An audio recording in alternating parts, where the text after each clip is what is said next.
The sad story of the main character starts with the tragic death of his older brother. He was hit by a cart because he was rushing to pick up the younger one from school.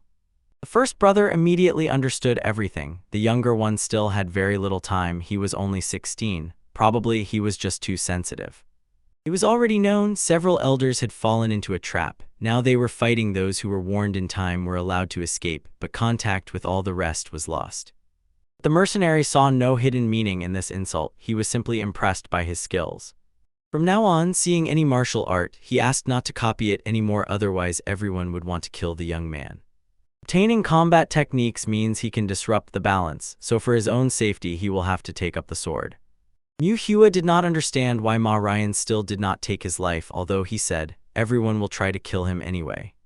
Moreover, the warrior himself did not understand why he behaved that way. Firstly, he was a mercenary and killed people without any orders. Secondly, Wu Yihua asked him to protect Manhwa. And the boy even managed to show him the completed stage of the Phantom Wanderer, the very one he had dreamed of all his life. It is no wonder that these words threw Manhwa into a deep shock. But behind Manhwa, an anxious voice of a servant was heard. The servant explained he searched everywhere. Manhwa was not in the restroom. The young man immediately apologized, saying he had lost his way. It became obvious talking about these things was no longer so important, since the arriving fighters had managed to prepare the retreat.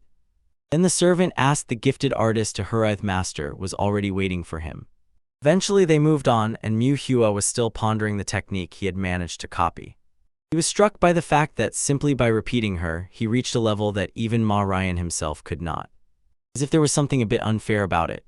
Suddenly he felt a sweet smell and it immediately caught him, not letting go. He immediately began a search for the source. And I realized this aroma came from the people in white clothes. It was then that Chenbon noticed that His Holiness had been distracted by something. He explained nothing, just smiled, and thought that there was really something interesting in front of him. And the boy himself froze in shock. He ordered, "Take him away." At that very moment, the astonished Manhwa realized the incredible. Black and white world felt color for the first time. It turned out that this light came from a person. It was bright violet, like a cloud that thickened and glowed. It immediately became clear. A great person stood before the young man. Even from his mere presence, the boy was breathless. He was incredibly eager to find out who this stranger was. Moreover, he wanted to understand, having just seen colors for the first time, how did he immediately identify bright violet? At that very moment, a mysterious man suddenly approached him. He was going to ask the boy how the world looks when viewed through Chi Yo Kyan, a mirror that shows the essence of things. But as soon as he was outside, he realized it was already dark, so they were late. Surely, Manhwa was quite interested how this man had figured him out so quickly. And then, right at the very beginning, he calmly decided to introduce himself. He asked to be called the old man Soyo Jha from the Hwasan clan. Manhwa introduced himself, and the sage immediately noted that his name was indeed beautiful. In fact, after Soyi Cha fully mastered Hwajian during meetings with masters who had also attained this level, none of them could penetrate the realm of his extrasensory perception. This boy handled it effortlessly, so it turns out he has eyes that see this world like a picture. He was curious to find out how this young talent sees the world. It was then that Manhwa awkwardly dared to ask, what if Soyi Cha is, by chance, a celestial being? The sage only smiled and replied, he definitely won't become a celestial being. The youth admitted that if that were so, he did not understand what the bright purple clouds enveloping him meant. The assistant found it strange that the senior reaper was concerned about this right now. Soyi Cha was surprised by the thought that the boy even noticed these clouds. It was impressive. This is about invisible energy. Not only is it impossible to touch, it is even impossible to see. Yet at the same time, Manhwa could calmly touch it, so he was more unique than even the sage had time to think. The man decided to find out how old this boy was, and Manhwa sincerely did not understand why he needed to know that. In response, the approaching Chenbon flared up with anger at the ignorant boy who dared to speak to His Holiness like that. Soyo Jha asked the loyal assistant to behave more quietly. Suddenly, like thunder from a clear sky, Hwang Chhi appeared. And then at the beginning, he decided to receive the guest who arrived by special invitation. So he asked Soyo Jha to yield to Manhwa in this matter. And at that very moment, just as the rich man stepped over the threshold, Chenbon immediately ran up to him and, apologizing embarrassedly, explained, His Holiness wanted to meet them, so they came in. Not a minute passed, they noticed shadows moving behind the bushes. Looking at Hwang Chhi, so Yo Jha quickly realized this is the very same richest person. But he absolutely did not want to let this child go just like that. First he asked what the boy's name was. After that he handed him a small knife called Branch of the Red Plum. He decided to give the valuable item to Manhwa. The boy did not understand why he needed such an expensive thing. But the sage explained, by this gesture he was trying to call Manhwa to himself. Probably the boy became eerie up to slight fear. Laughing, so Yo Jha said that Manhwa probably took everything completely wrong. He wanted the boy to become his disciple. Obviously, the Reaper's escort began to stammer from fear, but the senior Reaper remained calm. These words struck Hwang Chhi and upset Chenbon. Manhwa could not believe that he had actually received such an offer. Soon Chenbon started a dispute with His Holiness. He wanted to make this boy his disciple. Manhwa said that the clan had gathered a whole mountain of children eager to learn. But the sage just shook his head and explained that this boy had deeply touched his soul. He did not even tell that this child had unique abilities and that he was literally drawn to him. Chenbon continued shouting, waving an argument, saying that if Manhwa became his disciple, other clan members would be furious to madness. But the young artist, after thinking, refused himself, firmly said that he could not accept such an offer. For some reason, this refusal only made Chenbon even angrier. A talented young man explained to the sage, he is undoubtedly a great person, but a teacher is essentially a second father figure, so he could not follow someone he saw for the first time. Looking at the approaching enemies for the first time, he immediately understood. They were Taoists from the Vulcan clan. Chenbon could not understand why, even after Manhwa saw the Branch of the Red Plum, he still could not realize who stood before him. So Yi Cha was the strongest master of the clan, one of the 15 superhumans. The respected sage interrupted Chenbon and ordered him to stop disgracing him. He himself understood Manhwa spoke correctly and the master's choice must be taken truly seriously. Yet he still insisted on his own. He did not want to take the blade, he only hoped that the boy would take good care of it. But Manhwa explained that he was unlikely ever to become his student and did not understand why the sage gave him such a valuable thing. However, so Yi Cha explained, he did not give the young man the blade forever, only left it with him for a short time, and under such circumstances Manhwa would still have to return someday to take this item. The sage understood the young artist's decision might not have changed until now, then all he could do was simply return the blade. He realized that he could not force the young talent to anything, such things cannot be decided by force. Usually monks say that those they meet today could have been important people to them in a past life. And only now did he finally understand what these words mean. The present truth justifies why he descended from the mountain. Probably the fact that they came out here was the result of someone's hands a spy. After that, the sage said he hoped not to offend anyone by saying that he would air himself out a bit. And he warned Chenbon not to bother the child, otherwise he would face punishment. Moreover, So Yo-Ya asked Manhwa not to get close to the old man behind him and explained that the sharp smell of blood frightened him, which, he said, did not bode well at all. Manhwa was stunned that So Yo-Ya so easily noticed the presence of the master. It really looked special. Who would have thought a person who has color in his black and white life? The young man became curious whether there was anyone else in the world like him. Watching Manhwa, Hwang Kai became more and more interested in him. Before, he looked at the boy as a toy, a thing for some time to attract the prince's attention. Now the strongest master of the clan handed him the Branch of the Red Plum. A special weapon, a legendary sword that cuts metal like paper. It is a symbol of the clan's power down to the smallest details. He even calculated that Manhwa was involved in everything, so he decided to take a closer look at the boy. And it does not matter whether the gifted young man becomes a clan disciple or not. Now Hwang Kai had the opportunity to use this child to the fullest. So this means that he will be even more useful than he himself assumed. Finally, Hwang Kai attracted attention and the boy wanted to find out why he called him, but first the wealthy lord offered them breakfast.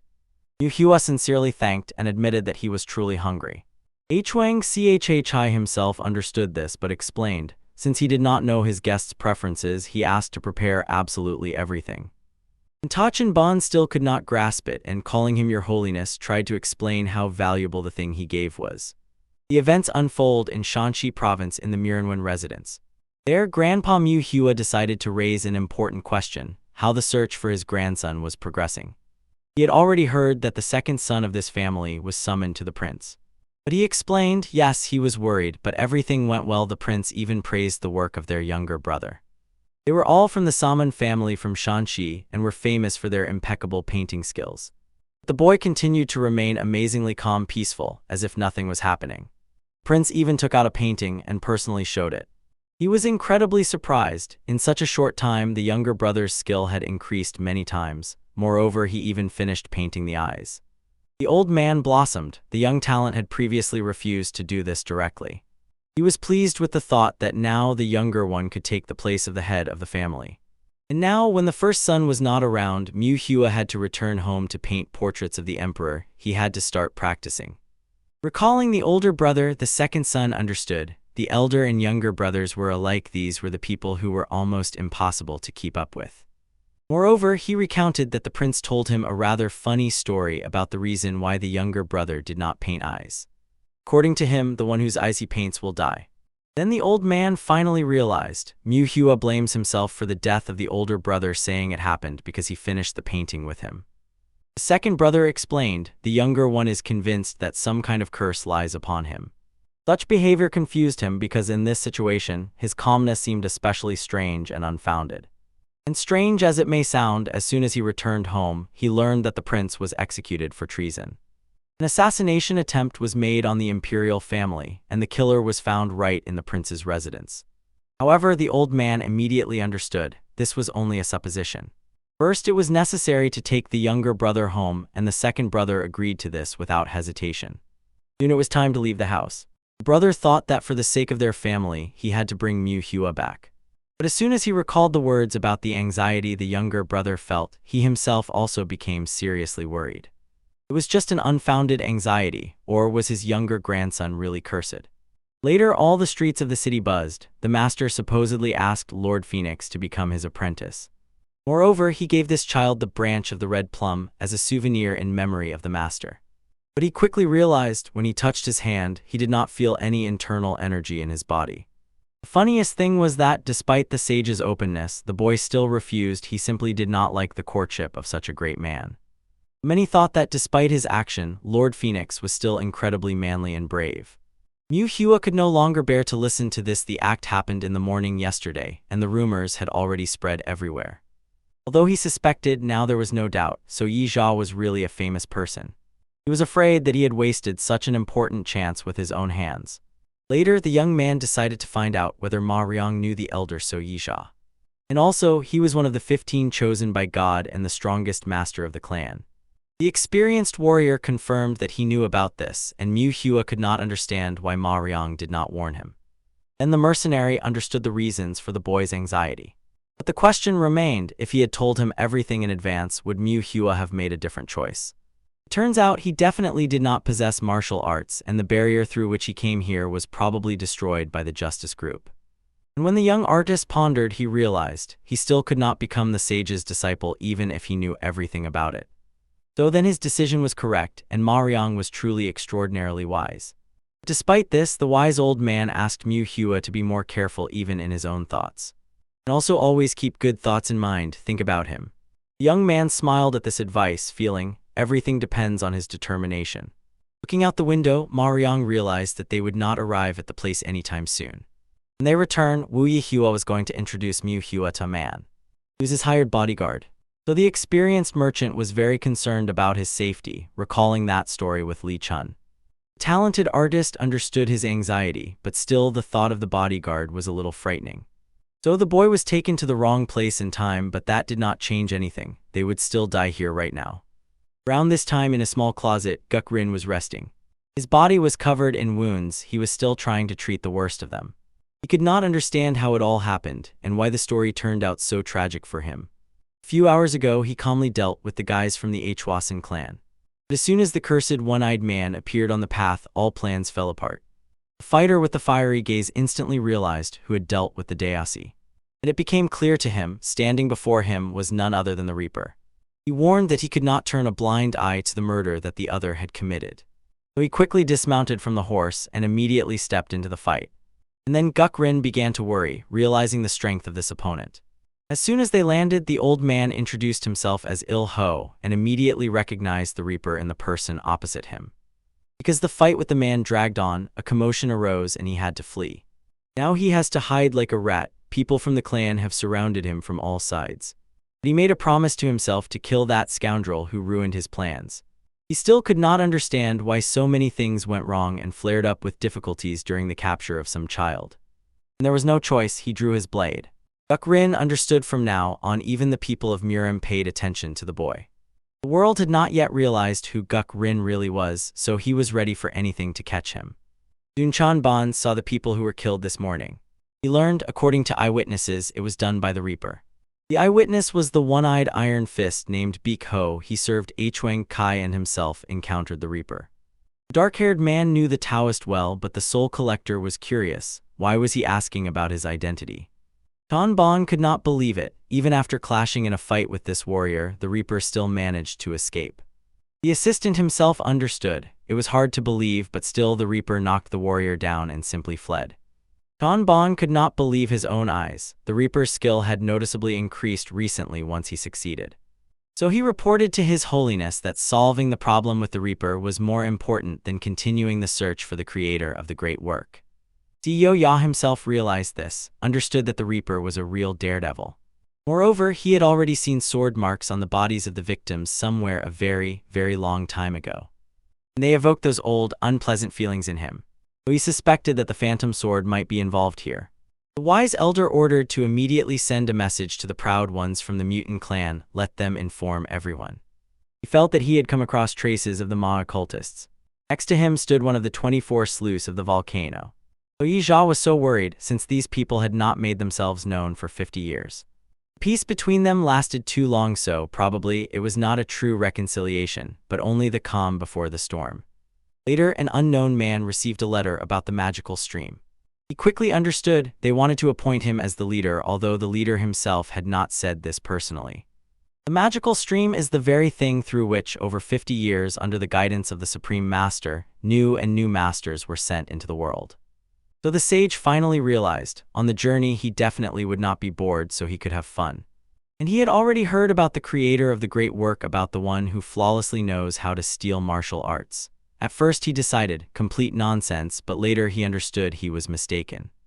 Moreover, this man already knew. The snotty boy had become the ruler of the Reapers' Union. It was about Guk-rina, an old man of his time who taught him a few trivial techniques, but now he had brought them to a flawless level.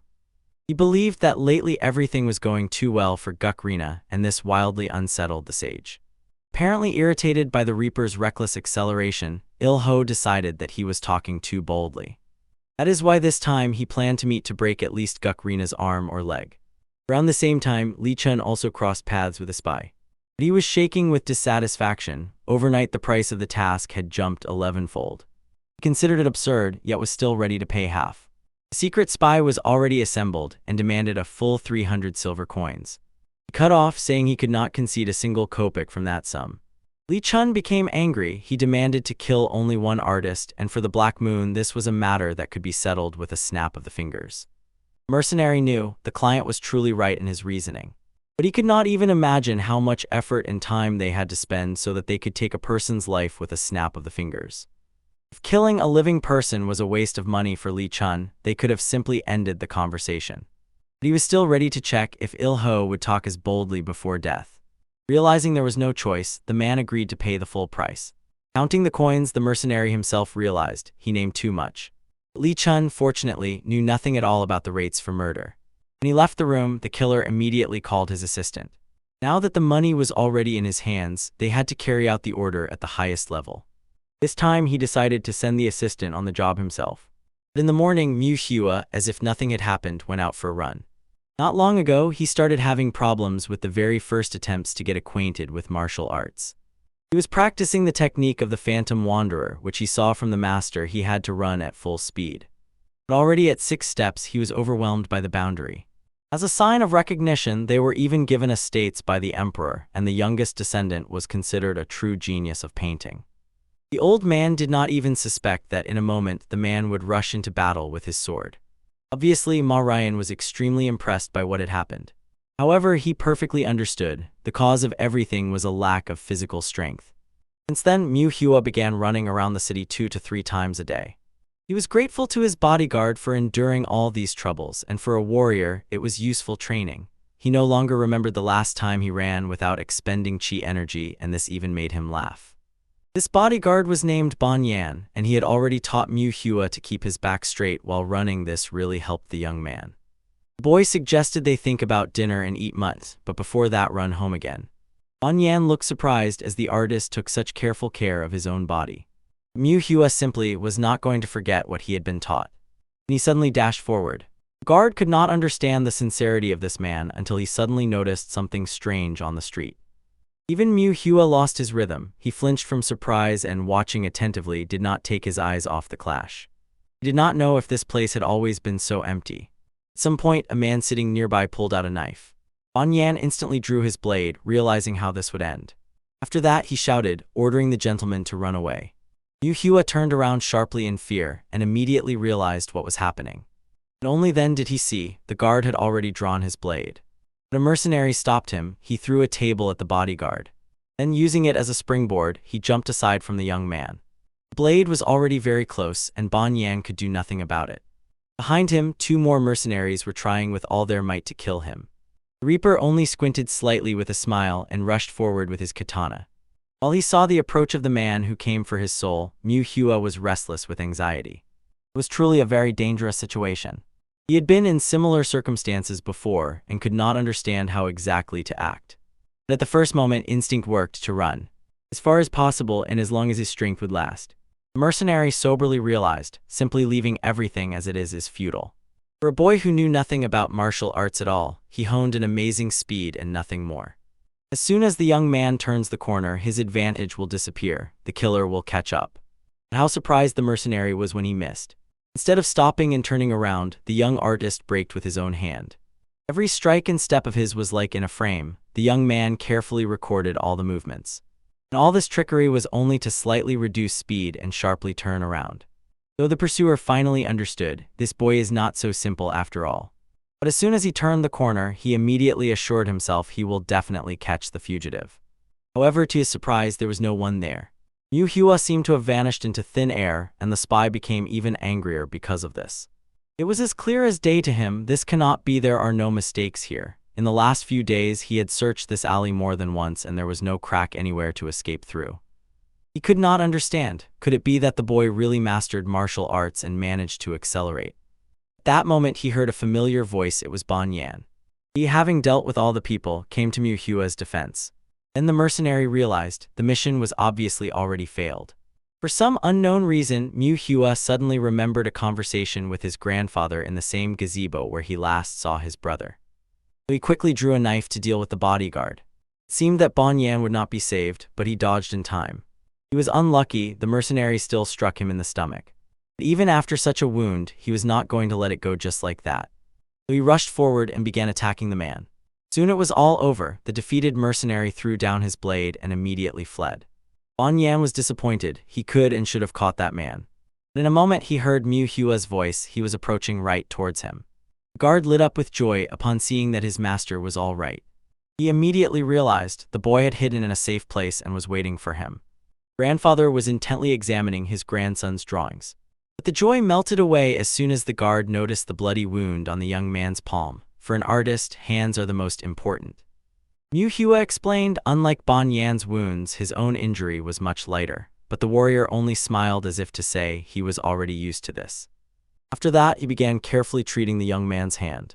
He understood that it was painful and asked him to endure a little. The wound needed to be rinsed with alcohol and it would not fester.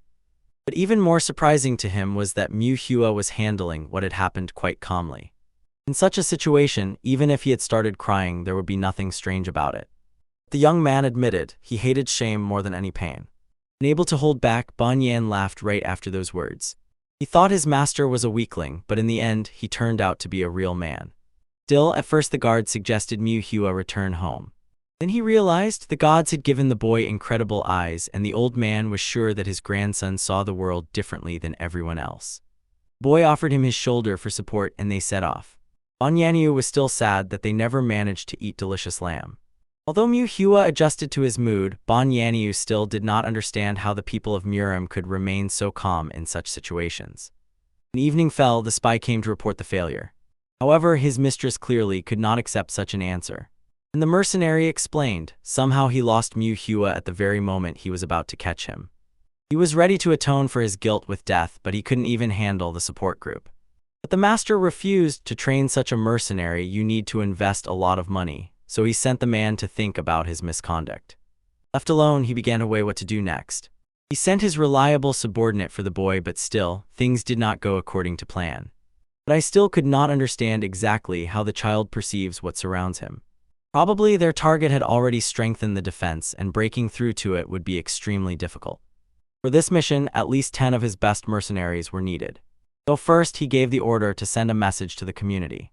He did not know how many people would come from there and hoped that there would be enough. When morning came, Mu Hua immersed himself in his intense training. This time he was honing sword strikes. He clearly knew what exactly needed to be done and which movements to perform. However, things just would not work out for Mu Hua. He fell even on flat ground. His body would not obey. Control was failing. This meant one thing: strength was still lacking, so first he needed to build up. But the young man was worried. Time was pressing, and he feared that those people would come again to kill him. Mu Hua's world was in black and white tones. That time he ran away, turned the corner, and used the Phantom Wanderer technique. If not for that, he would have died long ago. So getting up, he decided to take a risk and try once more. He must not allow everything to repeat and for someone to get hurt again. That is exactly why I was going to push my mastery to the limit. So Ban Yan already learned about the organization Black Moon. After their attacks, only one person survived all 3 times. No one else remained among the survivors. And if the guard's words are to be believed, now Mu Hua has become their next target. When he was attacked, the young man immediately realized, even if he knew martial arts, in this situation they would be useless. He did not have enough time, but he did not even think about sitting idly by. Therefore, first the talented artist decided to replicate the Reaper's martial art. At that time, he thought everyone saw it the same way, and only at 6 years old did he learn this is not the case at all. The very one he had thought about and admired the longest. Above all, he could not forget the power he felt when he first saw it. He did not know the name of this martial art, so he gave each move its own name, but among them, the dragon lunge tactic was repeated again and again. First, Mu Hua decided to imagine the Reaper's martial art in his mind. After that, he began to adapt himself to its form. It seemed entirely possible to perform, but instead of a perfect move, the young man fell, choking on cries of pain. Ban Yan immediately jumped out in fear, deciding that the master had been attacked. But he quickly found the boy on the ground. He was trembling all over from convulsions. Mu Hua almost cried, not understanding where such unbearable torment came from. He was just standing and drawing everything in his imagination, but suddenly all his muscles cramped. But now the older child, the older brother, had to explain to the younger one how everything really was. Finally, he broke free from the memories that were dragging him down and shifted his gaze to the warriors who were fighting. Ban Yan, laughing, could not understand what exercises his master was doing. He looked like an earthworm. Mu Hua awkwardly twisted. Supposedly, he was training movements related to martial arts and failed spectacularly. This is where it started. From that moment, Ban Yan became even more interested. The guard instantly realized most likely Mu Hua had already seen this martial art somewhere on the street, so he tried to reproduce it. He asked the boy to show him everything from the very beginning. But the boy immediately warned his movements were too sloppy. Ban Yan probably would have already laughed, but he was not going to refuse Mu Hua support. And as it turned out, he was an advanced master. After the attack that day, he had an enlightenment, so as a sign of gratitude, the bodyguard decided to help his master. Finally, the boy dared to repeat everything once more. Examining his combat technique, Ban Yan saw the boy's skills were not so bad after all. The longer the gifted young man watched, the more clearly he understood this fight had something mesmerizing. At least from the very beginning, he had a solid stance. In his attack position, he delivered a slanting cut to the abdomen. Suddenly, his trajectory sharply changed. It looked extremely unusual, but Ban Yan did not stop watching him further. The boy's center of gravity lost balance, and now it was impossible to use it. Yet despite everything, the boy still managed to get too close to him. Then Ban Yan finally understood. The cut to the abdomen was not the target of the attack. It was just a faint allure to throw off the rhythm. The real strike was supposed to come differently, straight from bottom to top. If Mu Hua uses this technique in a fight, the opponent can deflect the first thrust, but will not withstand the one that follows immediately, and the second already carries an inevitable fatal consequence. The energy imprinted in the fighters was incredibly powerful. Such a fighting move you definitely won't see on the street. This was an indisputable level of professional combat mastery. Seeing this, Ban Yan involuntarily pondered deeply. But he was still haunted by the question, where exactly had Mu Hua seen this technique?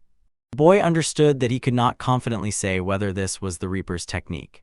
Ban Yan realized the young man either was unable or unwilling to answer, but still explained that the technique was indeed good for study. Mu Hua understood the main problem was that he lacked the strength to fully master this technique. And it just became clear why he helplessly crashed in this pose. The reason was a lack of internal energy. Ban Yan asked if the young artist knew well the difference between internal and external energy. Simply put, external energy fills the muscles to the limit. It seemed even the sounds of rain disappeared somewhere at the edge of silence. The guard decided to find some example to visually demonstrate this to the boy. He asked aloud what would happen if one punched a step. Mu Hua knew there would be no cracks. Then Ban Yan decided to check perhaps his assumptions were wrong.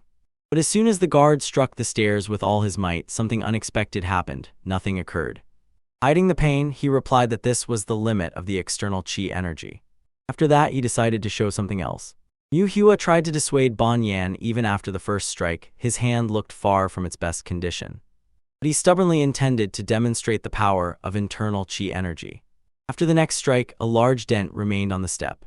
And Ban Yan explained that because of this, Murim masters tried to accumulate energy from within inside their own bodies.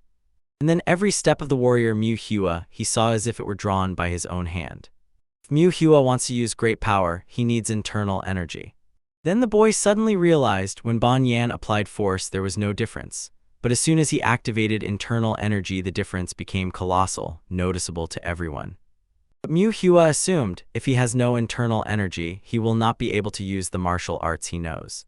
However, Ban Yan decided to show the young man the simplest breathing method for accumulating internal energy, the one called 3 talents. Although the accumulated energy will be insignificant, this method is stable and has no side effects.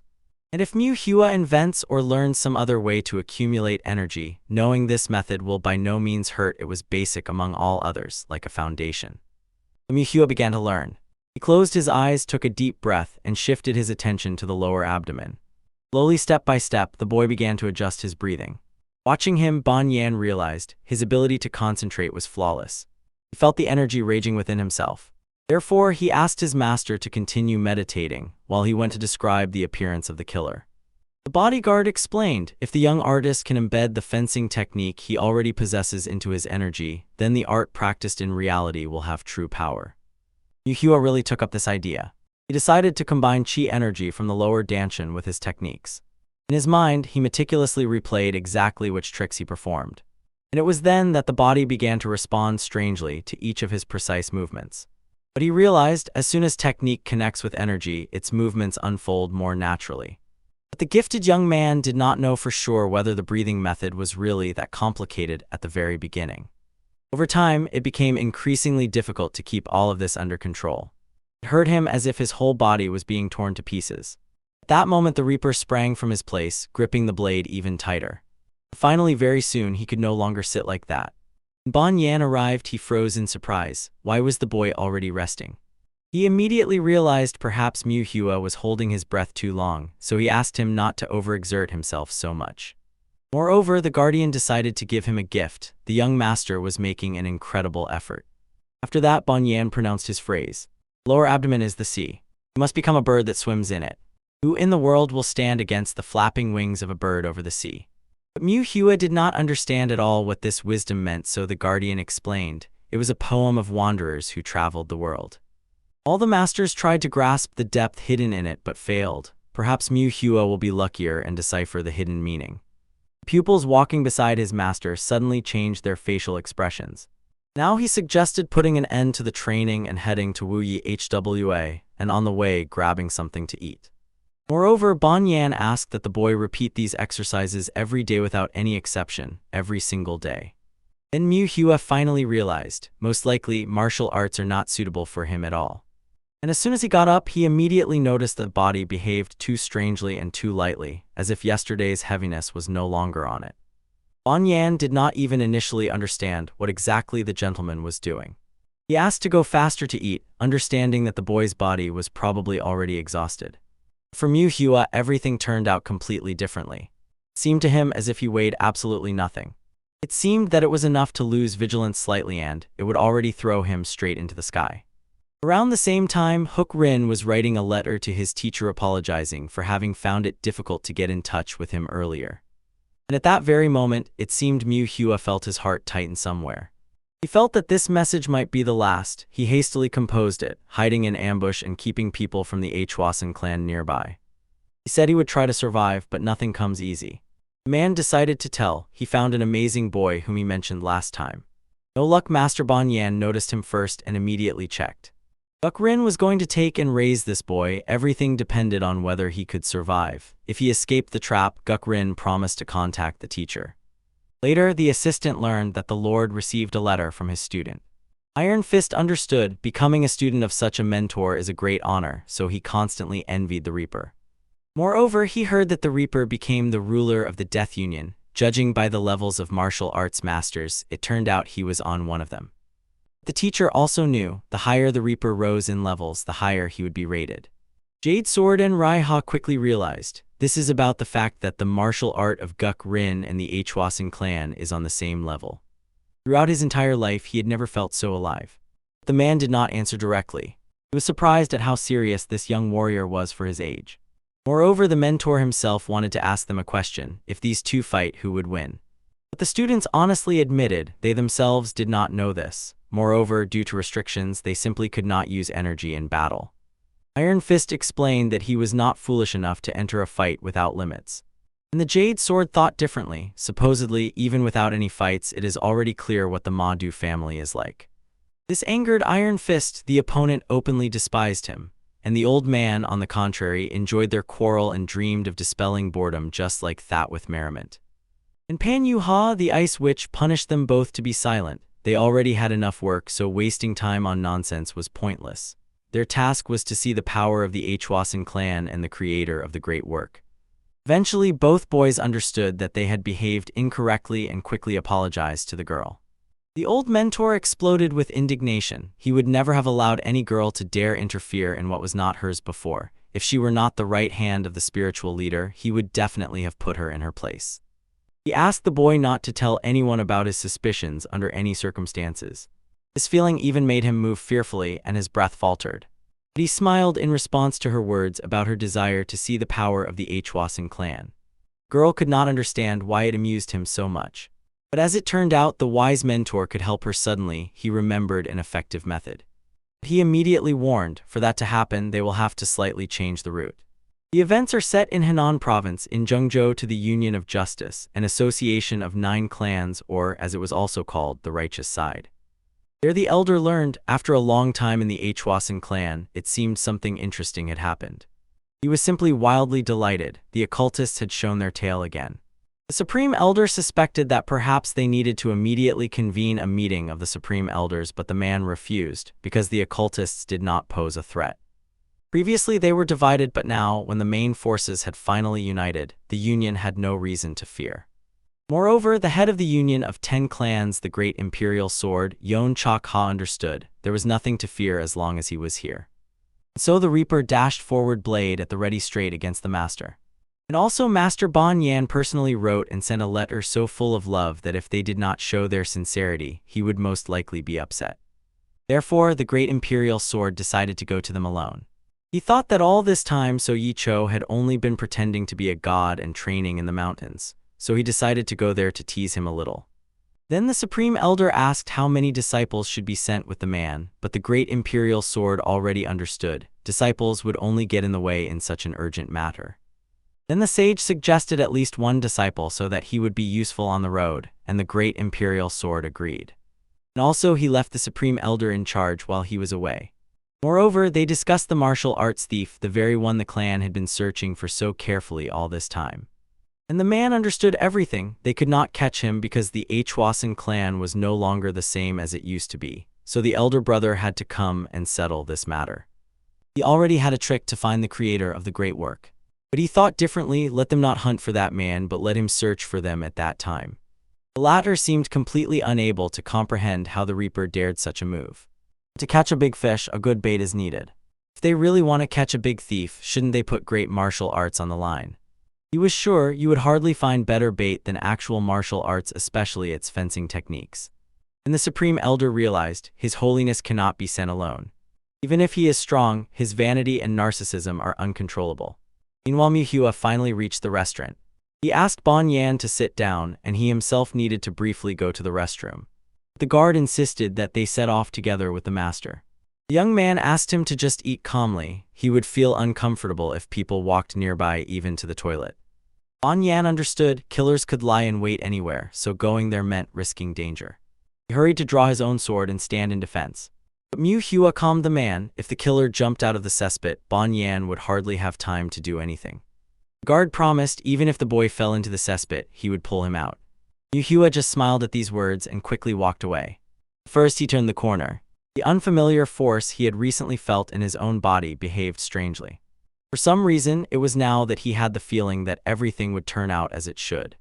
This talented young man went out to test his own martial art. He began to draw one technique after another with his hands. Finally, he reached the move where he had always failed. This time he did not fall, he firmly held his footing. Still, he was struck. The sweeping attack did not reach the enemy.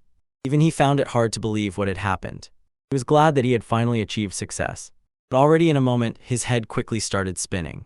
Moreover, at the beginning he felt very nauseous, and it seemed that every time he coughed, the accumulated energy scattered away. Soon in this state, the master was found by Bon Yan. He was curious about what was happening with the young artist. He clearly saw something was definitely wrong with the boy. And Muhua explained that it seemed he had a stomach disorder. The bodyguard suggested maybe the master ate too quickly, and looking around, Bon Yan asked if Muhua had noticed anything suspicious here. He quickly realized the reason. The Reaper deliberately got behind his back. He felt a powerful energy release, probably a true master had used martial arts, so he rushed here. Having focused his eye on the residual energy, he could honestly say that man was his equal, and he was glad that Muhua was unaffected by it. The young man immediately explained he had no idea that there could be a third person here at all. It was then that Bon Yan noticed for an ordinary stomach upset, the gentleman looked too pale. And he asked him to give his hand for examination. When he listened to the internal energy, he felt something strange. While Bon Yan was silent, Muhua had already begun to get nervous. And the warrior realized the master was hiding something from him. He himself knew that these were vain guesses, because no person could break through the pulse meridians. Even he, with refined meridians, had not managed to do it completely.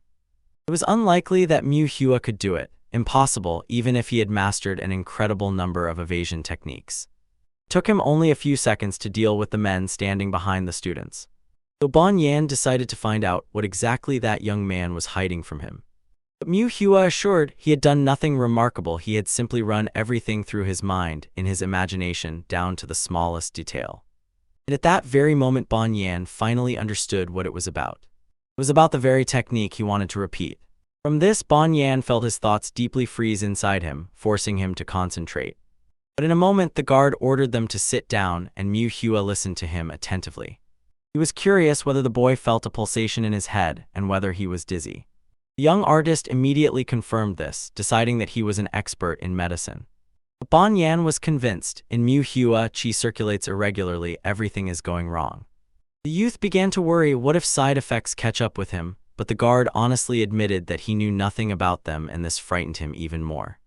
Furious for real since the Reaper brazenly ignored him and rushed at his students, the elder decided to punish him. Bon Yan asked him not to worry. After all, what happened definitely has an explanation. Perhaps Muhua really used some special technique, but the boy and everything he did simply repeated what Bon Yan showed him. Realizing that Muhua himself did not understand what exactly was happening, Bon Yan decided to check him for side effects. He placed his palm on his back and began to listen, trying to catch the slightest changes. However, at the very beginning he strictly warned, the youth must not utter anything under any circumstances. If he made even one sound, there was a chance that his organs would explode, so Muhua had to restrain himself through the pain. After that, the bodyguard began his manipulation. The pain was palpable, and Muhua restrained himself as much as he could. Bon Yan ordered the boy to apply the learned breathing technique, otherwise his whole body would explode. But under such conditions, concentrating was incredibly difficult. He swung broadly, and a deep wound immediately opened on the opponent's back. The youth even felt that this pain was too strong to simply endure. At that very moment, Bon Yan felt something truly strange. He was certain the mysterious force that tore the meridians would not stay in him for long, it would immediately leave the bearer. But apparently this was not an ordinary breathing technique. He assumed that Mu Hua was hiding a special technique, but it seemed he had severely miscalculated with this pair. So he asked Mu Hua to concentrate. This time the guard would pass through the strand of infinity. It was called infinite breathing. He applied the core technique. After that he himself began to use it. Mu Hua could not predict that his actions would have such a stunning effect. There was no doubt, as soon as the man got such a wound, blood immediately flowed. He began to direct the internal energy and asked the young disciple to remember this path. Finally, the boy felt amazing changes in his own body. He clearly felt how the energy carved its way through the flesh, and at the end of this path, the sword technique was revealed. It was similar to what he called muscle memory, but in reality, it turned out to be a flow of energy. Suddenly, Banyan felt a strange anomaly. He realized the energy was whipping too strongly. There was an incredible amount of it. The bodyguard could not comprehend how the body could even function in such a state. When so much energy had accumulated, he could not even unclench his palms. His strength began to slowly leave his body. Perhaps this was the price for Doubt's punishment for greed. He understood that he had made a terrible mistake and did not want to pay for it with his life. The older brother was sure, as soon as the second brother found out about this, he would surely torment the young artist with his mockery. But instead of falling to the ground, he accelerated. The guard begged to stop this process, begged for help. Soon, finally, it released, the hands lay freely. And he fell, losing consciousness near Mu Hua. The young man, never understanding what exactly happened, stubbornly held on to his meditation. In the next moment, as consciousness began to fade, Banyan saw something incredible. Above the boy's head hung 5 multicolored rings. They said that this was the achievement of the peak stage of Qi development. The 3 main principles merged into one whole with the sky, that which only a true master can touch. The guard could not understand how such a young boy managed to reach this. Very soon he completely lost consciousness. His steps became much faster, and eventually he took the lives of 4 more warriors. Finally, the child's meditation ended, and he came to his senses. At that moment, the black world around him began to unfold and change. Earlier, he did not feel bad at all, but now the young man could not get rid of the feeling as if he was able to fly. Suddenly, something incredible appeared before him. Those 5 rings that opened gave him the opportunity to finally see colors. He opened his eyes wide and looked around with delight. Tears flowed from the boy's eyes. He saw the true beauty of shades for the first time, the kind he had only read about before. Until that moment, he was naive. Everyone said he was the best artist in the world, and he himself thought that through his art he could convey everything that exists. What he had seemed was mistaken. It was simply unreal, like pure devilry, because he depicted only a tiny part of what this world really is. The young man made a vow to himself. He would not forget what happened, even if it lasted only a moment. At that very moment, he noticed his guardian and rushed to him with all his might. The boy tried to understand why this man was sleeping, and he concluded that most likely the work of grasping energy had been too exhausting for him. So he decided to lift the protector in his arms. To my surprise, it turned out he had no weight at all, or the young man himself had become significantly stronger during this time. He was clearly uneasy, and he suspected that the reason was the healing. Suddenly, the boy realized, first of all, he had to take care of the bodyguard. Without hesitation, he rushed home. The Reaper understood that he had reached the limit of his own abilities. Closer to evening, he met with Ma Ryan.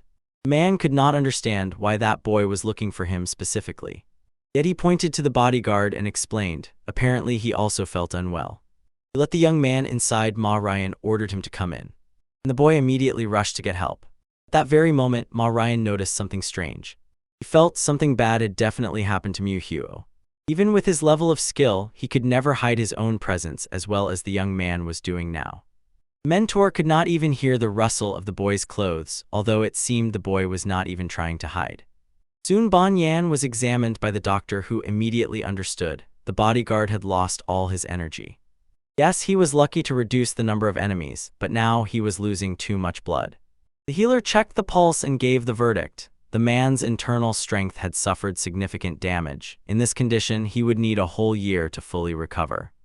Mu Hua did not understand how this could have happened, and the doctor himself did not know the cause. However, he could say one thing for sure: excessive energy consumption was to blame. Perhaps the guard had an internal energy clash with someone. He could do nothing more. Everything else depended only on Banyan's endurance.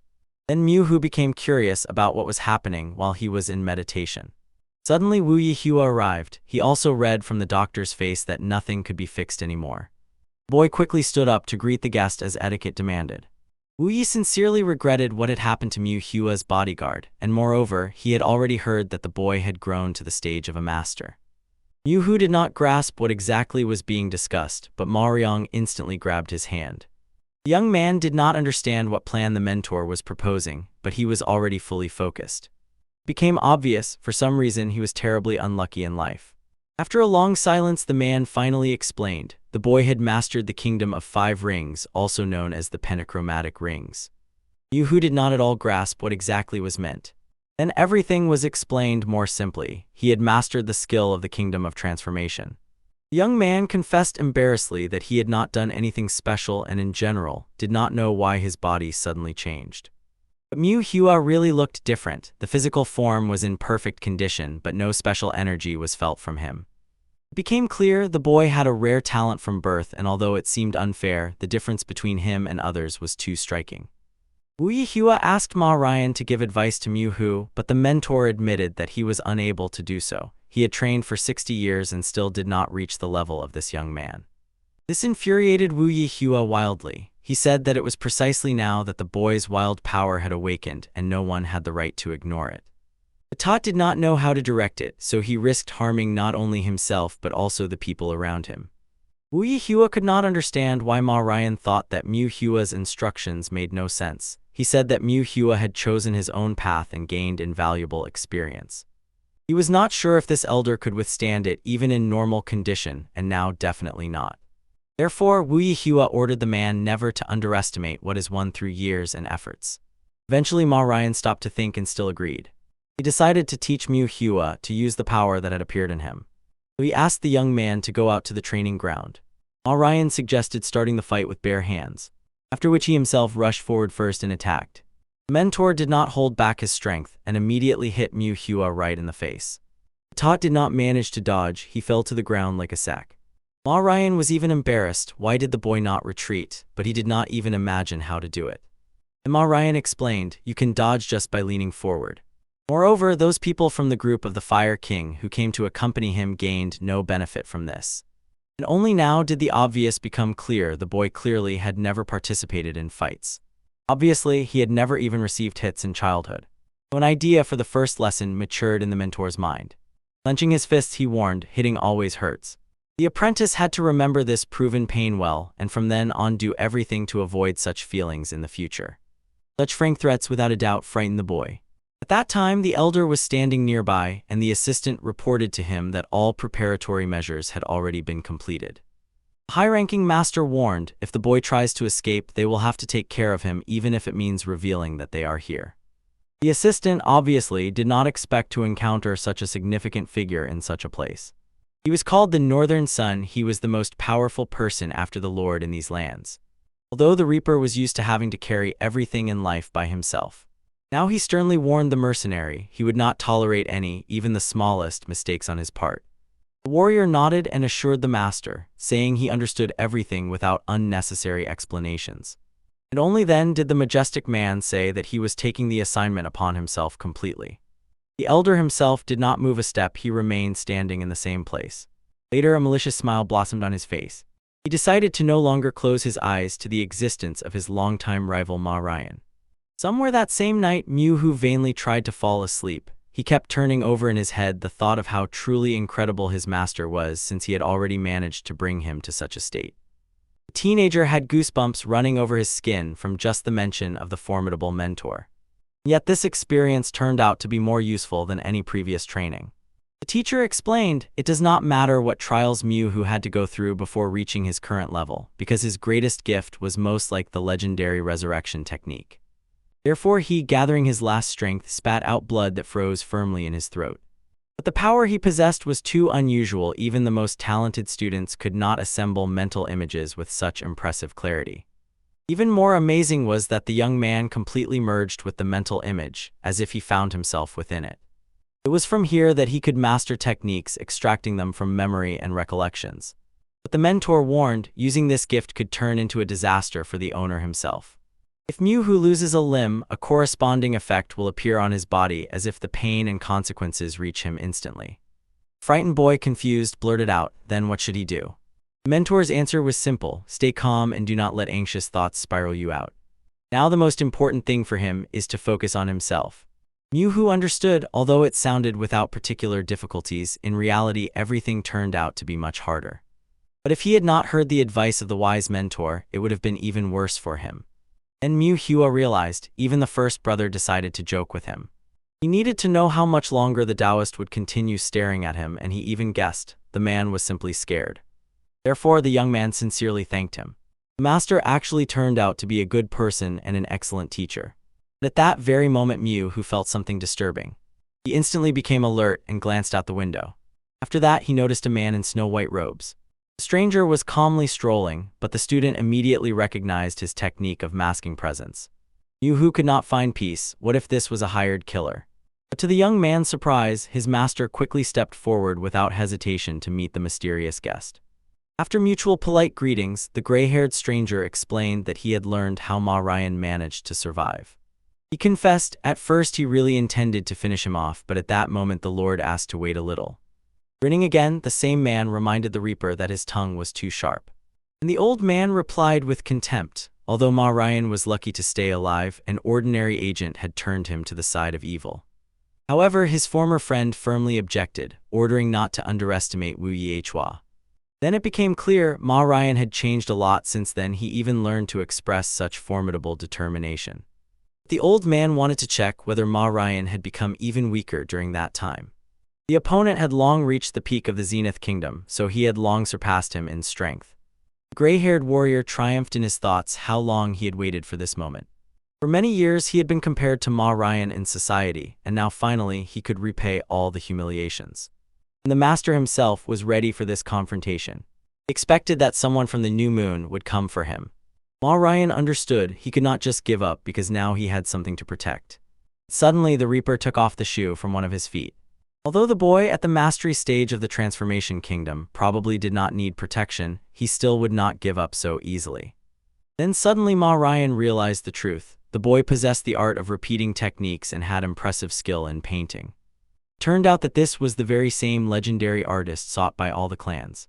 The mentor was stunned that they had not noticed this after all. The young man was standing right before their eyes. As soon as he understood the true nature of Mu Hua, even his formidable enemy seemed only a trembling firefly against the dazzling sun. Seeing the mysterious smile on Ma Ryan's face, the elder could not comprehend. Could the opponent really have lost his mind? But he was only waiting for the futile speech to fade away on its own. Perhaps his old acquaintance was about to voice someone's dying wish. The elder thought that Ma Ryan was so frightened by his power that he had lost the gift of speech. Armed, he suggested to his opponent to proceed to the afterlife as soon as possible. Then he launched an attack lightning fast, like a cobra striking from the darkness. He offered the old man to save his life if he would fall to his feet and lick his heel. But of course, he could not have predicted that at this decisive moment someone would dare to intervene. The elder was even more confused when he saw not a formidable opponent before him, but only a young boy. Ma Ryan also froze in shock, mouth agape, because he could not understand what his own student was doing here. But Mu did not budge an inch. With a stubborn, firm stance, he resolutely stood to defend his mentor. A few minutes earlier, Mu decided to observe what exactly was happening, so he cautiously crept closer. There he saw his master talking with a potential killer. They clearly knew each other well. But unfortunately, from that distance, the young man could not make out a single word. However, he noticed something strange. Every time he used his own powers, he was overwhelmed by a strange sensation, as if he was borrowing someone else's energy. As if a miniature divine creature had settled inside him, resembling a dragon. Suddenly, alarming sounds reached him. Despite his own rage, the man in white clothing still understood the essence of this lie. He saw the gray-haired man begin to concentrate his internal energy. Mu had no doubt this man had come specifically for him. So he would have to deal with the threat himself. He could not rely on others' protection forever. That is why he devoted himself to cultivation to reach this moment. Therefore, no matter the cost, he was determined to become stronger. But even now, Mu found himself behind the opponent and could not remain idle. He could not raise his hand even by a centimeter. He realized no matter how hopeless the situation was, he was obliged to change everything. Doubts gnawed at him from within. Could he really be capable of this? And at the decisive moment, unexpectedly for himself, he grabbed a knife, the very one that was already in his hands. The Reaper had very serious wounds. He was about to collapse, so there was no need to take risks, and everything was already decided for him. After that, the assistants warned the Elder. An invisible enemy threatened him from behind. They faced each other face to face. The gray-haired warrior, without any doubt, wanted to find out who this brave young man was. Confused, Ma Ryan was already shouting, ordering Mu-hu not to listen to anyone and to escape immediately. But at that very moment, mercenaries blocked the path to retreat.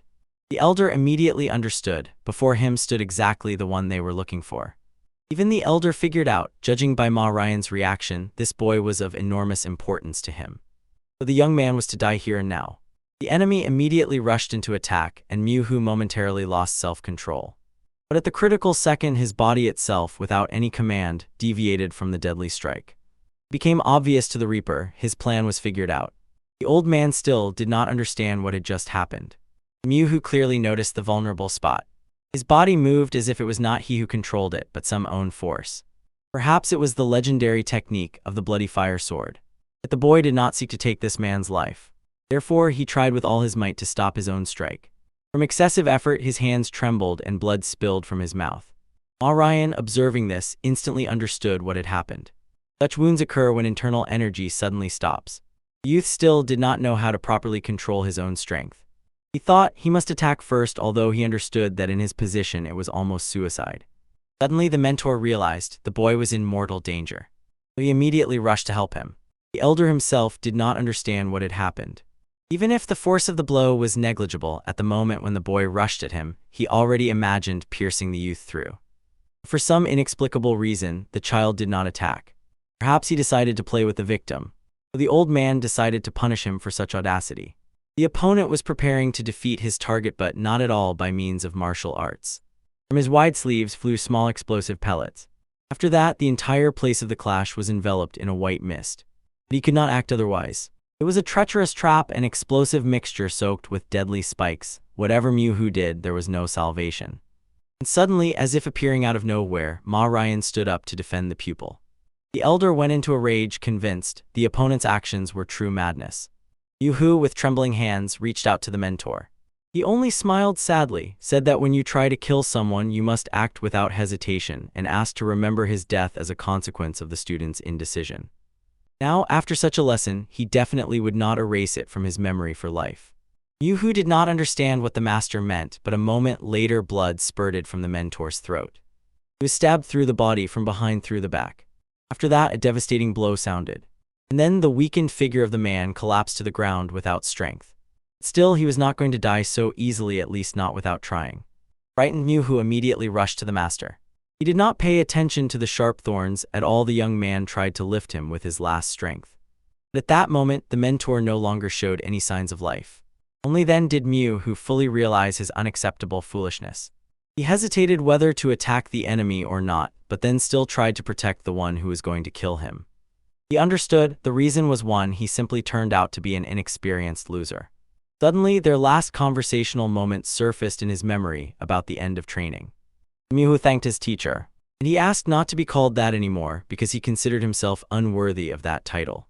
The young man asked how then he should address Ma Ryan. He was confused and broken by the fact that no one believed in his curse, so the brother decided not to ask for details.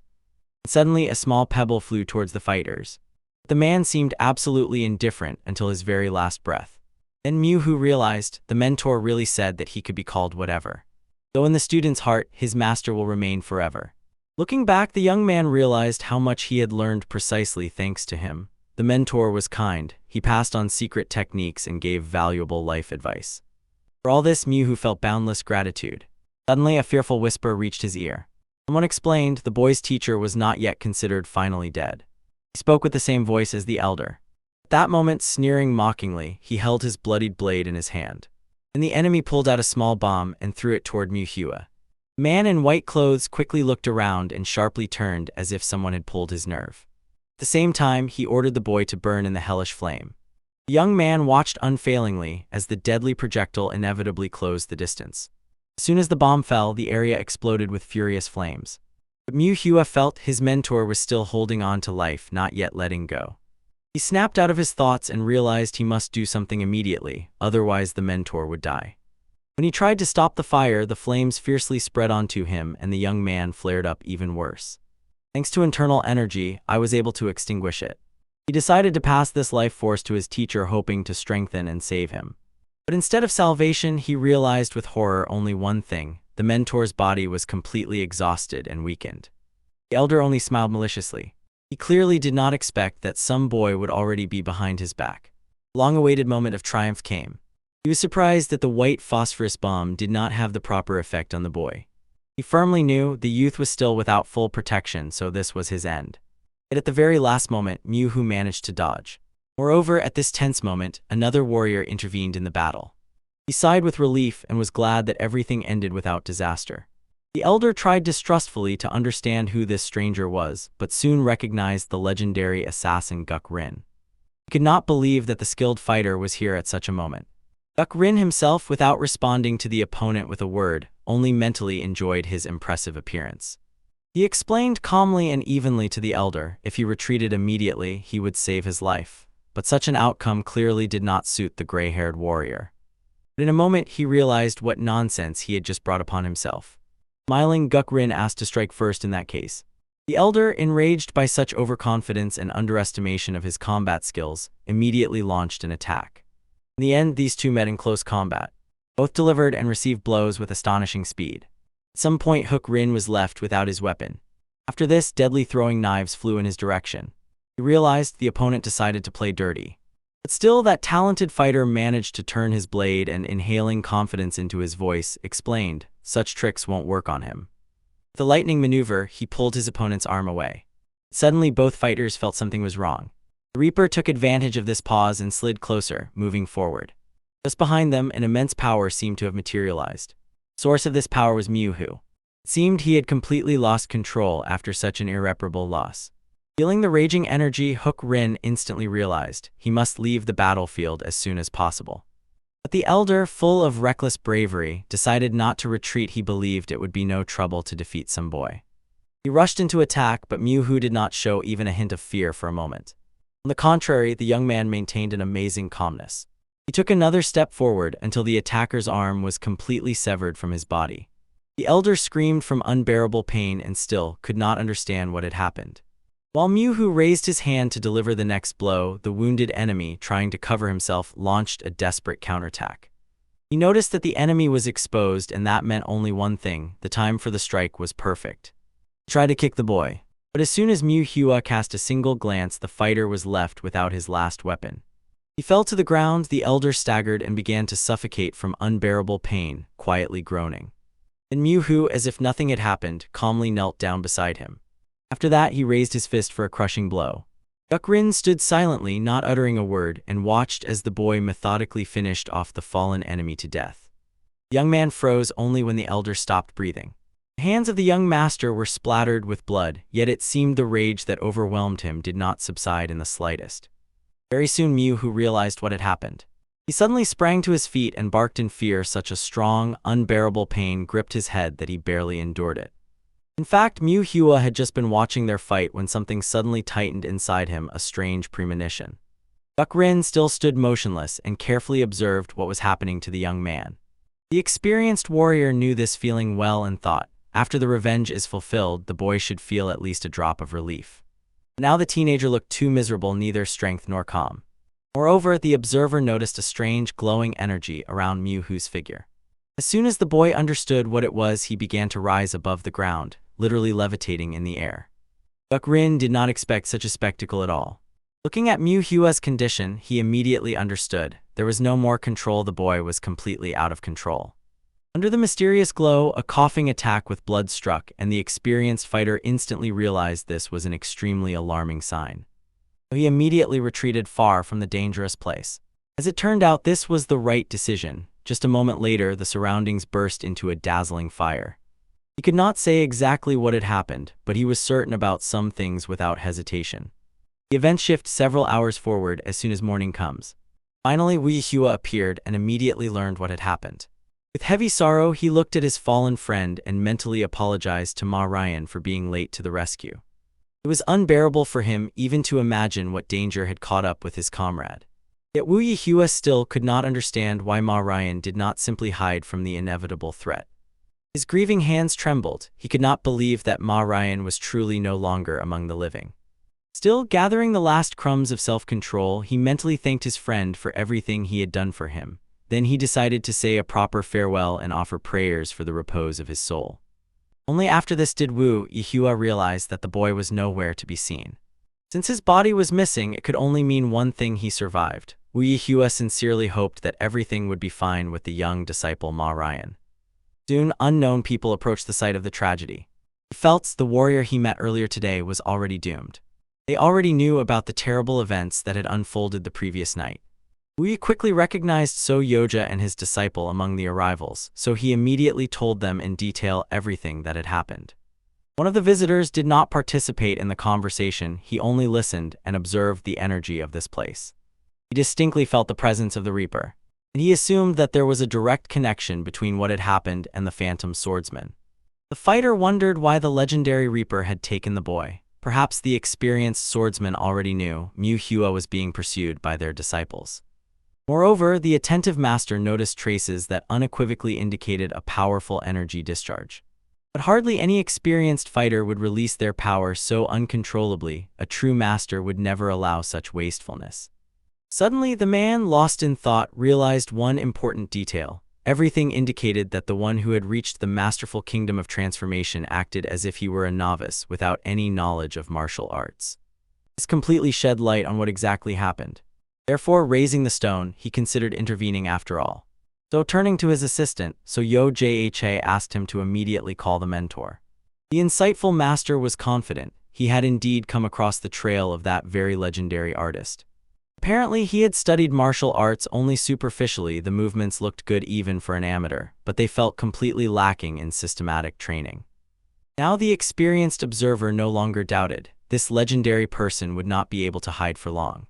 But carefully examining the traces, he noticed the prints of the presumed artist intertwined with the traces of the Reaper. The master was worried that they might join forces if they were well acquainted with each other. However, it seemed strange to him. The remnants of the legendary artist's traces suddenly stopped, as if someone had erased them. And at that very moment, the impatient Wu Yihua decided to find out how much time it would take to find Mu Hua. Only after this did the insightful So Yoja finally put everything together. He guessed that Mu Hua was the very same legendary artist who had been sought for so long. It turned out that at 6 years old, Mu Hua drew his first bird. As soon as he finished drawing its eyes, at that very moment the bird was killed by a cat. After that, the young artist began to draw that cat, but it was crushed by the hooves of a cow. Doubts gnawed at him from within. Was he really supposed to act this way? While others were searching, Mu Hua came to his senses and bitterly noted that his world had dimmed again. All bright colors disappeared, and he found himself again in a joyless reality where there was no light. The boy did not immediately realize that someone was carefully carrying him in their arms, but this detail hardly caught his attention. Suddenly his gaze stopped on a delicate little bird sitting on a branch nearby. For some incredible reason, Mu Hua suddenly madly wanted to draw it. He began a sketch in the air, the intricate contours of the feathered creature. After that, he put the last, decisive stroke and depicted the eye. Strangely, the drawn eye strangely began to shine. The bird seemed to also feel these mysterious changes and quickly turned around, looking at Mu Hua. At that moment, an unfounded mystical thread of connection arose between the bird and the boy. Until very recently, the boy felt extremely uncomfortable. While Guk Rin held Mu Hua in his arms, he tried to calm the depressed youth and convinced him there was no need to be upset over the loss of inner strength. He explained that in daily life they were not so necessary and added, as if encouraging. The boy was still young, and his body was healthy, his limbs intact. No matter what the experienced warrior whispered, Mu Hua still sank into deep despair. So far, everything was going relatively well, at least, until Guk Rin took the youth with him. Since the two of them left that dangerous place, the teenager was overwhelmed by despair. He was no longer destined to recover, his body no longer obeyed, martial arts slipped out of control, but the most terrible enemy remained his moral state. The only thing Guk Rin hoped for when kidnapping the boy was that she would make him an invincible warrior, but now that hope hangs by a thread. Suddenly he noticed that Mu Hua was drawing something somewhere and could not understand what use it could have in their dangerous situation. But even more, the experienced fighter was shaken by thoughts about the strange actions of the Hwasan clan. as if they had already tracked his route and were about to catch up. So the Reaper intended first of all to return as quickly as possible to the safe shelter Kam Suk's son. Suddenly an angry wild boar appeared on their path. He literally felt how the balance of this world was distorted. The beast looked incredibly aggressive and blocked their way. Guk-rin was irritated. A trifle had again interfered with his plans and ruined everything. With a single light movement, he jumped over the fierce animal and moved on without slowing down. And the young man they were carrying, as soon as he found himself here, immediately began to draw the boar in the air. And then the boy's guess was confirmed. Between him and the beast again stretched some invisible mystical thread of connection. But this was a completely different form of energy, not the one corresponding to traditional internal forces. The curious boy sought to understand how to use this new gift, so he decided to experimentally transfer energy through the method of the 3 principles of spirituality. After that, he squeezed the imaginary drawing, crushing it with his palms. Suddenly, Guk-rin heard the soul-wrenching death roar of a boar. When he turned around, the animal was already twitching in death convulsions, dying in terrible agony. So he convinced himself he never intended to help the Reaper, he just wanted to destroy that imbalance. Puzzled, the Reaper did not understand what caused the beast's sudden death. Yu-hu thoughtfully pondered the nature of that strange energy he had just felt. When evening came, Guk-rin continued his advance. Very soon, new troubles forced him to stop. Several heavily armed opponents appeared before him. They were the 3 legendary 24 Plum Blossoms, the best warriors of the Hwasun clan. Although each individually was inferior to Guk-rin in skill, together it was extremely difficult to deal with him. The armed monks did not hide their joy. Finally, the long-awaited moment of revenge had come. Time to put an end to the Reaper's sinister activities. As soon as they appeared, the master swordsman carefully and precisely lowered Mu-hua to the ground. After that, he drew his weapon and, without losing dignity, challenged the monks to fight one-on-one, since true masters of the clan must adhere to the code of justice. But his opponents coldly cut him off. There is no point in formalities when you face the embodiment of evil in a duel. That is why, having finally decided, he threw a stone. It became clear they attack all together, and this meant a carefully planned ambush. Guk-rin had no other choice. He decisively grabbed his deadly blade, preparing to fight and, if necessary, to destroy the enemies on this fateful day. Deep down, he still knew the truth. In this uneven clash, he must take at least 2 opponents with him to the grave. Watching Guk-rin fearlessly rush into battle, the opponents interpreted it as courage bordering on recklessness, as if he was tightening the noose around his own neck. They were perfectly convinced the legendary Reaper would not be able to defeat all 3 at once. And the experienced swordsman himself perfectly understood how disadvantageous his position was. But he had plenty of determination. He noticed how the enemy's blade swiftly reached for his neck, and he lightning-fast dodged the deadly attack. Then, with astonishing agility, he jumped to his feet and did not allow the opponents to wound him. Counterattacked instantly, Reaper dealt a crushing blow to the old man who tried to destroy him. In the end, the old man had to fend off the Reaper's attacks, while at the same time ordering his wounded students to flee. While the gray-haired monk tried to slip out of the iron grip, 2 other fighters prepared to stab their weapons into Guk-rin's body. But to everyone's surprise, the Reaper sharply released internal energy, and a powerful shockwave threw the 2 attackers a significant distance away. After that, he even tossed the old man into the air to at least gain a moment to rest. It was then that the fighter realized, due to such an intense energy release, he would not be able to fully use his left hand for some time. Now he only had to deal with 1 remaining opponent. At this critical moment, the defeated enemy was already choking on blood. None of those present could understand at what exact moment Guk-rin managed to deliver the fatal blow. The Reaper only smiled coldly, took the blade of the defeated enemy, and grimly promised the old man that he would find a worthy use for it. After that, the 2 monks who were still alive began to recover and prepare to continue the deadly duel. Yu-hu, who was watching everything from the side, increasingly noticed amazing details of the battle. After which he released the energy of his sword outward. The fight did not cease for a moment, and Guk-rin remained as calm as ever with his sarcastic composure. He even incited his opponents to attack more boldly, to truly feel on the edge of life and death. At that very moment, the boy finally realized Guk-rin is truly an outstanding fighter. With a single skillful movement of his shoulder, he made his sword whirl in a deadly dance, stopped the attack, and pushed back the opponents. Then he counterattacked lightning-fast with an inverted blade, and the enemies froze in surprise. But Mu-hu saw with anxiety something else. If this continued, the Reaper would inevitably perish. The battle scene changed from time to time, but all the images flashing in the young artist's mind invariably foretold the swordsman's death. And the boy could not allow the death of his savior. He feverishly replayed in his mind how to help the brave warrior. Then suddenly, a recent incident with a wild boar surfaced in his memory. Immediately the question arose, could such a technique work on a person? At that time, the enraged Mew tried in his thoughts to depict the fighter, the very one he had just seen before him.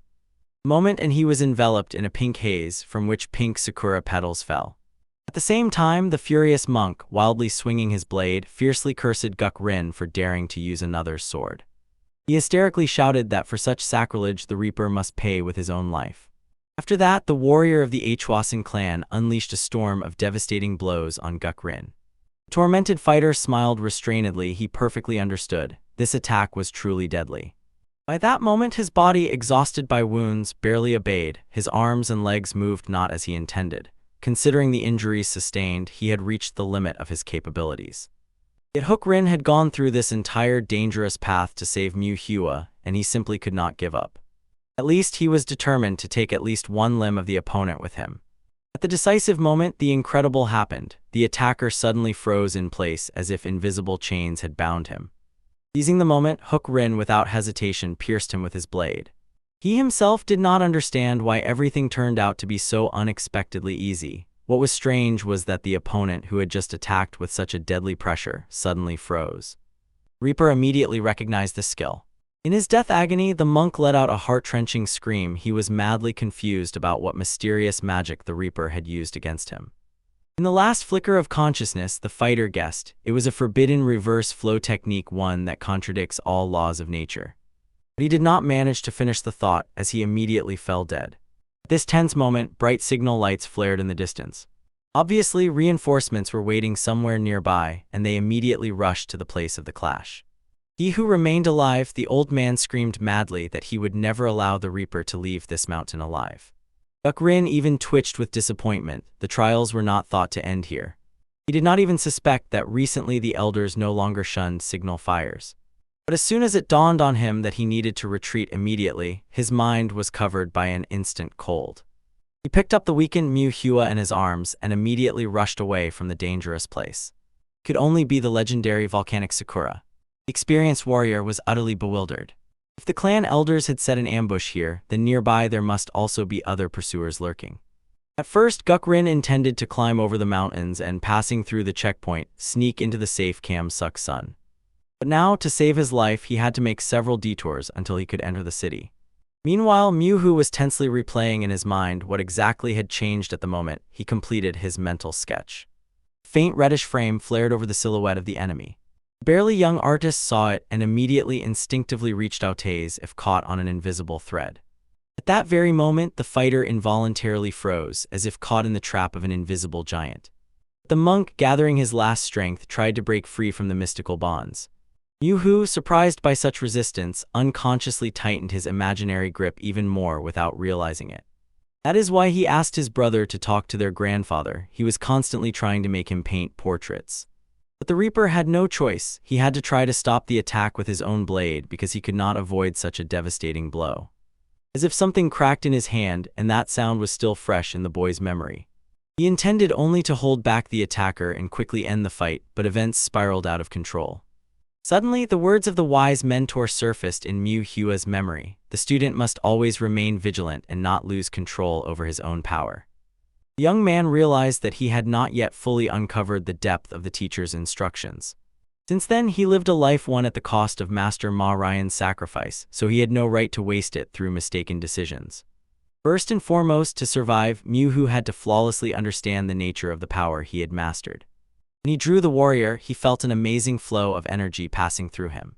It was completely different from his previous experience.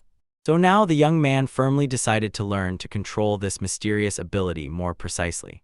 At that very moment, the worried So-Yo-Jha arrived at the field of the recent battle and realized with frustration they had once again missed the elusive Reaper. Eventually, he rushed into battle and, like soft petals, mercilessly cut his skin. Looking at his assistant Chonbon, he impatiently asked if there was any news from the scouts guarding the strategically important Hall Nin Gok Pass. And yet no news came, but the insightful So-Yo-Jha already firmly understood. If they failed to intercept the Reaper in the mountains, they would lose his trail forever because the fugitive was surely heading to the impregnable Kam-suk-sun. The peculiarity of this region lay in its complete autonomy. External forces had no leverage to save the situation or influence what was happening within its boundaries. So the experienced master sharply ordered Chonbon to immediately set out for the Kondon clan and address them on his behalf. This directive alarmed the assistant. Representatives of this clan were known as mercantile Taoists. They took on any matter if it promised a solid profit. But so Jha explained that among them were disciples of his old friend. Perhaps they would agree to hear the request. Moreover, they were capable of acting even on the territory of the inviolable Kam-suk-sun, where the pursuers had no direct access. Chonbon clearly regretted that his wise mentor had to make such a compromise, but still respectfully asked to remain calm. This matter had to be brought to an end because it was of exceptional importance. In fact, all this was necessary for His Excellency to finally be convinced Mu-hu was the very same legendary artist. That was why it was so necessary for them to track the movements of the Reaper.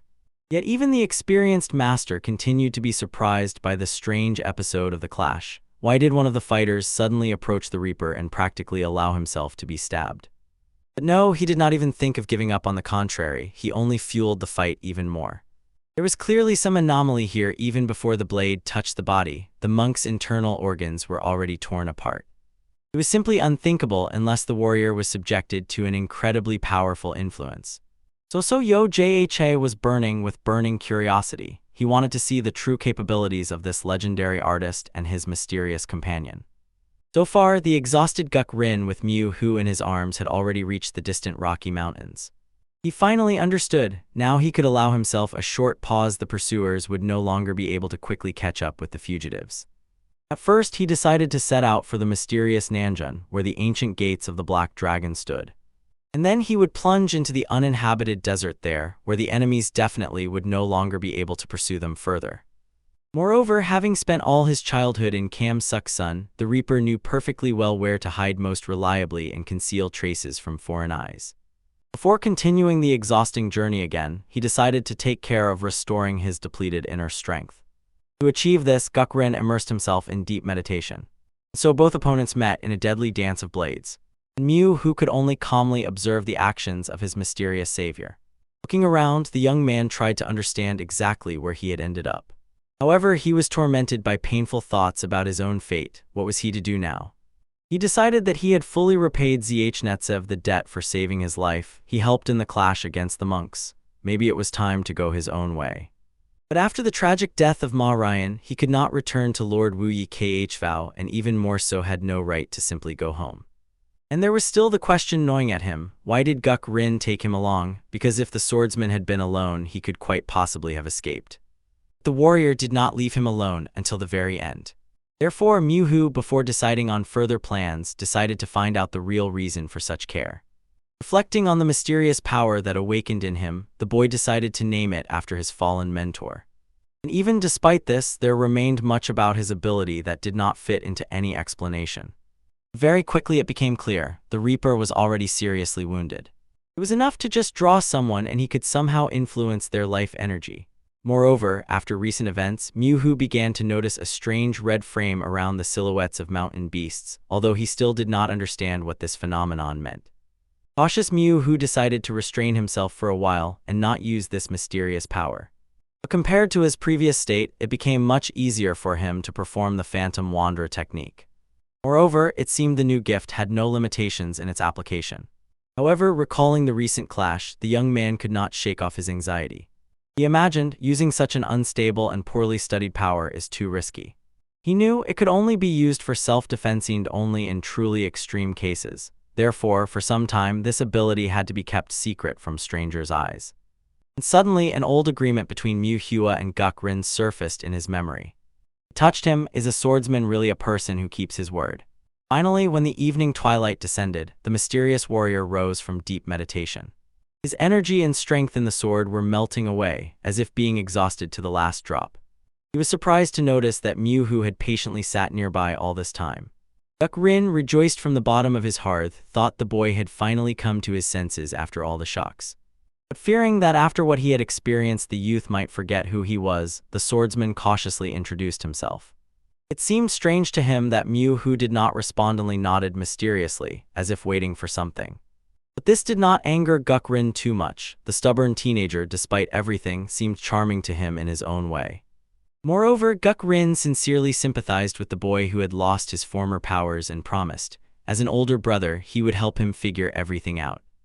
Hearing this, Mu-hu momentarily misjudged. The warrior dared to call himself only an older brother, and he was immediately overwhelmed with indignation. This undoubtedly meant that Guk-rin had remarkably simply forgotten about his former promise. After that, the young artist staged a real theatrical scandal. He accused the swordsman of shamelessness and insisted that he was incapable of keeping his word. Until the very end, the enraged Reaper could not understand what exactly the boy meant. At that very moment, the old man prepared to deliver his final strike. For a moment, he even thought that after all the shocks he had experienced, the boy had completely lost his mind. But suddenly he remembered he had once indeed promised Mu-hu something special from that memorable day to consider him his father. The teenager broke into a smile and suddenly realized Guk-rin finally remembered their agreement. He sternly reminded the warrior that he should not make such serious promises and then solemnly called him his father. Guk-rin looked extremely dissatisfied. He was caught in an absurd situation, and all because of his own carelessness.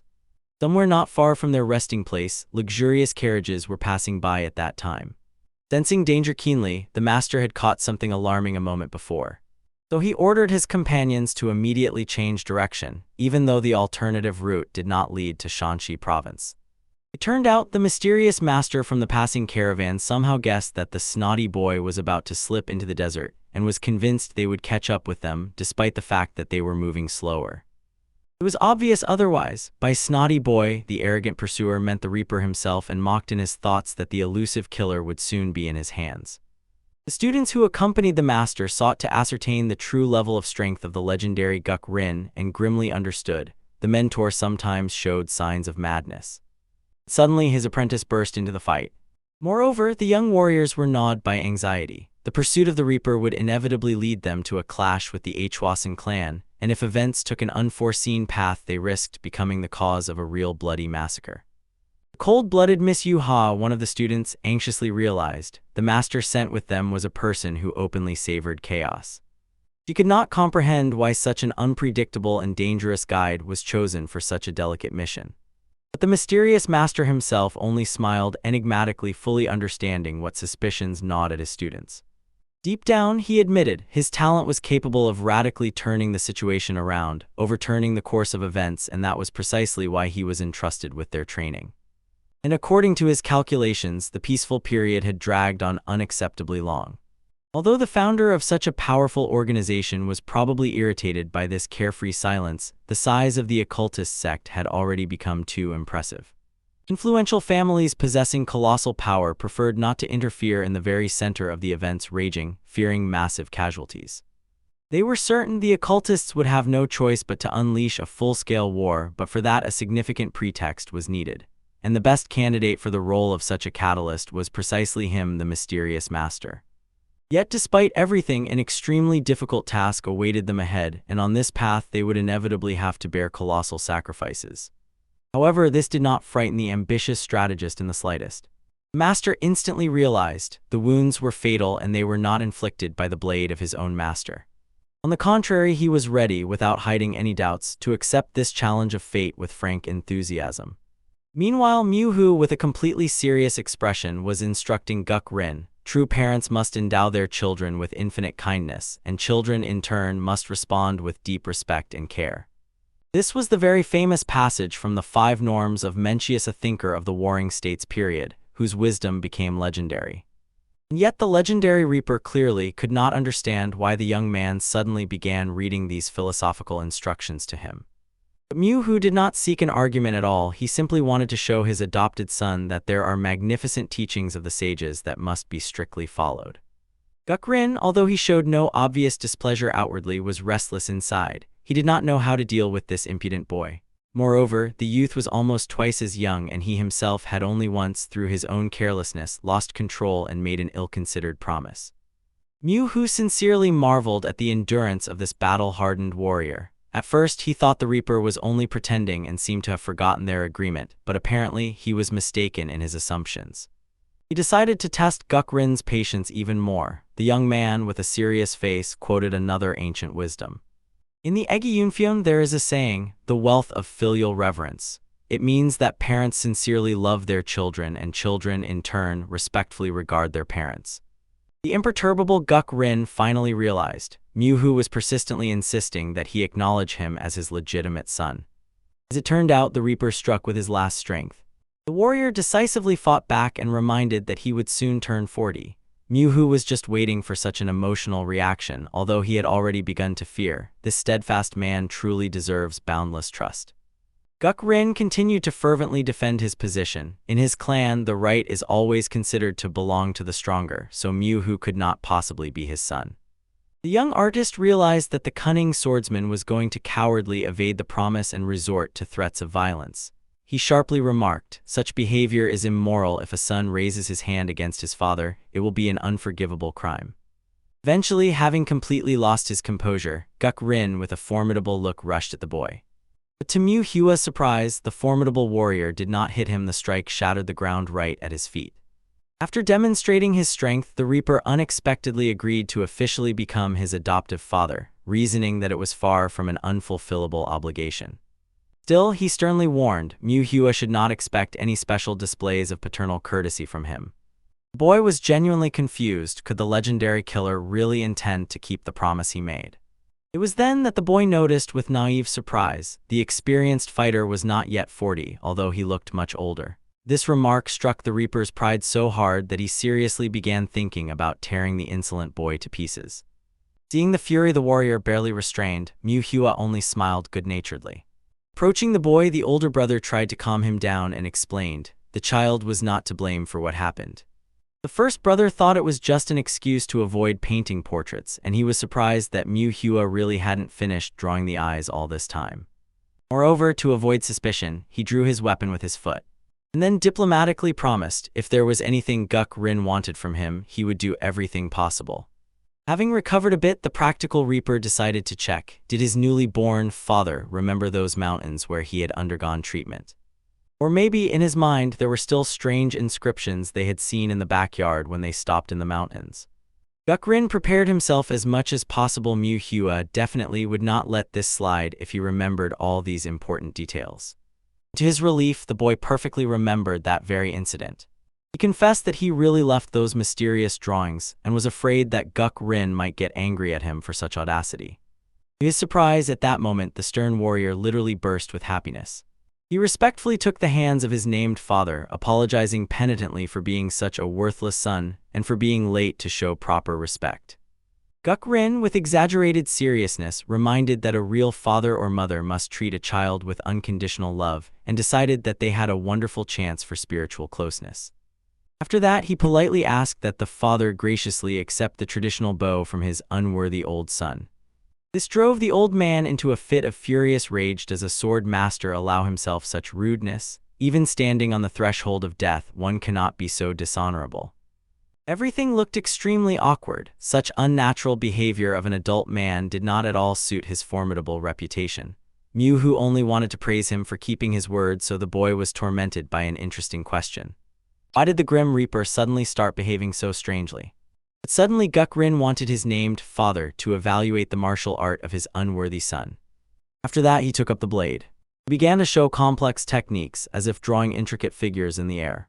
The Reaper himself knew perfectly well why the fame of this style rose so rapidly. The illustrations of combat techniques by Myuhua were so clear and accessible that almost anyone could master them. For a true master, a visual explanation alone is always insufficient. Every time a person strikes, the muscles that hold and direct the force work differently, and in each specific situation, the breathing technique has its own unique nuances. That is why, even if it were possible to copy the external form of the martial art, stealing the deep theory of strikes is practically impossible. The mysterious illustrations of Myuhua managed to convey even these finest details. Those who knew in advance where and how to apply force no longer had to train for decades. Finally, Guk-rin completed the demonstration of the first half of the deadly complex Deadly Blood Splashes. But the Reaper decided, judging the old man is foolish, especially one who is about to go to hell where he will be repaid by judgment. Problem awaited in the second part of the technique. In Mu Hua's drawing, the theory of strikes for the final sequence was laid out, but the presentation turned out to be insufficiently clear. Although the experienced fencer had already fully mastered the first half, he had only approached the true mastery of the art of Huijun. So he fervently hoped that he would eventually master the second half as well and then achieve absolute perfection. Watching the smooth movements of his son, Mu Hua noticed, in the second half of the complex, the force on the sword's tip noticeably weakens. It seemed that Guk Rin was as if possessed by some abstract form and did not notice this flaw. The young artist thought the warrior just needed to slightly redistribute the force and direct it to the blade's tip. Suddenly Mu Hua noticed something truly impressive. He was drawing nothing yet around Guk Rin's body, a mysterious red frame clearly outlined itself. At this moment, the man continued to hone complex techniques until he felt a troubling intuition deep inside. After that, he kicked the man right in the face. An unknown presence that was exactly what the experienced fighter sensed, and it sharply alarmed him. Therefore, he immediately abruptly stopped the training and ordered the father to climb onto his back. They needed to get out of the dangerous place immediately. Mu Hu assumed that the tireless pursuers from the Hwasan clan were after them again, but Guk Rin shook his head gloomily. He instinctively felt this time they were being tracked by someone much more powerful, his own mentor, the damned old man. After this troubling revelation, the man immediately rushed away from danger. Mu Hu, comfortably settled on the broad back of the warrior, intently watched his tense body. It seemed strange to him. It was not even necessary to mentally form the image of a person to see the mysterious red frame. It was enough just to focus on the object. Suddenly, the attentive young man noticed they were moving exactly toward the place from which members of the Hwasan clan had previously pursued them. To the confused question, Guk Rin briefly explained, there is a tactical technique to clash enemies head-on, and that was exactly what he intended to do. A look of incomprehension froze on the boy's face, but the experienced warrior patiently unfolded his plan. He remembered somewhere nearby a dangerous old man was hunting him, so he wanted that man to inevitably run into the pursuers from the Hwasan clan.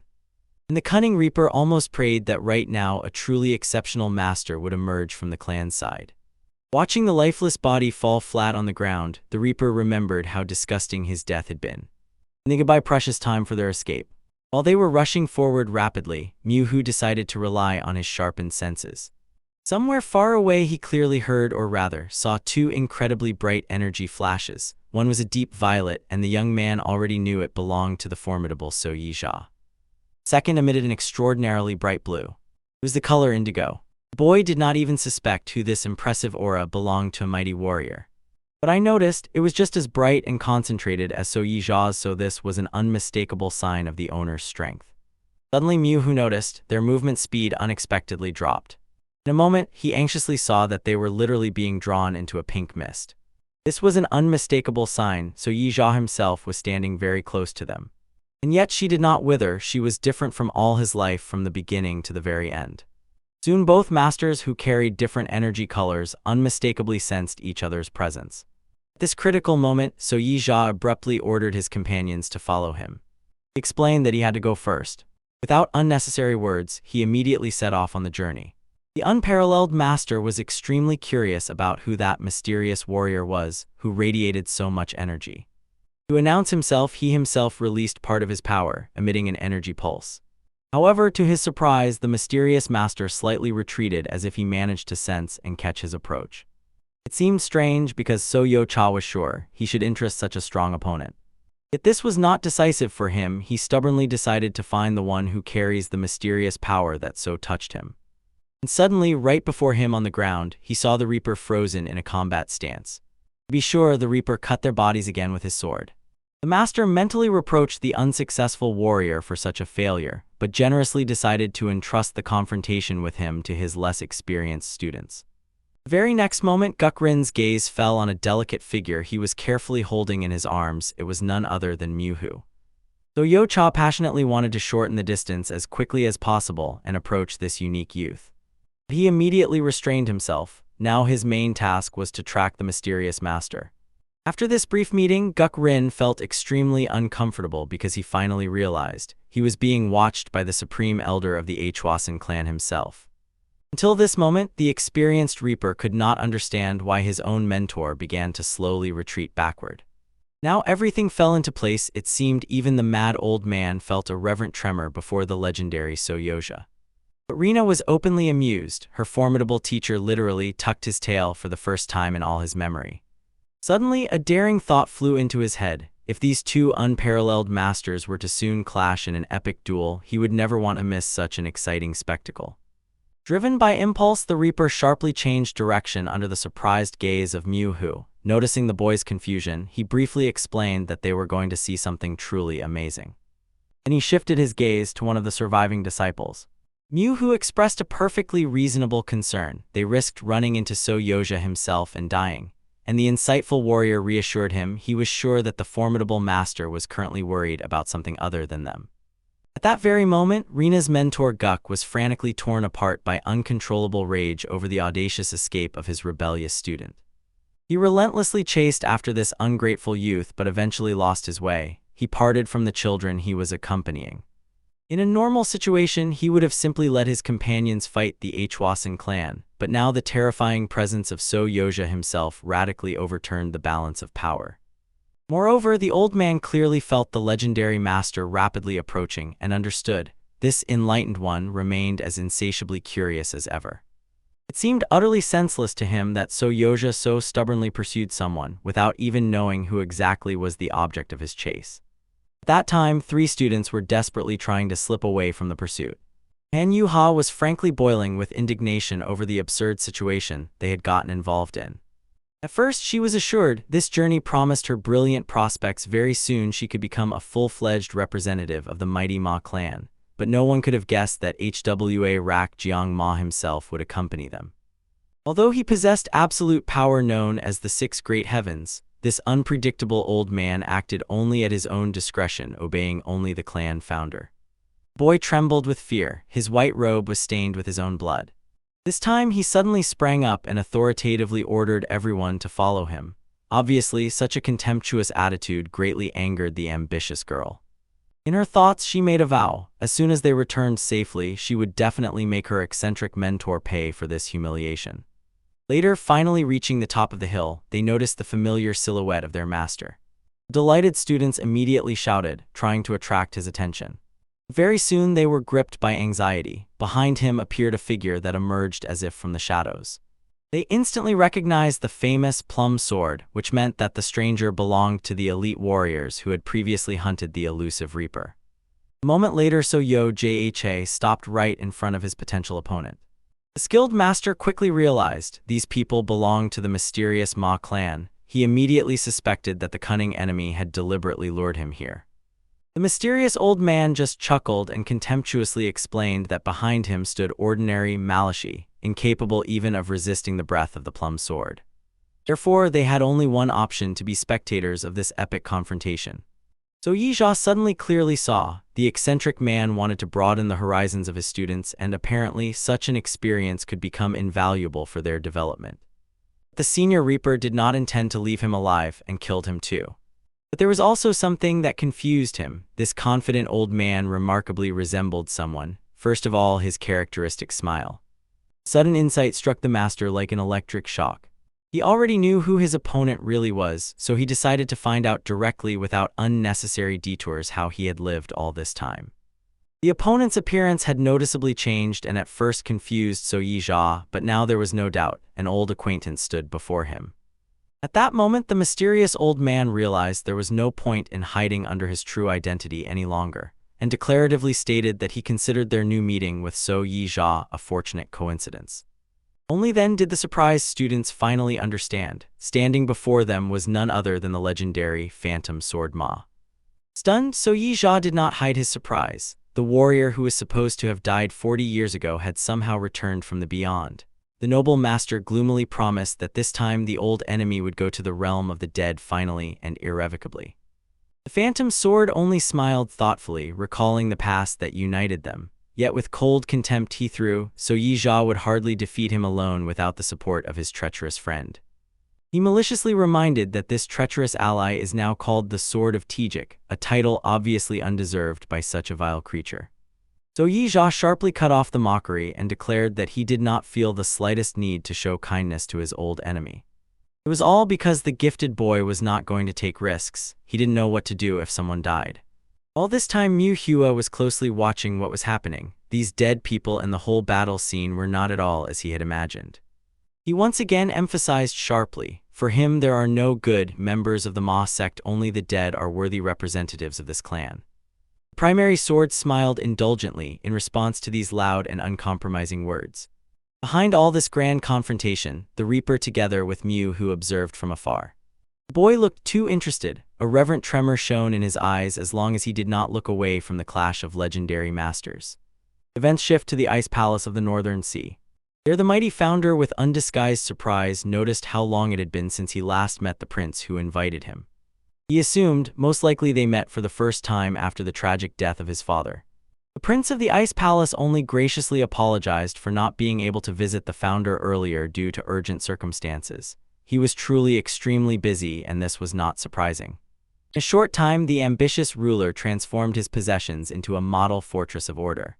But the prince of the Ice Palace of the Northern Sea was puzzled that the founder had such insightful power to know what was happening even in his remote fortress. 20 years had passed since his father died, and even then the current ruler cold-bloodedly ascended the Night Throne, skillfully sowing enmity between brothers and forcing them to destroy each other in a bloody civil war. Yet he still could not understand where the people who kill others come from. However, if comparing the military power of the Ice Palace with the might of the Ma clan, it amounted to only 1/10, so the prudent prince turned to the founder with a special request. He showed him the mysterious sign of the Namen Gates, as well as the symbol of the beast and the sword of albinos, undeniable evidence that these powerful factions had already entered into a secret alliance with the Ice Palace. The insightful founder felt that the prince was hinting at a conspiracy to sow chaos in the ordered world. The prince was impressed by the interlocutor's intuitive insight and directly confirmed this was exactly their initial intention. They wanted to build a fundamentally new system by dividing the world into 3 balanced parts. The prince explained that each of the existing territorial forces has sufficient power to claim sole dominion over the world. Still, he proposed to unite in order to achieve a more realistic goal. The wise founder understood well. This proposal partly grew out of basic human greed, a craving for a prize as sweet as power over the entire world. No one intended to share it with rivals. And it is worth for each participant in the conspiracy to at least partially satisfy their ambitions, take their share, and then the eternal enmity will disappear, and the power structure of the world will finally change for the first time in many centuries. It became clear 3 contenders primarily sought to get rid of the powerful clan Chengdu men. However, the insightful founder rightly noted that such a balance will not last long, for, as the old saying goes, on one mountain there is no need for 4 tigers. He was worried that somehow he was also involved in this. After all, he was the one who threw that stone. First, the conspirators will unite their forces and overthrow the current main tiger, but then the inevitable question will arise: how to remove the other 3 contenders. And each member of the secret alliance, without any doubt, nurtured exactly such insidious plans. So the cautious founder promised to carefully consider the intriguing proposal of the prince, who did not object, since an ally must examine all the pros and cons of such a risky plan from all sides. Moreover, the young ruler was interested in another delicate question: whether the founder had already chosen a successor. The response required the fastest possible decision, because the tragic fate of the prince of the Icy Palace vividly showed how critically important the timely choice of a worthy heir was. The founder thoughtfully promised he would definitely consider this issue as soon as he returned to his residence, and assured he would soon inform the interlocutor of his final decision. After that, the prince set off back to the distant palace that awaited him. Left alone, the founder plunged into deep reflection. He perfectly understood the young prince of the Ice Palace was not as simple as he might have seemed. At such a young age, he was already harboring ambitious plans for world domination, and showed not only exceptional cruelty but also outstanding strategic intelligence. Without a doubt, this person had the potential to truly rise to significant heights in the world of martial arts. But all his doubts were cut off by the intervention of the senior Reaper. But the founder felt that blindly diving into this risky business was not an option. Even if all 3 conspirators combined their forces, they would hardly be able to effectively oppose the current dominant clan. Yet he admitted such a proposal could prove to be more than advantageous for him. If everything went according to plan with the participation of Hwa Rakchan, it might be strategically wise to formally agree to the prince's proposal while secretly working to destroy the conspiracy from within. The founder only hoped that the unparalleled master would cope with the task assigned to him. Returning to the epic confrontation of masters, Mu carefully watched the virtuoso actions of So-Yo-Cha. The legendary warrior launched a lightning-fast attack. He used his signature technique, Blooming Plum, and the phantom sword visibly easily deflected the most powerful strike. He condescendingly only remarked that his opponent had noticeably improved in martial skill, but unfortunately in height he remained at the same modest level. His Holiness immediately flared up at such tactlessness, sharply reminding his opponent that over the past decades he still had not learned proper manners. However, So-Yo-Cha knew perfectly well this character trait was innate in his old enemy, and he was quite sure that for such an insolent person the best disciplinary argument was a good club. So he resolutely set himself to level his opponent eye to eye with destructive force. He ruffled the youth's hair, and the boy sincerely thanked the lad for his own salvation. The next moment the entire battlefield around was flooded with a dazzling pink glow. Even the experienced warriors who came with the phantom sword had to close their eyes. The mystical glow was too blinding. Phantom sword noted with grim satisfaction, today's encounter was undoubtedly predestined by fate. He firmly believed today one of them would inevitably depart to the other world. But at the moment when the duel was already spiraling into the heart of the clash, Chanban rushed to the place. He arrived, out of breath, along with the rest of the disciples. So-Yo-Cha strictly ordered them not to approach. He said that before him was the man he had relentlessly searched for 40 years, the elusive phantom sword. Although a seasoned warrior, seasoned by experience, considered their meeting a lucky coincidence, his opponent stubbornly believed this day would be the last in the long life of his sworn enemy. Such loud promises caused only an indulgent smile on the old master's face. He understood well, all his numerous opponents uttered the same confident phrases, and ultimately each time they ran into untimely death by his hand. He decided that the boy had simply done an excellent job with his task.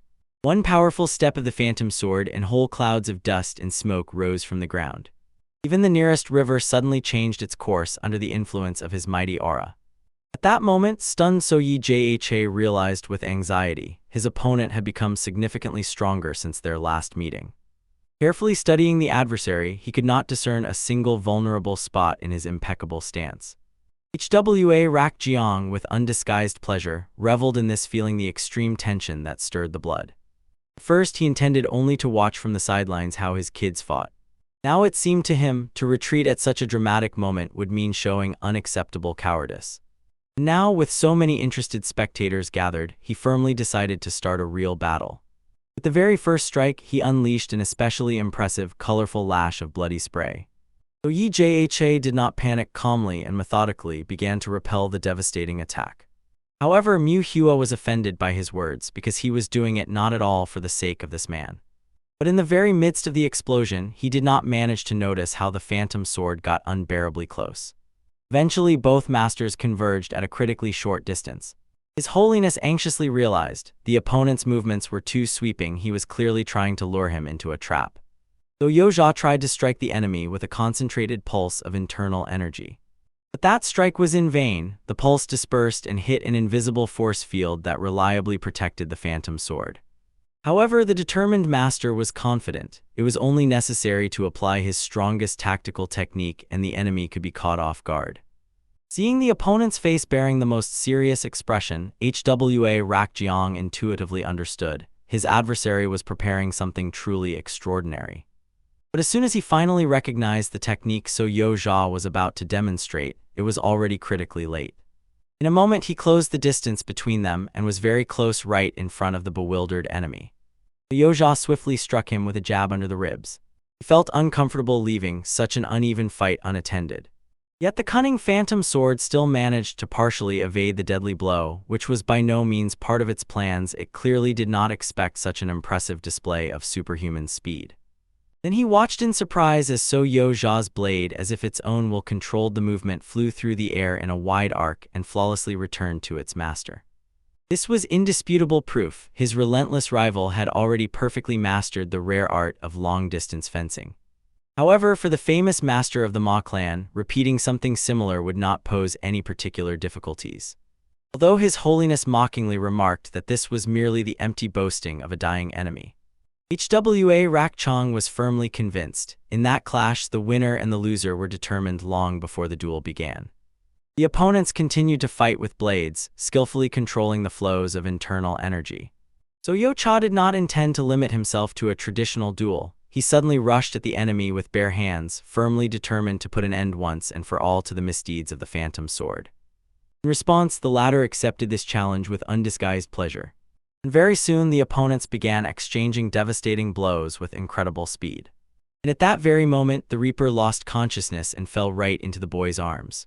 Watching this fantastic duel, even the most skeptical witness would call what was happening true madness. Even the experienced Hook Rin acknowledged with reverent awe, both masters far surpass any warrior he had ever known. The confused Reaper was not at all disturbed by the fact that So Yo-cha was pressing his own mentor. Although the old master truly possessed monstrous power, his slight mistake at the start of the clash had already begun to have consequences. Mu saw everything quite differently. Watching the virtuoso movements of So Yo-cha, the boy anxiously realized the famous master was actually mired in mortal danger. And he held on just the same, taking blows at a critically close distance. His holiness understood well, such tactics could not bring him prosperity. Now his legendary technique was slowly weakening, but he was still full of determination to seize the opponent's sword at any cost. At this fateful moment, the perceptive HWA Rakjiang noticed a barely noticeable fluctuation in So Yo-ya's movements. Although he did not expect him to resort to long-distance fencing techniques, this improvised case still gave the Phantom Sword a certain tactical advantage. When Mu Hua touched his head, he immediately realized the warrior had a high fever. Until then, the Reaper had only been pretending that everything was fine with him. Probably So Yo-ya mistakenly believed that his relentless enemy possessed only one fighting style, the famous Blue School. So HWA Rakjiang, catching a weakness in the opponent, finally revealed his main trump cards and mercilessly put an end to this exhausting, prolonged duel. In an instant, everyone present froze in reverent and terrifying horror. They watched what the unpredictable HWA Rakjiang had planned. But none of them could understand where HWA Rakjiang had taken the secret technique of their long-vanished clan. At first, as soon as the mighty master ordered the students to watch the fight carefully, they took it as an ordinary assignment. Everyone knew perfectly well this legendary warrior possessed the most outstanding techniques, but even in his impressive arsenal, he chose only those styles long considered lost. Probably he intended to pass these priceless knowledge to his followers. Han Yu-ha silently prayed that the mentor would soon put an end to the hateful So Yo-ya. Suddenly her gaze caught something strange. She noticed two more observers who were watching the grand duel without taking their eyes off it.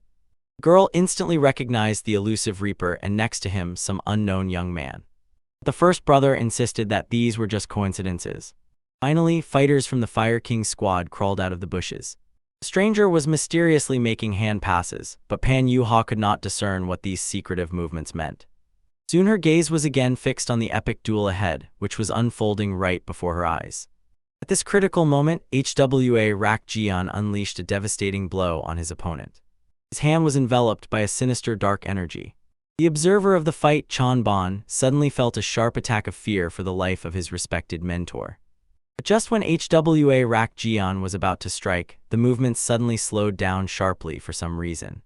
Despite this unforeseen circumstance, So Yo-ja was still seriously wounded. Scarlet blood gushed from the slashed side.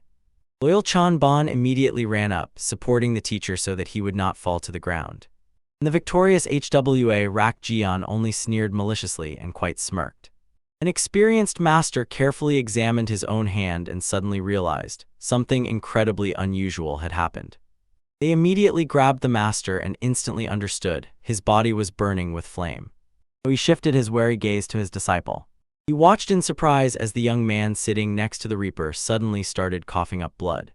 For now, Guk Rin, confused, could not understand what exactly had happened to his young companion. The weakened Mu Hu was stunned. It was enough to mentally shift the opponent by just 3 centimeters, and the consequences turned out to be unexpectedly severe. At first, Mu Hu felt that HWA Rakchan was completely under his control, under the influence of his mysterious power. But then the incredible happened. Even the experienced master literally broke free from the invisible grip of the power. It became completely clear to the young man. Before him was not an ordinary person, a true supernatural monster was hiding in human form. Meanwhile, HWA Rakchan, not restraining a smug smile, asked that the little ones suffer a little longer until he finished the interrupted duel. Myuhu himself felt increasing anxiety with every moment, as he could not calm down about the wounded master So-yo-ya. He fervently wanted to somehow rescue the legendary warrior, but had no idea how exactly he could do it. He lifted him into his arms. The men asked Lord Mu-hua to move with them to a safe place. The young man could not come to terms with the thought that he had witnessed the inglorious end of a great master. Suddenly he felt something strange. From afar, the approach of a giant force was clearly and unmistakably felt. Later, this disturbing anomaly was noticed by HWA Rakchan himself. He frowned, his facial expression showing complete incomprehension. As it turned out, this unknown energy had colossal attack power and was flying straight at HWA Rakchan. Yet the unsurpassed master managed to dispel that formidable strike incredibly easily, with a careless wave of his hand. Obviously, none of the younger participants in this drama expected to witness such a phenomenal display of power.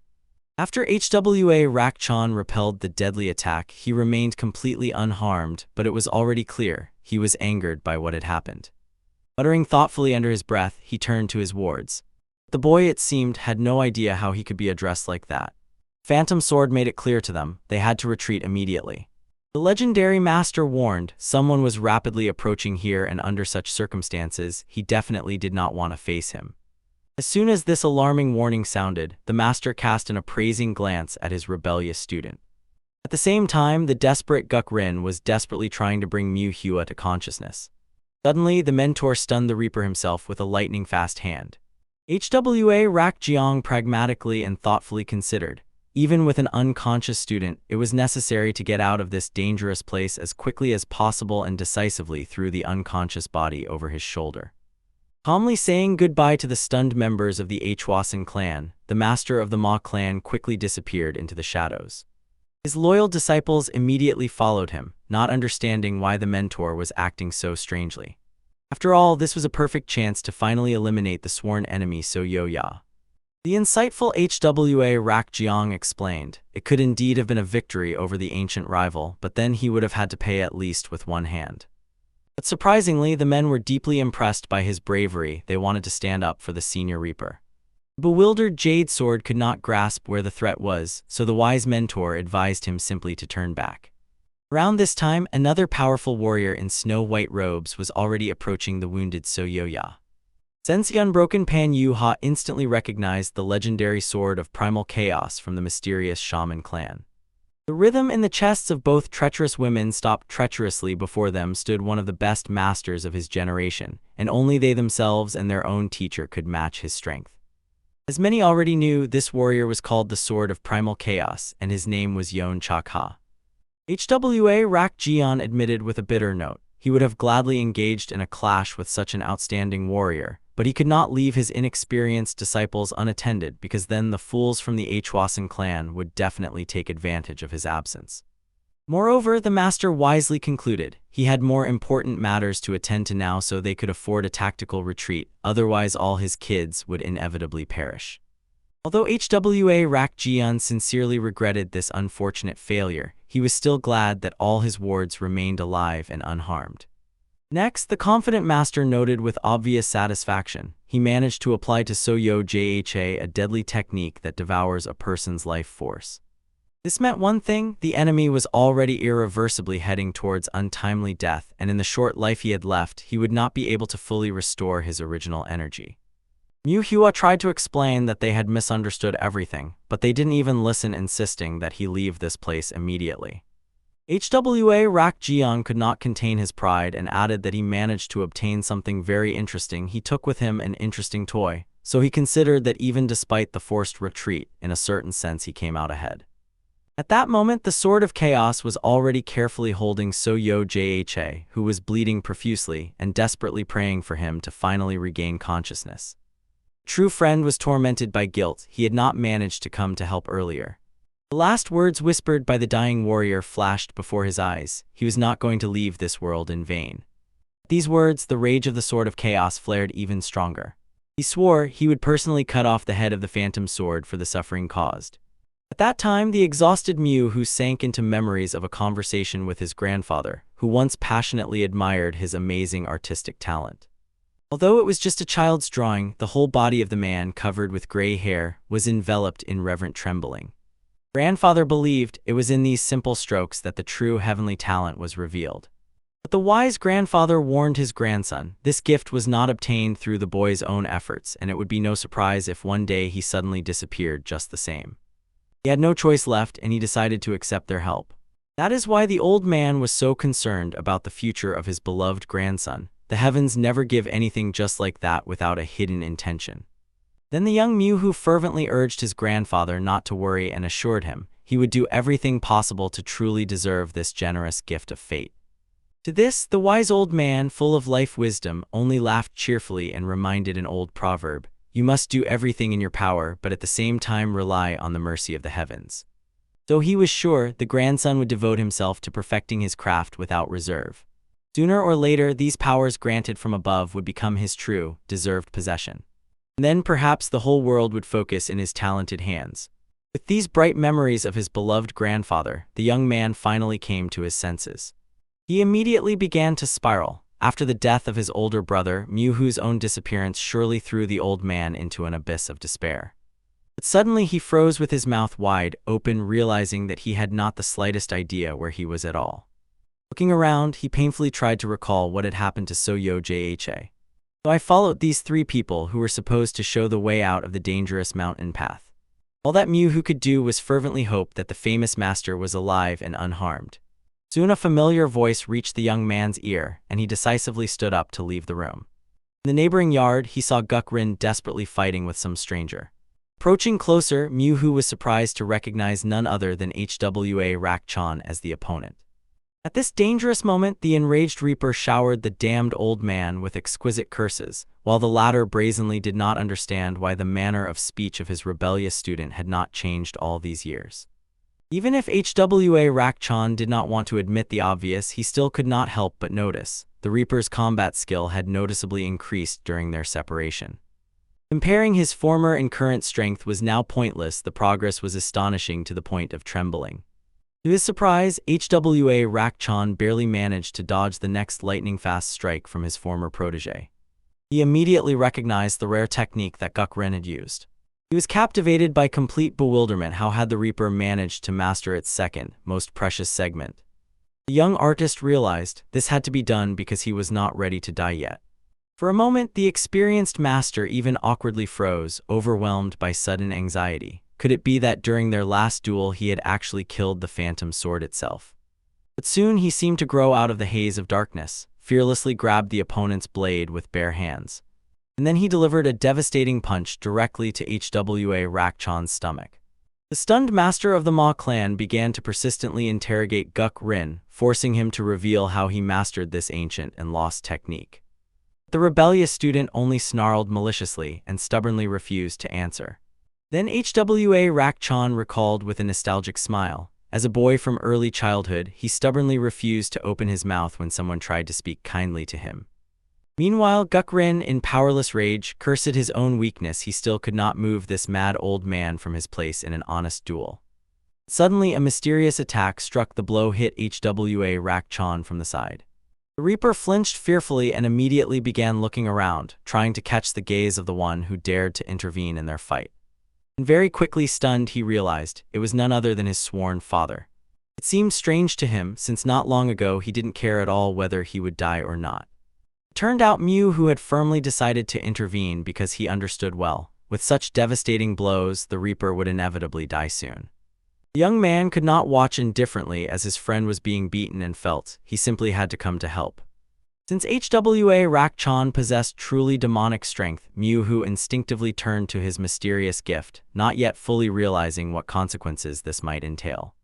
But soon in Manhwa's memory surfaced the wise instructions of his grandfather. He persistently urged his grandson to fully devote himself to learning. Moreover, he recalled the words of the bodyguard Ban Yang, who explained, Danjian is a mysterious element of energy, and the young man himself must become like a bird flying over its depths. Inspired by these memories, Manhwa focused on gathering his inner strength and soon understood the true meaning of these metaphors. He gathered all the energy at the point of Danjian. And then the secret meaning of the comparison with the great bird was revealed to him. Carried by intuitive insight, the young man smoothly swung his arms, imitating mighty wings. It was at this moment that he managed to create the legendary strike that encompasses the world. The bird was destined to become prey, and the cat was simply unlucky. But it seems everything has changed. Perhaps it was the awakening of his soul. Its power was so impressive that even the most experienced master Hwa Rak Jiang froze in amazement. After that, he was knocked off his feet by the colossal force of the energy flow. But it seemed the experienced fighter was exactly waiting for this. He instantly regrouped and delivered a powerful counterattack. His devastating attack broke through Mu-Hu's defense and crashed into the nearest building. A rumbling explosion shook the outskirts, and all the wards of Hwa Rak-chan anxiously jumped outside, not understanding what was happening. At first, the disciples of the Ma clan thought that the mentor was simply having a friendly conversation with his former protege. The current situation did not at all match their expectations. Hwa Rak-chan himself, approaching the place where Guk Rin stood, only grinned ominously. He could not believe that this boy had already brought to the surface all the hidden potential he had. Finally, they reached one of the secret centers of Vanchi, hidden in the Jayasan Mountains. And for the young man, this mentor was like an invisible boundary that he had to overcome. However, he needed exactly the tool that could awaken and unleash all his colossal power. At this critically important moment, Hwa Rak-chan remembered a rare artifact, the dagger branch of the red plum, given to him by So Yo-ya herself. Everything fell into place. To achieve victory, he had to use this weapon and only it. As soon as the ancient blade touched his hands, the master was immediately enveloped by wild, uncontrollable energy, like a whirlwind. But Pan Yuha quickly and flawlessly recognized this was not at all a manifestation of ordinary inner strength. The energy flows had impressive density and power. The events moved to where the Hwasan clan had temporarily settled. There, Chenban's devoted assistant was furiously outraged. They still could not catch up with the Reaper and deliver him to just retribution. But the greatest fears gnawed regarding the condition of the Supreme Elder. The fact that such a mighty warrior had lost a significant part of his legendary powers was a true tragedy. There, Mu-Hua was received with all honors, fed, and the servants already began to attend to him. Then suddenly Chenban felt something alarming, as if the very air around trembled from invisible energy. He rushed to the window and tried to understand where this anomaly came from. Soon a dazzling pillar of pure blue light appeared before his eyes. It flared up near their temporary refuge. Right there where the master of the Ma clan who had fled was now resting. The observer froze, stunned. Such bright and pure energy seemed unimaginable, as if no mortal could produce such a phenomenon. But contrary to all expectations, the source of this divine power turned out to be the young Mu-Hu. Seeing such an impressive display of power, Hwa Rak-jiang could not contain his admiration. After that, he boldly and confidently suggested the boy deliver his best strike. Mu-Hu coldly slid an appraising glance over the opponent, and he smoothly, almost imperceptibly, directed his blade towards him. Since then, 2 days have passed. He was treated well despite his stubborn insistence. It was completely undeserved. And at that very moment, a colossal energy attack struck the confident master. It seemed capable of turning absolutely everything in its destructive path to dust. After the completion of this deadly lunge, only a deep crater remained where it supposedly hit. Yet Mu-Hu himself was held in an iron grip by Hwa Rak-chan. The master of the Ma clan somehow miraculously managed to dodge the inevitable strike. The experienced warrior understood well. He had just witnessed true chaos in action. He managed to grab the boy by the throat, otherwise he would have inevitably been drawn into the destructive whirlpool of energy, tearing his body into the smallest fragments. The perceptive master clearly saw how, at the very last moment, a doubt flashed in the youth's eyes. Hwa Rak-chan did not even dare to imagine what would have happened if at that decisive moment the power of the magical sword had been even slightly greater. The prospect was truly terrifying. Yet he anxiously noticed that his own blade had begun to crack. This meant only one thing: if Mu-Hu had not succumbed to doubt, the experienced master would surely have met an untimely end. Probably they believed that he and that unknown Reaper had special relations. After such a close encounter with death, Hwa Rak-chan quickly called Guk Rin to him.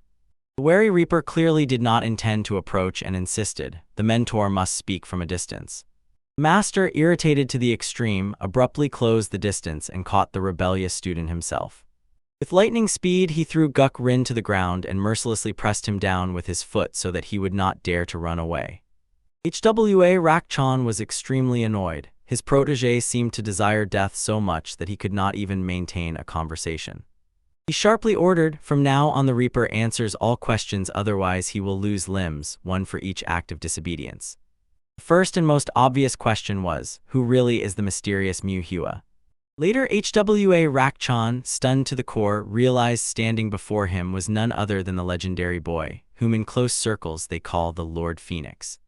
The master could not recover also from the fact that Guk Rin had enough reckless courage to learn forbidden martial arts, and most likely it was Manhwa who passed him the second part of the most complex technique. HWA Rakchan was well aware, despite all the commotion they caused, the founder himself would be infinitely pleased with the gift, the talented boy. The young man recalled their conversation, before the warriors in white clothes intervened, and before the man who swore to call him his father spoke. But even more masters were intrigued by the mysterious figure of Lord Phoenix himself. Now, intently gazing at Manhwa, he was finally convinced, this is truly an extraordinarily valuable find. The story shifts to the Sword of Primal Chaos, where he is having a tense conversation with the wounded Soyi Jha. Yeon Chok proudly reminded that he is saving his comrade's life for the second time. Moreover, he tried to comfort his friend, asked him not to grieve over the temporary loss of strength, and solemnly promised to personally bring him the enemy's head on a silver platter. But Soyo Jha, angered by such bravado, sharply demanded, let Yeon Chok at least stop his boasting for a while. The exhausted master admitted that, instead of listening to this bragging, he would rather just die right on the battlefield. His Holiness clearly felt deep disappointment. He had to endure such humiliation again for the second time. Remembering the clash with the Phantom Sword, he bitterly acknowledged he did not have enough strength to finally finish him off. But it turned out the opposite now. He himself almost died at the hand of an old enemy. Yojha did not know all the details. Still, reflecting on this, Manhwa did not find it all that strange, and suddenly realized, at the critical moment, someone miraculously saved him from inevitable death. Probably it was exactly that mysterious boy, Lord Phoenix, a gifted youth who mastered the secret techniques of their clan and received a severe wound, but who became the savior of Soyo Jha himself. The great master himself could not fully understand why this unusual boy so deeply touched his heart. The insightful Yeon Chok noticed, numerous conflicting thoughts were raging in Soyo Jha's mind. He delicately asked his friend to focus on what he could truly handle right now, and then simply listen to the call of his heart. Soyi Jha could not believe that the incredible day had come. Usually the overly caustic old man suddenly began to comfort him. But he had to admit the fairness of these words. They contained a truth that could not be brushed aside. Heeding the advice, he decided not to reveal Manhwa's secret to anyone for now, even though he was still unsure whether he would someday regret this decision. Finally, the time came when Yeon Chok had to say goodbye to Soyi Jha. The only oddity was something else. He had acquired a son much older than himself. He held firm determination within himself to deal with the one who had brought so much suffering to his friend. While they flew as a guide to the Ma sect, Yeon Chok was already aiming catch up with and destroy HWA Rakchan. Realizing that innocent Manhwa might also be there, Soyi Jha categorically forbade Yeon Chok from going there, explicitly emphasizing this was not his personal matter. The Sword of the Primal Chaos saw the situation quite differently. The experienced fighter immediately understood that Soyi Jha was worried because he did not want to cause large-scale bloodshed. And he recalled the words their teachers tirelessly repeated since the time they first learned to hold a sword. Facing the injustice of this world, a true master is obliged to be able to restore justice. This memorable phrase deeply touched Soyi Jha's heart, awakening his innermost memories of youth. Yeon Chok convincingly explained, since he is a friend then, bravely fighting evil and suffering defeat, he remained a sacred cause. The future clash will be not just revenge, but the restoration of disturbed harmony. Even if they all perish, if they retreat now, they will finally lose the chance to restore justice.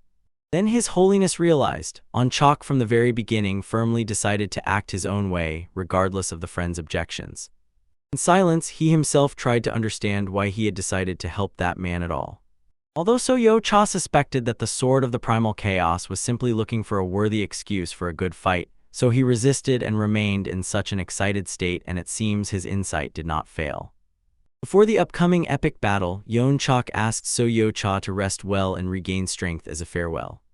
But as soon as the door closed behind the warrior guest, the master's face sharply became sterner, as if the entire depth of his inner experiences suddenly reflected on his skin. Meanwhile, Mu-hu finally came to his senses, lying in a comfortable bed. He quickly recognized the familiar surroundings of the room. With annoyance, he realized he lost consciousness again. Returning in thought to recent events, the young man realized with horror, a moment more and the irreparable would have happened.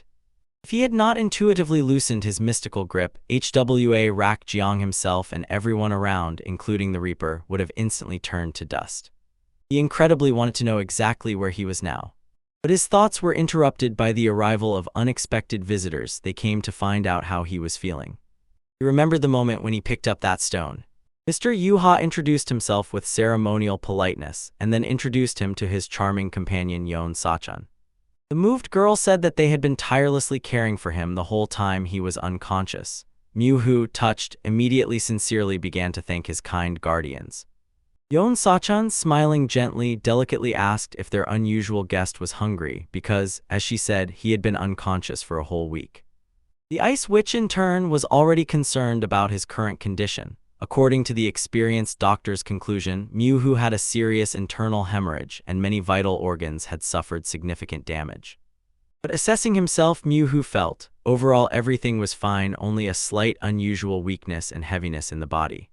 The caring girl suggested that he not stay too long. The difficult road back to the Ma clan school awaited them. She said that at first they left the abode of their clan, but due to unforeseen circumstances were forced to return earlier than planned. Moreover, the curious visitor asked if the young man knew why the Hwasan clan was pursuing them, since at first they set out on the road specifically to meet with representatives of this powerful association. But Mu-hua was worried about something else. What personal connection did he have to their sudden decision to return? The girls casually explained that from now on he was also a full member of the Ma clan. The older brother wanted to find out if anything similar had happened before. Since then, Mu-hua began to be afraid and stopped drawing eyes. And somehow he clearly felt the trajectory of the stone. The reason was simple. Mu-hua's mentor, Guk Rin, himself belonged to their community, so his protege automatically received the same status. After this unexpected revelation, the young man was completely confused.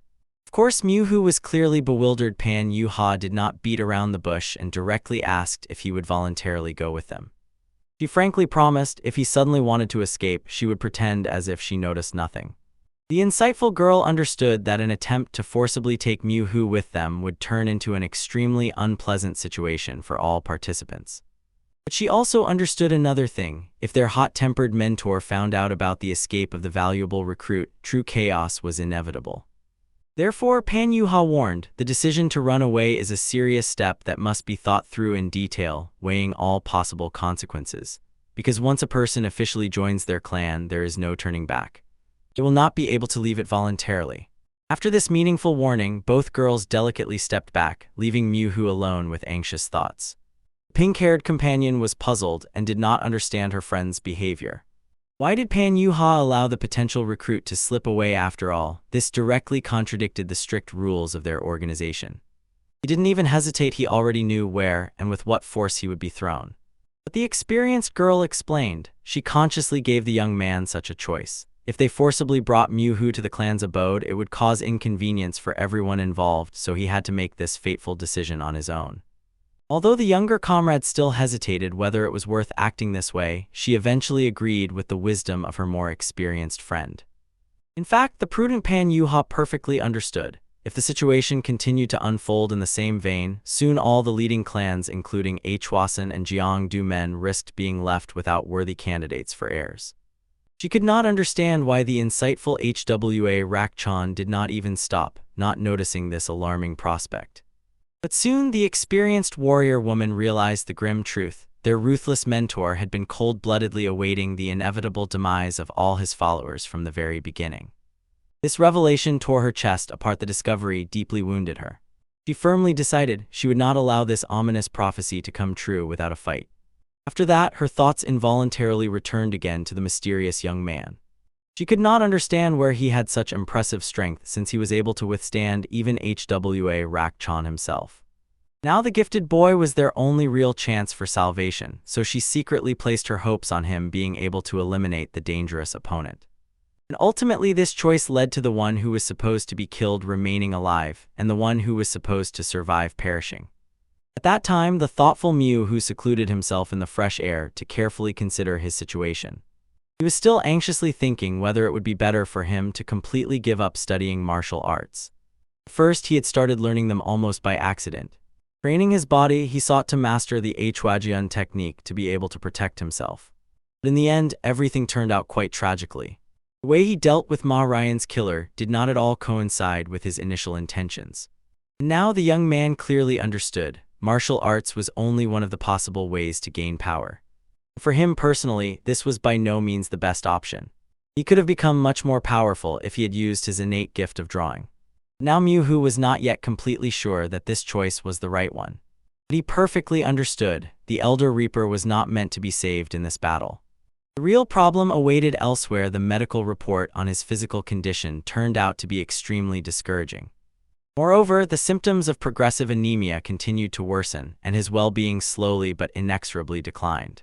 Yet despite everything, many unfulfilled dreams and passionate impulses still flickered in the young man's heart. He ardently desired to turn them into reality. Reflecting on the clan which he was persistently being drawn into, Mew recalled the cautionary words of the Ice Witch and admitted, she was right. Besides, he had often heard the same thing. If a person once becomes firmly attached to a clan, they will never break free from its snares until the end of their days. However, the young man still assumed that not everyone in this mysterious association was as frightening and powerful as the relentless Hwa Rakchang. As if simply sensing his thoughts, the legendary old man unexpectedly came upon Mew who had secluded himself. The master was sincerely surprised. After several days on the brink of life and death, the young man looked extraordinarily well. Mew was genuinely frightened by the sudden appearance of this formidable man. Casting a glance at the stern face, the boy could not at all comprehend what to expect from the unpredictable old man. But it turned out that he came only for a brief conversation earlier. There simply had not been a suitable opportunity to get acquainted. If he died, then his people would have been destroyed along with him. It was then that Mew realized the time had come to finally resolve all the tangled circumstances. Thanks to his special bond with the Reaper, he suddenly became a relative of Hwa Rakchang. But the stern master of the Ma clan firmly cut off. The Reaper never considered him his true disciple. The news instantly overturned everything inside the young man. He fell into complete shock. Hwa Rakchang, not even hiding his contempt, explained, such a senseless loser could not become worthy of being his disciple, and even Guk Rin did not dare to argue with this unflattering verdict. But despite everything, the Reaper continued to respectfully call Hwa Rakchang his teacher, and he, in response, stubbornly addressed him just as politely, because deep down he sincerely hoped. Stern mentor still had the same feelings for him. At that moment, Mew froze at the incredible shamelessness of his so-called son. Such stubbornness could truly be called his special superpower. Hwa Rakchang cast a testing glance at Mew and informed him that he was well aware this young man was not the Reaper's traditional disciple. Moreover, because of their strange relationship, the boy was formerly the father of that very impenetrable idiot. Mew could not recover from how easily Guk Rin exposed all their secrets. Bitterly, the Reaper admitted there was no choice, otherwise he would have been cruelly beaten to near death with special pleasure. And then Hwa Rakchang summarized, his relationship with Guk Rin is not of decisive importance. Moreover, no one knows, maybe he could have died himself immediately afterward. Much more important is something else. Mew is none other than the legendary Lord Phoenix, a mysterious figure about whom secret rumors have long been circulating. The master of the Ma clan frankly said that he came here from the very beginning specifically to finally verify whether this status is true. Then Hwa Rakchang authoritatively demanded that the boy look him straight in the eyes. At this tense moment, the master's restrained face twitched and a truly terrifying grimace escaped from it. Mew instantly tensed, feeling the danger only growing. Suddenly his body seemed to be paralyzed, and consciousness began to flee as if he was about to faint. Guk Rin immediately realized the treachery. The cunning old man applied a special interrogation technique to the unsuspecting youth. The Reaper was most surprised by where Hwa Rakchang got the secret technique 12 chosen gods, accessible only to a narrow circle of initiates. Without distracting himself with unnecessary reflections, the experienced master went on the offensive with a purposeful interrogation, directly asking the boy if he really was the same Lord Phoenix. Mu, being in a trance, calmly denied it. This was by no means true. In the end, despite the number of deaths, he still managed to survive. Guk-rin, with hidden satisfaction, realized HWA Rak-chan had indeed made a serious miscalculation. Mu himself did not suspect that he was the legendary Lord Phoenix. Unexpectedly, after the Reaper's brief sneer, the enraged old man mercilessly launched an attack on his former student. After this incident, the master of the Ma clan flared up even more fiercely. He continued interrogating Mu, trying to find out if he was the mysterious artist who painted the secret technique of the Hwasan clan on the wall of the ancient temple. This time, the young man no longer denied the obvious, and HWA Rak-jiang, stunned, realized how incredible talents this boy at first glance unremarkable was hiding. The experienced master noticed with surprise. Now he applied to Mu only an imitation of the powerful skill call of the witch's spirit, and the young man, contrary to all expectations, still maintained impressive calm under the effect of this exhausting technique. So HWA Rak-jiang decided to conduct his own kind of experiment on Mu and applied a much stronger influence. He authoritatively demanded that the boy draw on the ground the scheme of his legendary technique, deadly blood splashes. But as soon as the audacious order sounded, the boy's body convulsively trembled, and scarlet blood gushed from his nose. And the stubborn master did not even think of stopping because he believed he should strengthen the influence a little more. Many times he intended to die but never dared, and to save his own life he even got involved in a fight with people he didn't know. He was convinced that if he could now firmly connect with the soul of this boy, he would finally complete the secret interrogation technique that had remained unfinished until now. Suddenly, HWA Rak-jiang felt something strange and disturbing. The next moment, Mu's gaze was shrouded in a misty haze. Then the young man folded his hands in a mysterious prayer-like pose and whispered something barely audible. In an elusive moment, a colossal force burst from his exhausted body. It threw the shocked HWA Rak-chan a considerable distance. Blood spurted from the throat of the throne master, and he, stunned, suddenly realized this boy had somehow incredibly struck him with powerful resistance. Guk-rin did not hide his joy. His young father had again done something unusual and rightfully put the arrogant old man in his place. It was obvious that Mu had intuitively applied the legendary technique Dragon Spear of the Shaolin Scar, yet it remained a mystery when exactly he managed to copy this unique move. At this tense moment, the worried Pan Yuha rushed to the scene, fearing that their temporary shelter was about to be suddenly attacked. But soon she saw her formidable mentor with horror. He was lying on the ground, sprawled out. He didn't understand why he still tried to live after killing his brother. By all signs, the master had a serious internal injury, but Guk-rin firmly asked not to touch the fallen old man. The Reaper was sure he had an incredibly resilient character and would most likely recover from the injuries very soon. What worried Guk-rin the most now was the condition of Mu himself. Outwardly, the boy looked completely healthy and even peaceful, but in reality, everything was quite different. His consciousness now resembled only a tiny wandering soul, lost in the labyrinths of his own subconscious. In this altered state, Mu suddenly remembered how in distant childhood he first met a mysterious monk. He instantly recognized that mysterious man. It was the legendary monk Konya. Then the boy finally fully restored in his memory that important childhood contemplation. In that distant episode, the monk said something extremely significant to little Mu, and now, as the youth had grown up, he desperately tried to recall those fateful words. Suddenly, in his fading consciousness, a familiar image of that very mystical strike flashed, after which his child incarnation fainted. He considered himself worthless and sinful since he was still alive.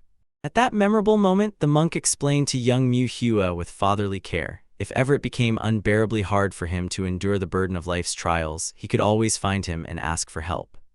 At the finale of that fateful meeting, the monk trustingly told the boy his real name and then together with him spoke something extraordinarily important right after those words. Then he decided to pass on to the boy his own innermost thoughts, sealing them directly into his childhood memory. The wise mentor knew, sooner or later the moment would come when the Buddha essence in the youth would settle into harsh trials, and this knowledge hidden in advance must become his protection. All that was truly required from the gifted child was to relentlessly nurture his true inner nature. And then Mu recalled with striking clarity what he had intuitively done just recently, when HWA Rak-jiang himself was crushingly pressing on him. Obviously, this became that very mysterious retribution the monk had warned about earlier. The young man felt boundless gratitude to this farsighted man. He had saved his life, and it had not faded even after years. Suddenly Miuhu noticed something unusual. It seemed this was meant to remain only his personal memory, but the mysterious monk was now looking directly at him as if he were truly present at that moment. Brother, considering all this, suggested to him to go to his workshop. But at that moment he quickly calmed down as if the water surface had swallowed his soul. And yet it appeared incredibly strange, since it concerned an event from the distant past. After this revelation, the monk folded his hands in the traditional prayer pose.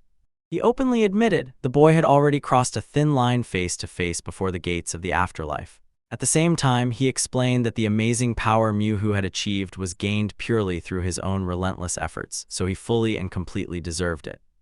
The same wise mentor also made it clear the spiritual path of his student was still very far from completion. Ahead lay endless new trials until it became clear where the true limits of his abilities lay. The monk insisted that Miuhu never give in to doubts and only relentlessly develop his unique nature. The inquisitive young man was unbearably eager to find out what exactly the mentor meant by the end of his path. But in the end, the monk with a mysterious smile assured the boy he already intuitively knew the answer to this question better than anyone. The young man was absolutely certain of this because Miuhu was advancing on the chosen path faster than all his predecessors. Now he only had to become a little stronger, unquestionably trust himself and act decisively. And then strange thoughts caught up with him. He suddenly realized it. At farewell, the monk solemnly promised he would patiently wait for that momentous day when they would meet again in the physical world. After these words, a dazzlingly bright light flooded everything around the young man. At this fateful moment, the troubled Guk Rin saw something alarming. Somewhere nearby, an unknown man was rapidly approaching the unconscious Miuhu. The stranger pushed the young man in the chest with unexpected force. He laughed mockingly. He growled fiercely, and the Reaper instantly lunged at the attacker, knocked him to the ground, and mercilessly twisted his arms, trying to understand why this treacherous attack was carried out. At the same time, Pan Yuha carefully examined the injured boy. Her experienced gaze quickly spotted traces of the magmatic rock of Hwasan volcano on Miuhua's body, a special, extremely poisonous class. She reproachfully berated herself for unforgivable negligence. She should have immediately anticipated a possible attack by the ruthless followers of the Hwasan clan. But as soon as he admitted his helplessness, his chest felt lighter. But suddenly the perceptive girl noticed something much more dangerous and sharply, anxiously called Guk Rin. Burning with the desire for revenge, he sharply ordered her not to interfere and warned, in his current state, he would kill even her if she dared to disrupt his retribution against the vile attacker. But Pan Yuha explained with insistence she was not talking about that at all. The problem was much more serious than revenge itself. Miuhu was not breathing at all. Instantly throwing aside his captive, the Reaper swiftly ran to the young man lying on the ground and anxiously listened to every breath he took. The boy's heart was still beating faintly, but the absence of breathing clearly indicated he would inevitably die if he did not receive help immediately. Guk Rin firmly understood. There was no time to delay. He had to act immediately and decisively. So I concentrated internal energy in my palms, squeezing it to the last drop. After a brief preparation, he delivered a sharp, precisely calculated blow directly to Miuhu's chest. Despite all the applied force, the young man still did not start breathing. Soon he decided to take a walk. He knew that the senior Reaper would recover soon. Then the desperate Reaper prepared to repeat the energy discharge of Kai. Pan Yuha anxiously realized this too headstrong warrior would quickly burn through a significant portion of his precious energy reserves. Even if Guk Rin demonstrated impressive control over her flows, emergency measures could exhaust his extraordinary reserves as well. So she first decisively stopped his desperate attempts and then handed him the special medicine of her clan, the one that was supposed to significantly help in this critical situation. Guk Rin clearly hesitated. He did not want to take unknown medicine from the hands of a potential enemy. A troubling thought flashed in his exhausted mind: what if it was a treacherous poison? But now everything was completely different. Under normal circumstances, he would not have taken such a risk, even a step. Miuhu desperately needed immediate help, so he reluctantly still agreed to use the offered medicine. Gloomily understanding, if something went wrong, both father and son would be taken to the other world together. With that fatalistic thought, the Reaper swallowed the mysterious powder and froze, tensely awaiting the result. The boy aimed to reach exactly this moment, but before that he first took a walk to organize his thoughts. And to his relief, the potion turned out to be truly effective. It rapidly restored the internal chi. And with renewed strength far surpassing the former, he again struck the young man with a precise blow right in the chest. It was then that Mu finally convulsively coughed and was able to breathe normally again. After that, Guk-rin exhaled loudly as if a stone had finally fallen from his shoulders. And Hwa Rak-jiang, who had already managed to approach and recovered after the recent defeat, philosophically remarked that his new student truly had an indomitable life force. The Reaper was truly amazed. His former teacher, who had suffered such severe injuries, now looked completely healthy.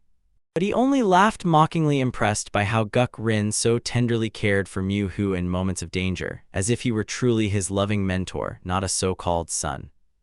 Without letting the Reaper recover, the old man authoritatively cut in. Let him follow if he does not want his precious Mu to finally say goodbye to life. Obviously, the exhausted man had no choice. Soon they set off for the nearest house where the wounded could receive proper care. However, memories still swirled in his head like a swarm. Watching Mu, Hwa Rak-jiang realized this boy was truly incredible. Even unconscious, he used the most complex special breathing technique, the one that supports the body's vital functions. At first, the phantom sword assumed the boy had mastered this secret technique from his mentor Guk-rin, but very quickly it became clear this was not true. When he recalled their first fateful meeting, the experienced master was absolutely sure. At that time, the boy did not even know the basics of martial arts. It turned out that in the astonishingly short time they had not seen each other, Mu not only grasped the fundamentals but also managed to overcome the legendary Hwajun state, an extremely rare achievement when body and mind completely break free from the chains of usual limitations. And yet, after the tragic death of Ma Ryan, the boy's spiritual power was truly incredible, but rising to such a high level solely due to a spontaneous burst seemed almost impossible even for the most gifted adept. The phantom sword, staring at Mu's barely perceptible breathing, could not understand where and from whom he had learned such unconventional and at the same time remarkably effective breathing practices. Yet the main mystery stubbornly refused to let him rest. How did this young man manage to overcome the insurmountable Hwajun wall at such a young age? Realizing the uniqueness of the situation, Hwa Rak-chan decided not to guess, but to carefully verify his assumptions personally. He planned to conduct a special full-body recovery training for the boy, the very technique practiced only by selected masters of the highest rank. Guk-rin, worried and confused, did not understand at all how this mysterious practice could help in such a critical situation. This warrior immediately surfaced in his consciousness, but the matter was not only about him. In his own bitter memories, that method boiled down to only one thing: mercilessly beating the student despite the loud and grand name of the technique. Hwa Rak-chan patiently explained, Mu is strikingly different from the clumsy Guk-rin. He belongs to that rare category of people who truly deserve proper training. As it turned out, the legendary master was firmly determined to take this boy with exceptional talent as his personal student. The Reaper truly cared about his young friend. He sincerely pitied him. And although until the last moment he pretended that such an invitation was the greatest honor one could dream of, finally breaking away from the mockery of his former student, the wise master fully focused on Mu's condition. He carefully placed his wrinkled hand on the youth's nape, and the exhausted teenager finally began to slowly regain consciousness. As soon as Mu fully recovered, Hwa Rak-chan without unnecessary ceremony got down to business and offered him a unique way to restore his lost combat abilities. But the experienced master immediately set a condition. Mu must officially become his recognized student. Only then could he transform the youth into the strongest martial arts master of all time. But instead of agreeing gratefully, the weakened Mu barely audibly asked, "Please give me water." Mu knew well, during the clash of the senior Reaper, something went wrong from the very beginning. Hwa Rak-chan was frankly disappointed by such a prosaic reaction, and Guk-rin quietly laughed at the old man's confidence. Yet the caring Reaper immediately fulfilled his father's request and then gave him cool water to drink. Only after this life-giving sip did the boy finally fully regain consciousness. Looking impatiently toward what awaited Hwa Rak-chan, Mu politely asked him to repeat the recent sentence. However, having carefully listened to how the mighty master again expressed his desire to become his mentor, the young man froze for a long time in deep thought. This charismatic man seemed to him strikingly similar to the late Master Ma Ryan, although in his own soul he clearly lacked one distinctly felt but critically important trait. But unlike the selfless Ma Ryan who honestly tried to fill this gap, HWA Rakchan increasingly tried to compensate for it with external achievements.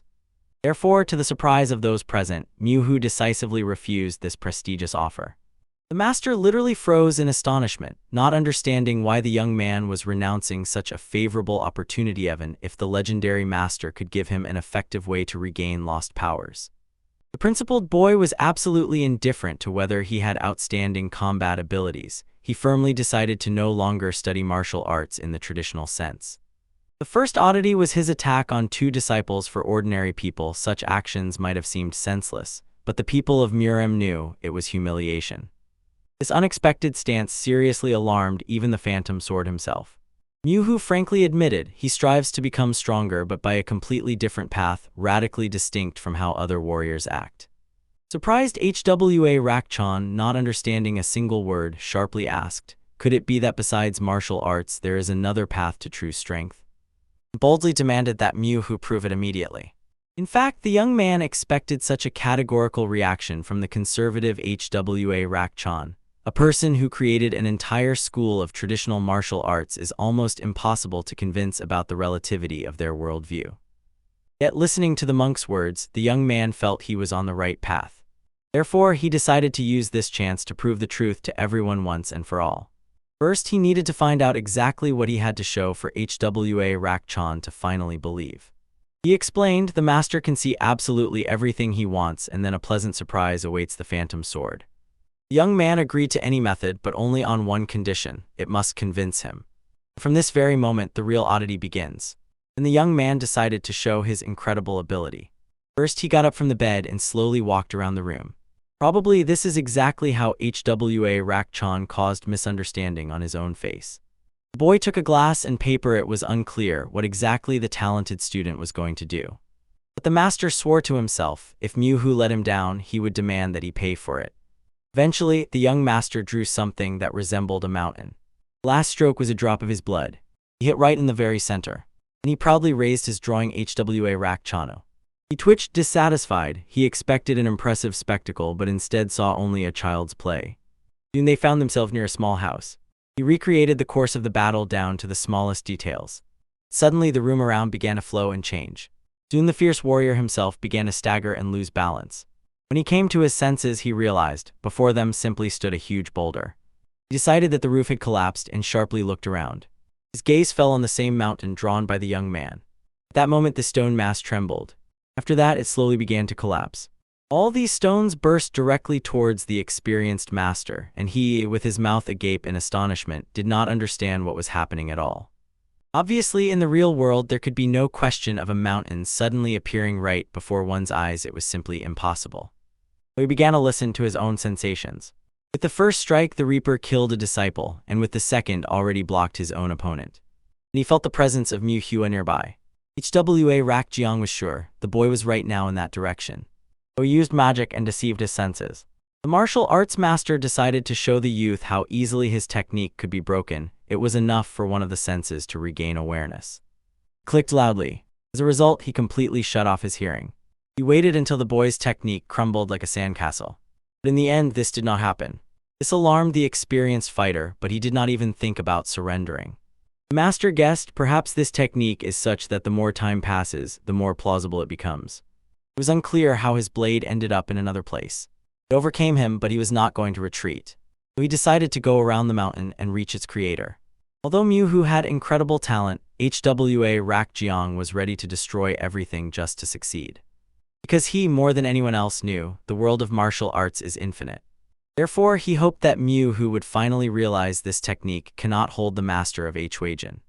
The young talent, as if nothing had happened, continued his drawing. After which the mountain began to change its size just like the entire area where the formidable warrior stood. He became curious, does Myuhu want to play with him?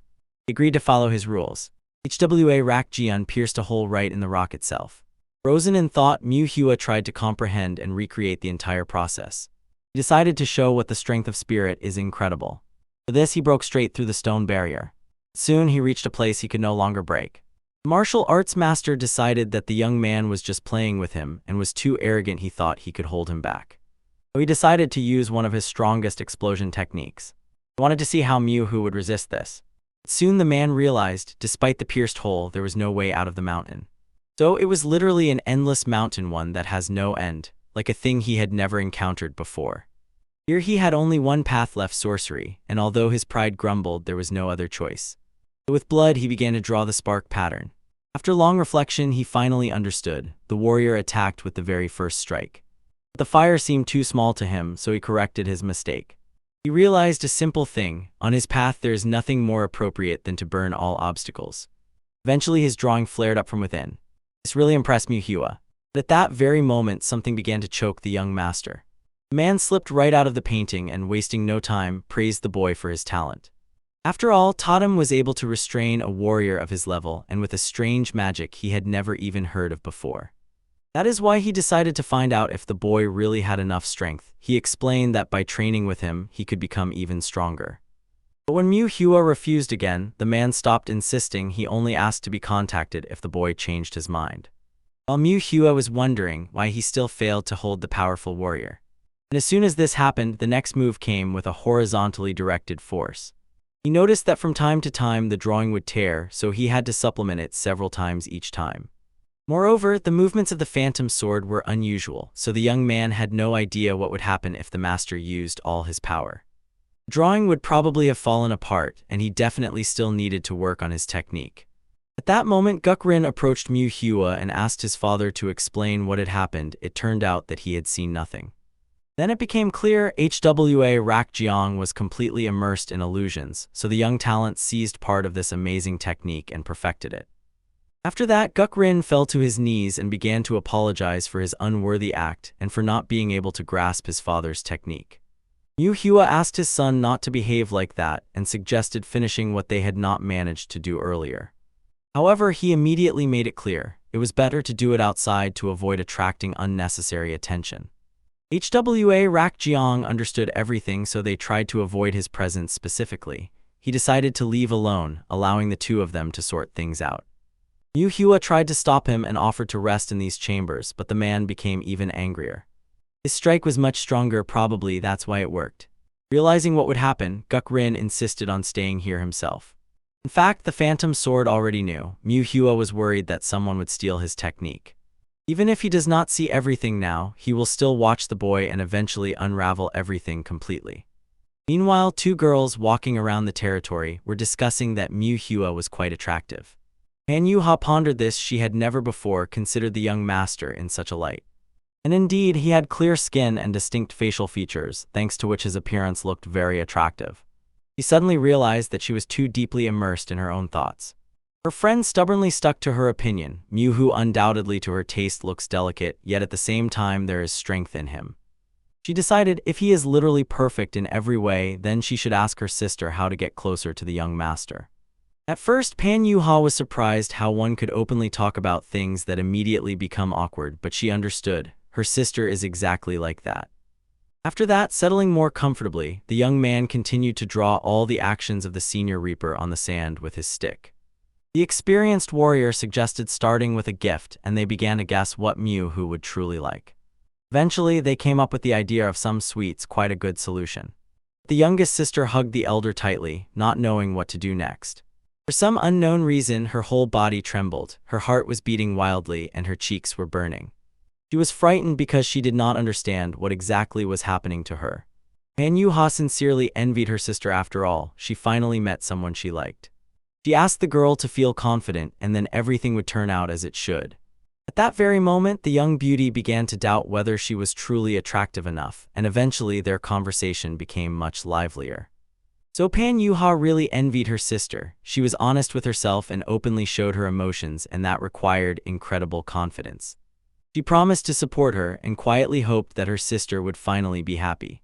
Eventually, the more he drew, the clearer he understood. Some details needed to be corrected. But the warrior asked the girl not to respond to Miu too harshly so that he would not be frightened or too surprised, because such a question needed to be approached gradually. He thanked her for the advice. The beauty smiled happily. After saying goodbye, he ran off to choose a gift. Manhwa, meanwhile, thought about how she had spent her whole life learning martial arts. Given her high status, loving someone was a luxury she could not afford.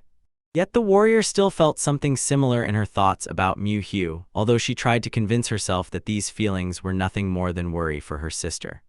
Soon the young beauty found exquisite sweets and immediately offered Mu Hyu to try them. As it turned out, the young master was not at all drawn to sweets, but he accepted the treat anyway.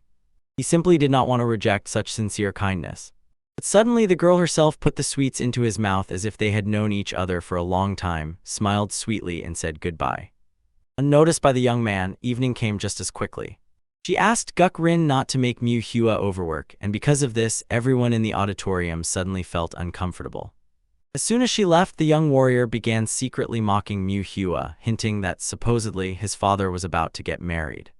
But Mu Hua was not fooled by these words. He thought that the girl simply had a good heart and truly cared about those around her. Guk Rin just shook his head and grumbled that he had never seen such an attitude towards others before. When the jokes were no longer appropriate, Mu Hua sharply ordered to end the training. His student was clearly not focused, so the young reaper immediately burst into apologies. And it was at that moment that Pan Yuha visited them. He came to warn their group was leaving the very next day. She came to find out whether Mu Hua had already decided to join them. There was very little time left. The young man promised to give an answer as soon as possible. The warrior hoped to hear the decision soon, realizing Mu Hua would most likely be safer to go with them. He noticed the sweets and asked if he liked them.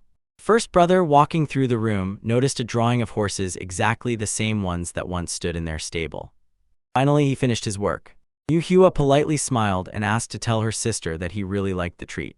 Pan Yuha seemed completely confused and, without saying a word, abruptly turned around and quickly left. The young man felt that he might have said too much or behaved improperly before the high-ranking person. He immediately wanted to apologize, but she had already disappeared. The next morning, everyone set off again on their route, each in their own cart. Guk Rin, lying down, was still boiling with anger. To understand the second half of the technique, one must be in the state of Huijin. Mu Hua comforted the young reaper, saying, if he masters the second part of the Ubinic Brisk Deadly Splashes, he will unlock other fragments as well. And also, if he deciphers the correct beginning, the path ahead will neither be foggy nor hide the risk of error. Then the man recalled the very first step of pyrotechnics. It raised the body's potential to the limit. In such a state, internal energy makes sharp jerks. And for the Reaper, it seemed absurd. Under normal conditions, energy bursts outward, but if left inside, it is practically suicide. Looking at it, he saw every movement drawn on the sand seemed to come alive before his eyes. Mu Hua calmly summarized, although hard to comprehend, Guk Rin had to feel everything firsthand. But the Reaper reminded that he almost died trying to master it, and that those experiments seriously injured him as well. Guk Rin, returning in thought to that fateful moment, finally realized he acted too hastily and did not notice how his son began coughing up blood. When he rushed to seek help, Pan Yuha refused every time. She was lucky. Yop Sachan saved the man's life. Eventually, Rin Rin was reprimanded for not even knowing the basics of blood transfusion, and his son could have died in such a condition. But he perfectly understood why the healer was so angry. After all, at that time he was completely powerless, and now his situation had not changed. So now he had to think about how to save as many lives as possible. Suddenly their coach stopped. At last Mu Hua gathered his thoughts together and realized that he could leave. Later they saw a person who asked them to step out briefly.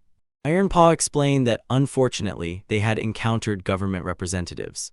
He assured them there was no need to worry. Despite tense relations with the government, no one intended to attack. They were already being called into the tent, and everyone had to go there. Having listened to the request, they followed him. Seeing how much armed guard there was, Mu Hua immediately realized the one who invited them was probably a very important person. But as soon as he stepped over the threshold, he immediately froze and even gaped in surprise. All those who came with them were kneeling and bowing low, as if before a shrine. The young man had no idea who had called them here. Even the legendary warriors were made to show such reverence. It was then that the guard approached and explained to the princess everyone was gathered except the wounded. But at that very moment, he remembered the senior Reaper's movement again and finally understood it was not just a combat technique. The princess was immensely glad that the famous fighters of the Mo religion had gathered here. After that, the majestic figure came out to the guests. She was eager to see their faces as soon as possible. When the girl passed by Mu Hua, he bowed so low that she definitely did not see his face. At that moment, the guard asked the princess not to approach the warriors so closely since they did not yet know about these etiquette. Obviously, this angered Hwa Rakchan, and Pan Yuha became alert, sensing that a clash was imminent. The same princess sternly reprimanded her bodyguard for such careless words and ordered, "Next time be more delicate." And the phantom sword realized the princess was by no means foolish. Smiling, the haughty person was confident in the politeness of their guests, so they offered to share the meal. At that moment, many felt uncomfortable, as if they were perceived as helpless poor souls begging for alms. Suddenly, the princess noticed something truly amazing. It was a dance that expresses something, the dance of the red flower. Approaching the ice witch, she examined her dazzling beauty, one that even made the beauty of her own sister retreat. After thinking a little, the highborn lady made her decision. She decided to accompany these people all the way to their destination point. As soon as this was said, the guards began desperately persuading the princess, while Mu-hu shyly hid his face. The same childhood incident came to mind when he was taken to the imperial palace of Mokgung. Then the princess quickly noticed that she and Mu-hu were the same age. At that time, both were about to turn 8 years old. These memories simply twisted Mu-hua with embarrassment. In those ancient times, the princess demanded that this boy be given to her immediately after he finished his work. Smiling, she suggested to Mu-hu to have fun together. Now he felt incredibly awkward to run into her after so many years. Realization struck and made Mu-hua freeze for a moment. He clearly remembered how she forced him to eat dirt and drowned him in the river. At that moment, Guk-rin noticed his mentor had been walking around confused since early morning, so the boy apologized for the noise he caused. After that, Mu-hu decided to go outside to breathe fresh air despite the fact that soldiers were everywhere. Suddenly, Hwa Rakjian appeared. Obviously, after this meeting, the boy shuddered. But at the same time, he felt changes. The master's body now looked much stronger than before, and a pure energy emanated from the mighty warrior, unlike the former dark aura. This meant that the master did not exert himself fully in the fight with him and seemed to be hiding many trump cards, so the young man became curious. Could he defeat him if they fought for real? Hwa Rakjian quickly noticed that the boy was nervous and immediately understood. This was a good sign. He advised Mu-hu to always stay vigilant and not lose caution, that way he would live longer. After that, the martial arts master decided to ask the young man about what was happening between him and the princess. After that, he quickly grabbed his stick and began to draw these movements on the sand with even greater inspiration. Even the phantom sword felt that Mu-hua was extremely uncomfortable at the very moment when the person addressed appeared. He decided, let the boy tell everything right away, that way he could help before the situation escalated into a major conflict. Eventually, Mu-hu had to admit he once knew a girl. This immediately touched Hwa Rakchan. The young man immediately realized it was not worth talking about such things. He understood that he had to disappear as soon as he saw the princess. It was unknown what would happen after the formidable warrior learned the whole truth. He wanted to run away even right now. The soldiers stood in the way. They were searching for some Mu-hua. In the end, he decided not to evade and honestly admitted it was him. Then, whispering, one of the warriors approached the boy and informed him that someone wanted to see him personally. Gradually, the Elder Reaper began to regain consciousness. Mu-hu knew perfectly well who was meant, so this news did not please him at all. At that time, the princess was enthusiastically talking with the Ice Witch, asking her about the clan's traditions. She was sure in the Mo clan's religion they supposedly practiced cannibalism and ate human liver, but it turned out that this was a complete lie from beginning to end. Then the princess decided to punish the one who so brazenly dared to deceive her. And ordered the guard, a royal person should be less trusting. Does she really think that the Mo clan descendants deserve trust? But the ruler asked her protector to stop speaking nonsense. Everyone could already see his biased attitude. The mistress was clearly boiling with dissatisfaction. The loyal guard doubted her orders and words again and again. As soon as the warrior bowed deeply, the beautiful sovereign apologized to the girl, saying that her guard might have possibly frightened the guest. But as soon as Lord Yuha explained that he was not even frightened, the guard became even angrier. The warlike protector decided that the ugly creature from the Mo clan was not worthy of his judgment. At that fateful moment, the palace guards announced the arrival of the princess's old friend. First, he was able to move his hand, and then finally opened his eyes. The young mistress immediately came to life and ordered to let the young man in as soon as possible. The most mysterious Ice Witch was incredibly curious. Who was this old acquaintance that made the mistress so anxious? She froze cautiously and did not take her eyes off as the stranger entered. Yet the ice mistress was clearly not ready to see Mu-hua before her. The events shift a day forward to the fateful meeting of the imperial family members and representatives of the Mo clan. Meanwhile, the noble lord sat over an unfolded map, deeply immersed in strategic reflections on his grand plans. His devoted assistant solemnly announced to the highborn lord the arrival of Jijiang-sok. The mighty aristocrat, second son of the magnificent northern Xia, seized the silence by decree and ordered the mysterious visitor to be admitted as soon as possible. And then, bowing respectfully to the ground, he introduced himself as a brave member of the Ice Palace of the Northern Sea. The enigmatic envoy was unconditionally ready for any command of the ruler and solemnly promised to fulfill his will as a devoted member of the elite Hidden Blade Squad of the Ice Palace. He had no strength left, for more he was still losing energy. The heir of the northern land instantly realized this mysterious guest was extremely convincing.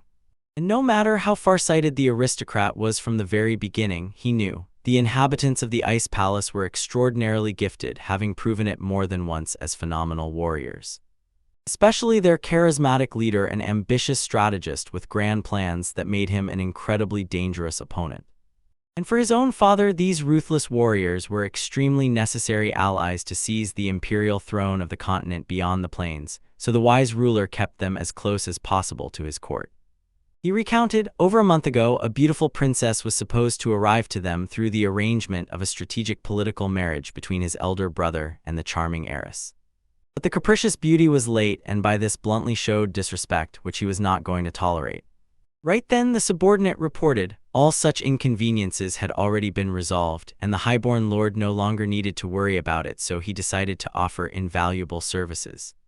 The gentleman searched for a long time in pursuit of such a chance, hoping that the mercenary would meet the highest expectations.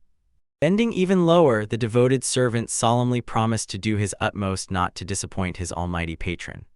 After that, he casually reached the hidden place there. His loyal assistants awaited him impatiently. The work was simply incredible, so he suggested to Manhwa to paint their eyes. So to begin with, he decided to focus on preserving it as best as possible in his body. As soon as he noticed one of them, he immediately ordered to deliver the secret message to the mysterious lord. The cunning intriguer rejoiced. Finally, this big fish politely accepted his skillfully set hook. At that very exciting moment, Manhwa, kneeling, respectfully greeted the princess. The dazzling girl could not recognize in him the former Manhwa. She authoritatively ordered the young man to raise his head, and he hesitantly, step by step, complied with the request. Yet the captivated youth saw that the royal person had completely changed during this time. Smiling with joy, she warmly greeted the old acquaintance and, measuring the time with nostalgia, made it clear 8 years had passed since their last meeting. But the beautiful princess remembered only one thing: how they had carefully played together several times in childhood. Then she sincerely admired the boy's amazing drawing skills and naively thought that perhaps adults forced him. However, the young Manhwa considered it simply an exciting game. After all, it is impossible to make a person draw truly, putting their soul into it. Very soon he already felt a very pleasant result. So the princess truly began to envy the talented boy, clearly realizing to be able to do what one really likes is a great luxury. She confidently insisted that a royal person almost never can do everything they wish, but her real difficulties and duties for him, a simple-hearted child, were hard even to imagine. At that time he was very small and could do nothing except magical drawing. Yet it seems the gifted boy did not see any flaw in this at all. After all, his wise grandfather always said, his grandson is incredibly good at creating amazing drawings, so this was his strong, bright side. But the stubborn princess suddenly got bored of listening to this and sharply ordered Manhwa to put an end to the exhausting conversations, because the willful girl did not want to envy his freedom. The more the princess thought about their old meetings, the more tender and bright the memories that surfaced in her mind became. She was sincerely surprised. The delicate boy from her tender memories had grown up and turned into such a stately young man. She was filled with boundless joy from the accidental chance to see him one last time, because she had so little time left for freedom. And the insightful Manhwa immediately noticed how deeply saddened the princess was by these thoughts. It became obvious that his skills had grown significantly since he restored his strength so quickly. The noble girl, without showing the slightest sign, only explained she was simply happy to have the opportunity to see him. She could not comprehend how he forgot among the people of the mysterious religion Mo. Confused, Manhwa frantically searched for a plausible answer so as not to reveal himself. Suddenly he came across the inquisitive, piercing gaze of the almighty Ice Witch. And at that tense moment, loud alarming cries saved him from an unpleasant answer. Frightened and agitated soldiers immediately jumped forward and just as agitatedly reported about the deadly danger that was already looming. It was about the fact that unknown malefactors decided to attack their camp. Retreating with dignity, Pan Yuha quickly said goodbye to the princess. She and her fearless warriors had to immediately take care of the fire that was already spreading. Stepping past the frozen Mu Hua, she persistently suggested to immediately follow her. The prudent girl felt that this time the fire was too suspicious. After that, he calmly got up and prepared to find someone. While Mu Hua was confusedly feverish with thoughts about the next step, the agitated officers quickly began to lead the princess away from danger. As soon as they removed the dense canopy to carry the highborn person, Mu Hua saw horror. The raging tongues of flame were literally devouring everything around.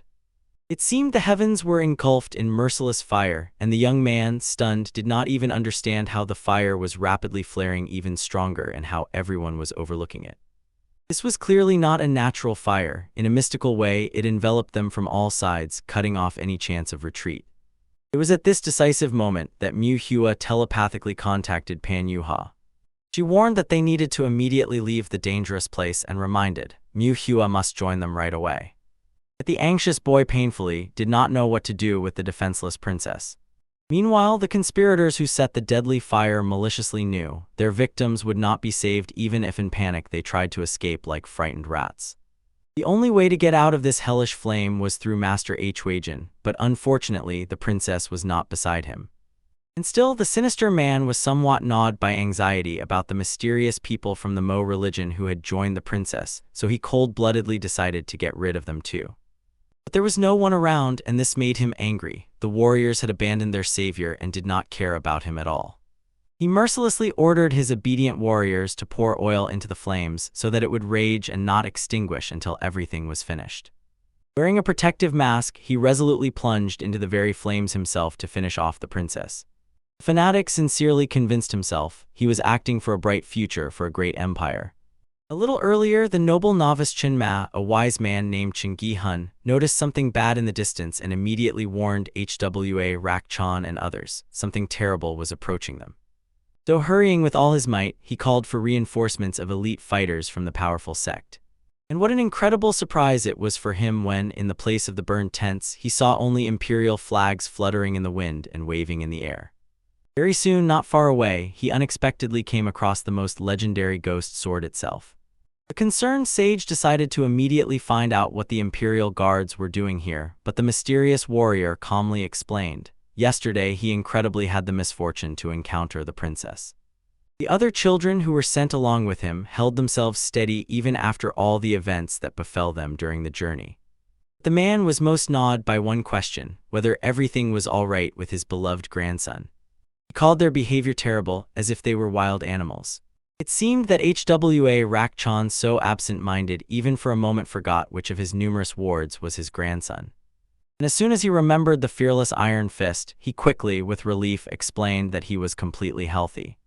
The ghost sword insightful warned, from now on they would go together with the princess.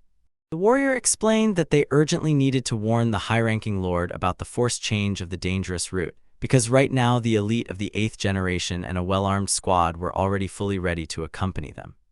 When Hwa Rak-chan, stunned, realized that the military elite had been gathered in full, a terrifying understanding flashed through him that a bloody war would inevitably begin soon. He was even afraid to imagine how much innocent blood would be spilled on the blessed land. The darker he pondered this, the more this terrible prospect captured his imagination. Such an experienced warrior would firmly say, they cannot just leave now. He rightly considered the inexperienced princess extremely reckless. A naive girl is unlikely to understand how complex and irreconcilable the relationships between hostile people are. And the commander quickly realized that the young princess was dangerously and unacceptably careless. Hwa Rak-chan did not argue with this unpleasant fact and persistently explained he urgently needed to leave this place to reunite with the disciples.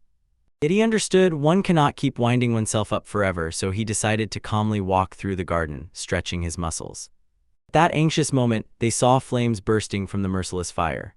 But when the exhausted Mu who finally escaped the fiery trap, he saw warriors fainting. Soon he himself was barely standing on weakened legs. A mysterious stranger approached him and handed over a miraculous potion so that Mu could recover. As soon as the boy swallowed the healing elixir, a powerful wave of nourishing energy swept through his exhausted body. As it turned out, the mysterious savior was the princess herself. She generously gave him a rare bosamden, the one that helps a person unfamiliar with martial arts breathe normally in a poisoned atmosphere. But Mu-hu, stunned, could not understand how she allowed him to accept such a priceless relic. After all, it was an extremely rare elixir from the imperial treasury. The princess, however, thought it was almost no different from ordinary rice ball pies that the boy had happily eaten in childhood. The stunned young man was completely lost. How could she be so indifferent to this incredible treasure? At that very moment, he noticed the same drawing on the sand. But soon, as if recovering from his boldness, he delicately said that perhaps these pies were actually much tastier. At this awkward moment, Pan Yu-ha majestically approached the princess and decisively declared that she was going to borrow Mu-hua for a short time. The impeccable princess did not argue and immediately generously let the two go. And then she only thoughtfully watched as they calmly disappeared behind the massive corner of the tent. At this tense moment, the princess' faithful armed warrior quickly ran up to the worried princess. He explained anxiously, all possible passages were tightly blocked. It was definitely not a natural fire. The visible ash and unbearably bright flames turned out to be much stronger than usual, so someone deliberately and carefully planned this deadly fire. The confused princess could not understand who and why needed to be so cruel to her. She naively believed treacherous people would achieve nothing by killing her. At this decisive moment, having slipped behind a secluded corner of the tent, the enraged Pan Yu-ha fiercely vented her dissatisfaction because she had ordered Mu-hua to leave immediately. It was clear it had interested that man. She did not understand, could this reckless young man really be going to just senselessly die here? The confused boy did not understand why only they could get out of here. He sincerely believed that if they all together found a way out of the camp engulfed in flames, the dangerous place could be left behind right now. Timely wise Khva Rakchan, without unnecessary words and sticking to the facts, explained, it was categorically impossible. This magical fire is not so easy to tame, and if a lone person managed to escape without much difficulty, then when there were people here who called each other friends or family, everything would suddenly go awry. How many people he could safely evacuate was strictly limited, no more than 10. This was his absolute maximum resource. Frightened Mu-hu immediately realized the harsh truth. If you count all those present, it came to over 30. Therefore, someone inevitably would have to give their precious lives. The cynical Hwa Rakchan believed that this was a wonderful strategic chance to get rid of the unnecessary Reaper once and for all, and at the same time to save the noble princess. Hwa Rakchan decided to leniently consult with Mu-hu and find out whom, in his opinion, should be left alive. But Mu-hu did not expect at all that the selfless Mu-hu would dare to sacrifice himself to save both Guk-rin and the princess. It became as clear as day, the fearless guy was simply going to stay in the merciless fire. Even his own hands suddenly trembled. Rakchan sincerely hoped that the clever young man had some secret way to survive here. A sad smile spoke of something completely different. Mr. Yu-ha finally realized the noble boy was really going to heroically die here. She considered him infinitely stupid and naive because now, when a real path to salvation opened before him, he too easily gave it up. The disappointed warrior even regretted that she once had such a good opinion of Mu-hua. Such a determined boy deeply understood, he simply could not act otherwise. Although the willful princess might not have been a model of perfection, she still remained a faithful friend with whom he spent his carefree childhood. And he was categorically not ready to miserably flee from here, for he knew she could die. Though he did not change his heroic decision. Shaken, Pan Yu-ha was finally convinced this stubborn man was completely incorrigible. After that, he calmly sat at the table, pretending not to hear the younger brother's exclamations at all. He simply could not figure out how these movements could have ended up here. After all, despite her sharp words, Mu-hu respectfully bowed and sincerely asked the great master. He only laughed indulgently. He really found it amusing to see how this young boy treated him too seriously and coldly. In the end, the experienced warrior promised that he would definitely help the princess escape safely. Yet he decided to demand a special promise from Mu-hua. For this to be possible, the boy had to solemnly become his devoted disciple. Stunned, Mu-hua did not understand how such a prudent man could still desire to possess his body after inevitable death. However, he promised without hesitation, even if he became a bodiless ghost, he would still remain a faithful disciple. HWA Rakchong, hearing these words, rejoiced and immediately ordered him to kneel and perform 9 supplications. Thus it was decreed. From now on he would faithfully serve HWA Rakchong as his sole master. The doomed boy no longer had any way out. Though in the end he did everything demanded of him without resistance. It seemed frankly unreal to him. At that time HWA Rakchong obviously felt incredible satisfaction. And at the end of the 9 ritual bows, the obedient Mu Hua officially acknowledged himself as HWA Rakchong's disciple and solemnly greeted him as his unquestioned mentor. In contrast, the satisfied man only laughed triumphantly as if to say, now the helpless Mu Hua could not die, even if he really wanted to. And if anyone dared to try to kill his new disciple, they would first have to deal with the invincible ghost sword. After that, the powerful master immediately ordered the Ice Witch to urgently prepare a safe exit and without any delay bring to him all the others who survived. It was then that Mu Hua was struck by an epiphany. It seemed the legendary ghost sword had no intention of leaving him here to die, and with relief the thought flashed that 10 might not at all be his true ultimate limit of abilities. Now was not the time to ponder these mysteries. At the beginning, he was supposed to immediately bring the princess, so ordered his new mentor. Soon HWA Rakchong gathered all his loyal followers, and then clearly felt the presence of his old acquaintance nearby. He explained that he had gathered all his devoted followers and earnestly asked to take care of others who needed help. It all boiled down to a simple fact. The art of sword mastery, deadly blood splashes, was a secret technique that had not been fully revealed to any outsider. The stubborn interlocutor stubbornly wanted to do the opposite. To snatch defenseless children and dump all the rest of the hard work on the mighty shoulders of HWA Rakchong. Yet the prudent master convincingly asked him to trust and act according to the carefully thought-out plan. Moreover, the insightful HWA Rakchong clearly felt something incredibly interesting was about to begin. Time had come for decisive action. After all, until this fateful moment, he skillfully pretended not to notice the sinister intrigues swirling right under his very sharp nose. Finally, he was thoroughly tired of pretending as if he suspected nothing. At first, the resolute master stood up and loudly, with a thunderous voice, asked his devoted disciples whether everyone was gathered and fully ready for immediate departure. The warriors froze in complete stupor and did not understand how they could possibly get out through the raging fiery hell. At this fateful moment, the vigilant Mu Hua, looking around anxiously, felt something extremely suspicious. This unfathomable wonder stretched out just behind his tense back. And they even showed the second part in detail. A strike was delivered to him and the master still could not block it. As it turned out, an unknown enemy treacherously fired deadly shells directly at the unsuspecting princess. Yet the resolute Mu Hua timely and bravely jumped onto the frozen girl, forcing her to instinctively duck. The elite bodyguards of the princess instantly realized ruthless enemies had quietly sneaked up on them. So they simultaneously rushed at the vile man who was cold-bloodedly already preparing to kill their noble mistress. But to everyone's horror, the valiant defenders rapidly began to fall under his devastating assault.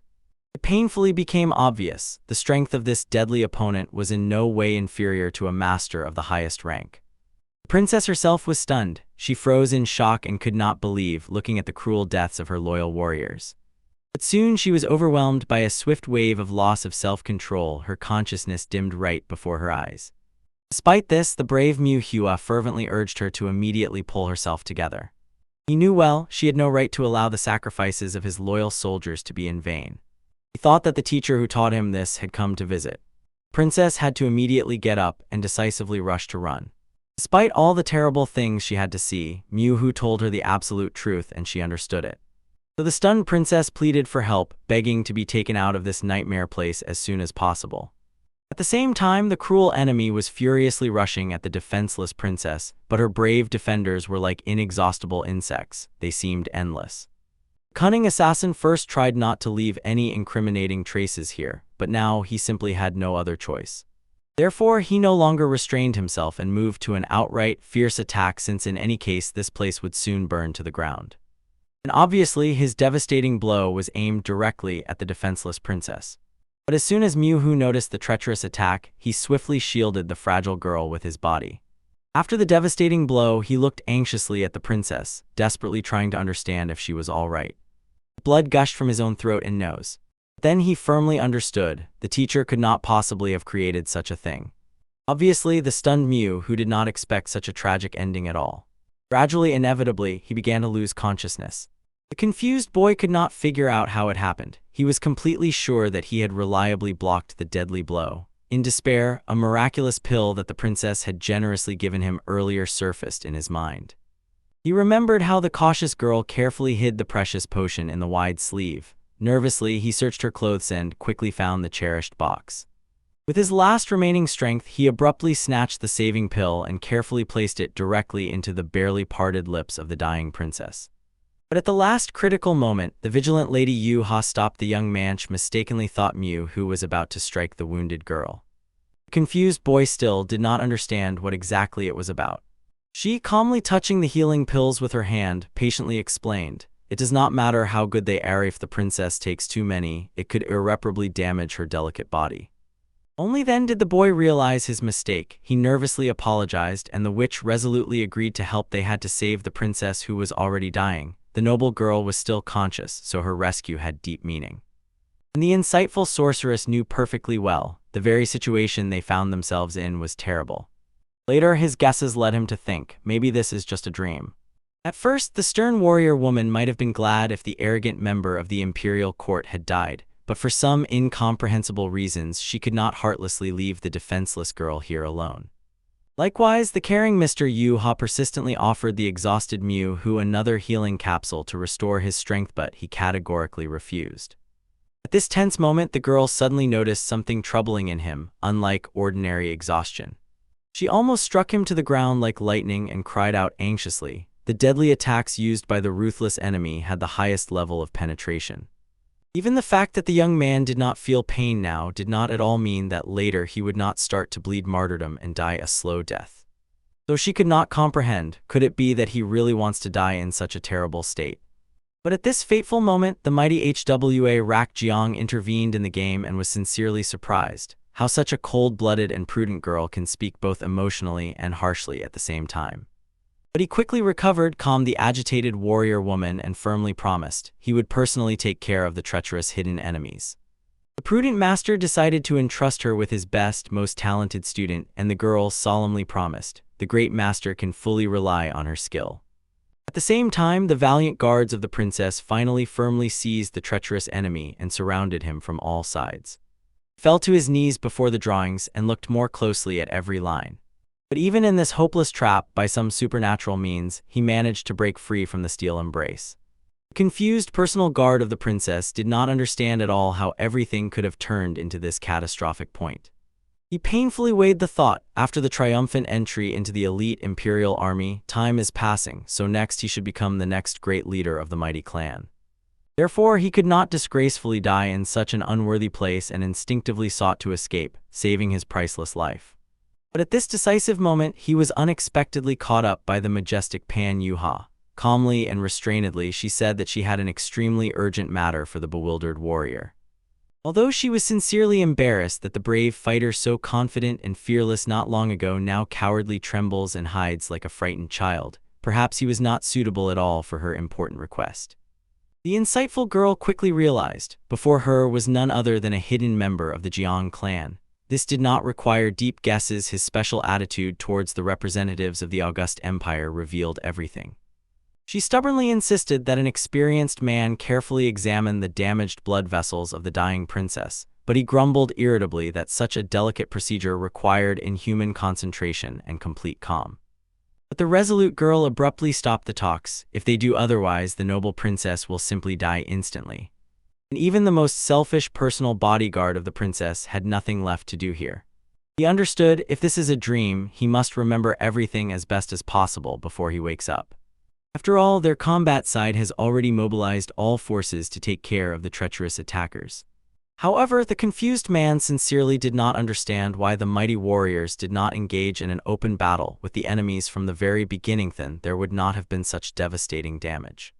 And Lady wisely remarked, a cowardly man who cowardly hides in a shelter is not at all fit to critically judge them for strategic decisions.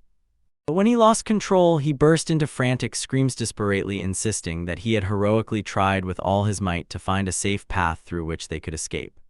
The stern girl paid no attention to his pitiful excuses and fabricated reasons.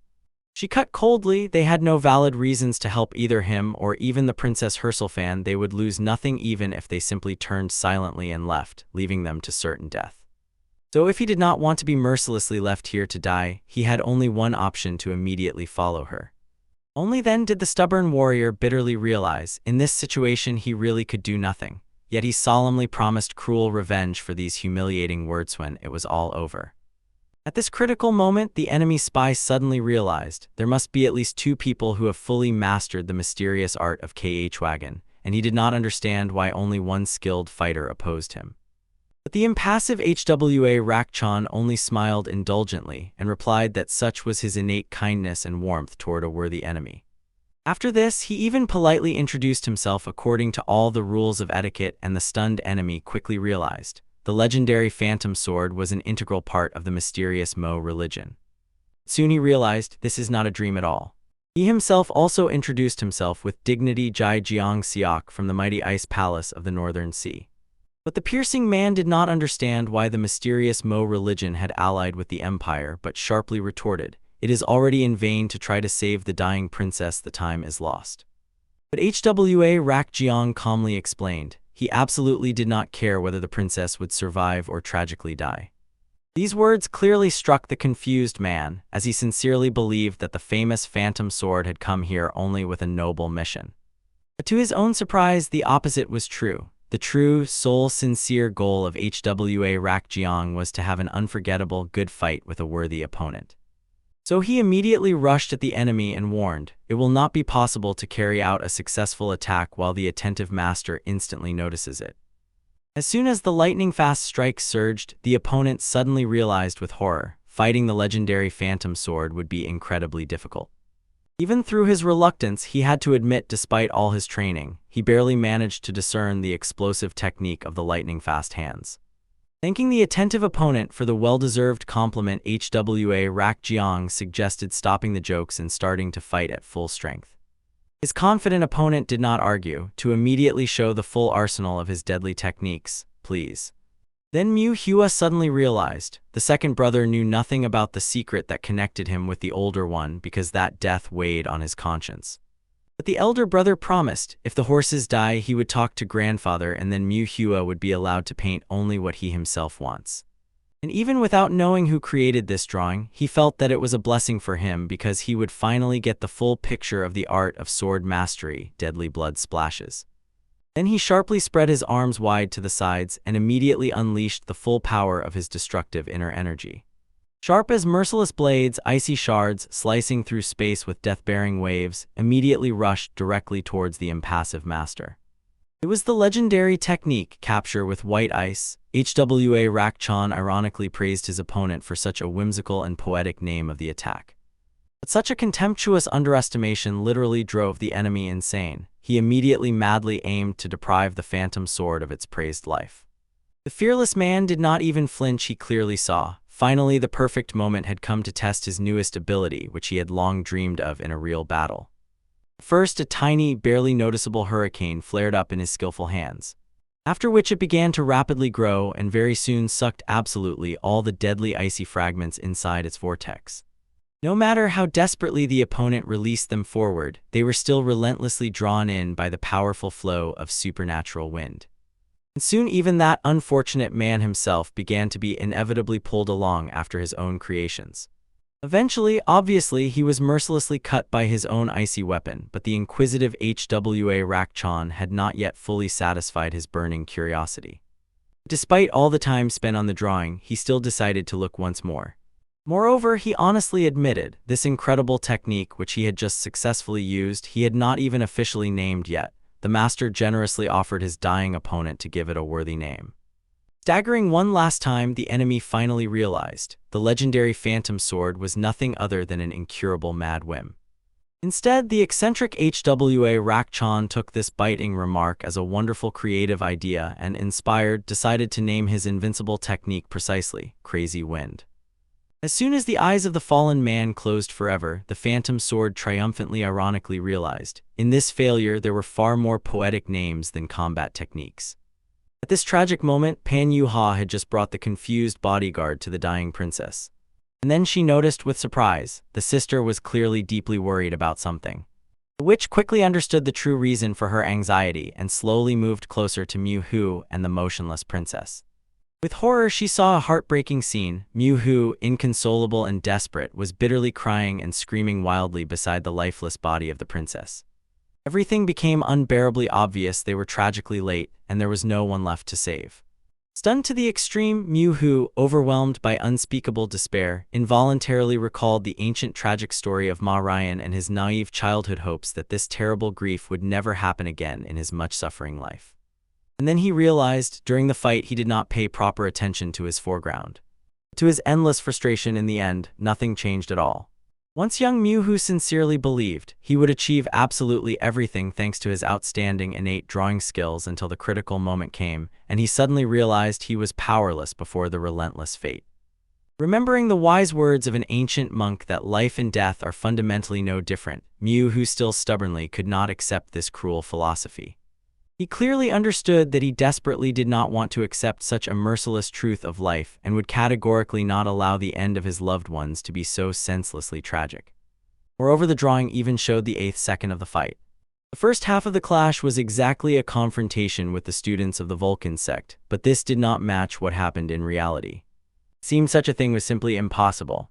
Yet the drawn image looked much better than the original content of the art of swordsmanship. He immediately decided to test his assumptions. He froze in a pose, pretending that he was about to draw his blade. At that very moment, every tactic of the deadly blood splashes flashed through his mind. After that, the young talent calmly prepared the ink and began to make the first strokes. Each movement shattered into small fragments and then merged back into a whole. Finally, he was able to reproduce his blade. He began to practice every move he had performed in the fight just recently. When all these movements were completed, he realized mastery can rise to an even higher level. He was literally struck by enlightenment at that very moment. The body could not endure. Blood gushed from his mouth. The body slowly began to be seized by convulsions, and soon he also gradually began to lose consciousness. Yet despite this, he stubbornly remained on his feet, firmly leaning on his knees. He understood he had no right to stop because he had almost touched great art. Just a moment more, just reach out your hand, and he could have touched the light. Finally, the eyes were finished. He could have reached the highest level enlightenment and then made a person almighty. So far, no more than 20 Murim masters have reached such a state, and he could have become one of them. He was gripped by the feeling that everything had failed either because of injury or because he had not prepared properly. At first, he was enveloped by sadness, but then he realized nothing could be changed by his own failure. However, the thing was not even that failure had caught up with him, but where this result came from. So first he decided to cover his tracks. He erased his drawings in the sand. He hoped that no one had recorded their attempts, but just in case, he decided to double-check everything later. He was curious about something else. Who in general is capable of such a thing? He could not even imagine to what level one must rise to master someone else's martial art and apply it flawlessly. Maybe it is one of the 5 descendants of the 3 emperors. But he did not understand what was wrong with these people after all. They decided to do something similar. Immediately after that, the frightened boy rushed towards the stable. At that very moment, the Reaper was approached by his acquaintance. He decided to ask the man about what was happening to him now. It was Zhang Raiju, the right hand of Yamaraz, the one who handled financial affairs, and at the same time one of the 12 Reapers of Death. He was informed that the Reaper had gotten better, but Zhang Raiju immediately noticed. He was covered in blood. It was then that the warrior began to regret again. He was sure that he had fully healed, but in the end he still could not attain enlightenment. But Zhang Raiju, despite his words, decided to find out where the apprentice or son of this man was. The man replied with surprise that he had neither an apprentice nor a son. Then the old man emphasized that a boy had arrived with him. He was specially allocated a separate room. Finally, the man realized who was being talked about. He decided to find out where Miu-Hua was, now recalling the name the boy had introduced himself with. And at that very moment, when the warrior was overcome with fear, Zhang Raiju changed abruptly. He grabbed the Reaper in a hug, and he immediately began interrogating where Miu-Hua was. But when he remained silent and did not answer, Zhang Raiju, in despair, began shaking him, pleadingly demanding at least some words. He still did not understand why his brother had acted that way. But the Reaper immediately got angry. He did not understand why he was forced to answer specifically him. Around that time, the young artist found himself in the city of Xi'an, in Shanxi province. Sitting right in the middle of the hurrying passersby, he did not understand what to do now. He felt that he had completely lost his way, yet still, this confusion was better than being killed by the Reaper. It became clear he could no longer just sit with folded hands. He simply had to take action and start doing something without hesitation. And then he came across a sign, "Help find work," which meant he could teach others everything he knew for money. The city he ended up in was the provincial capital, and this large city was famous for its frantic liveliness and its world-renowned market. The market occupied a huge area in the very heart of the city. All alleys and streets converged here. And this local landmark was called the Khanen Market. However, as soon as he arrived, he saw nothing strange. The horses were alive. In the establishment, help find a job there, where the intermediary can offer various vacancies to choose from. That is why so many people gathered. The man sitting there, Wu Hwa, was considered the best intermediary in Xianyang. Soon, when it was Mu Hua's turn, Wu Hwa learned the boy wanted to earn money with his talent. He hesitated for a long time whether to make an offer, as he did not know how to explain that there were about 100 like him here. The intermediary felt strong discomfort, but still decided to find out what the boy planned to do. The Mu Hua admitted that he had once been an artist. Wu Hwa was not sure if anything useful would come of it. There were already enough people in this area waiting for work. Yet he asked the boy to try to draw something because to recommend him, he needed to see the abilities with his own eyes. Raising the brush, Mu Hua decided to find out exactly what Wu Hwa wanted from him. Only the surprised groom stopped him with a look, and he began to ask the master why he was in such a hurry. Understanding that the man did not name any preferences, he immediately got to work. At that moment he even smiled. Having left the house, he was sure that he would never pick up a brush again. Yet he returned to what he had started with. Finally, after a short work, he completed his creation. He showed the drawing to the intermediary, after which he pointed to the fish he had drawn. Wu Hua did not even look at him and ordered Mu Hua to wait, promising to call him immediately as soon as a suitable vacancy appeared. As soon as this happened, the queue slowly began to move forward.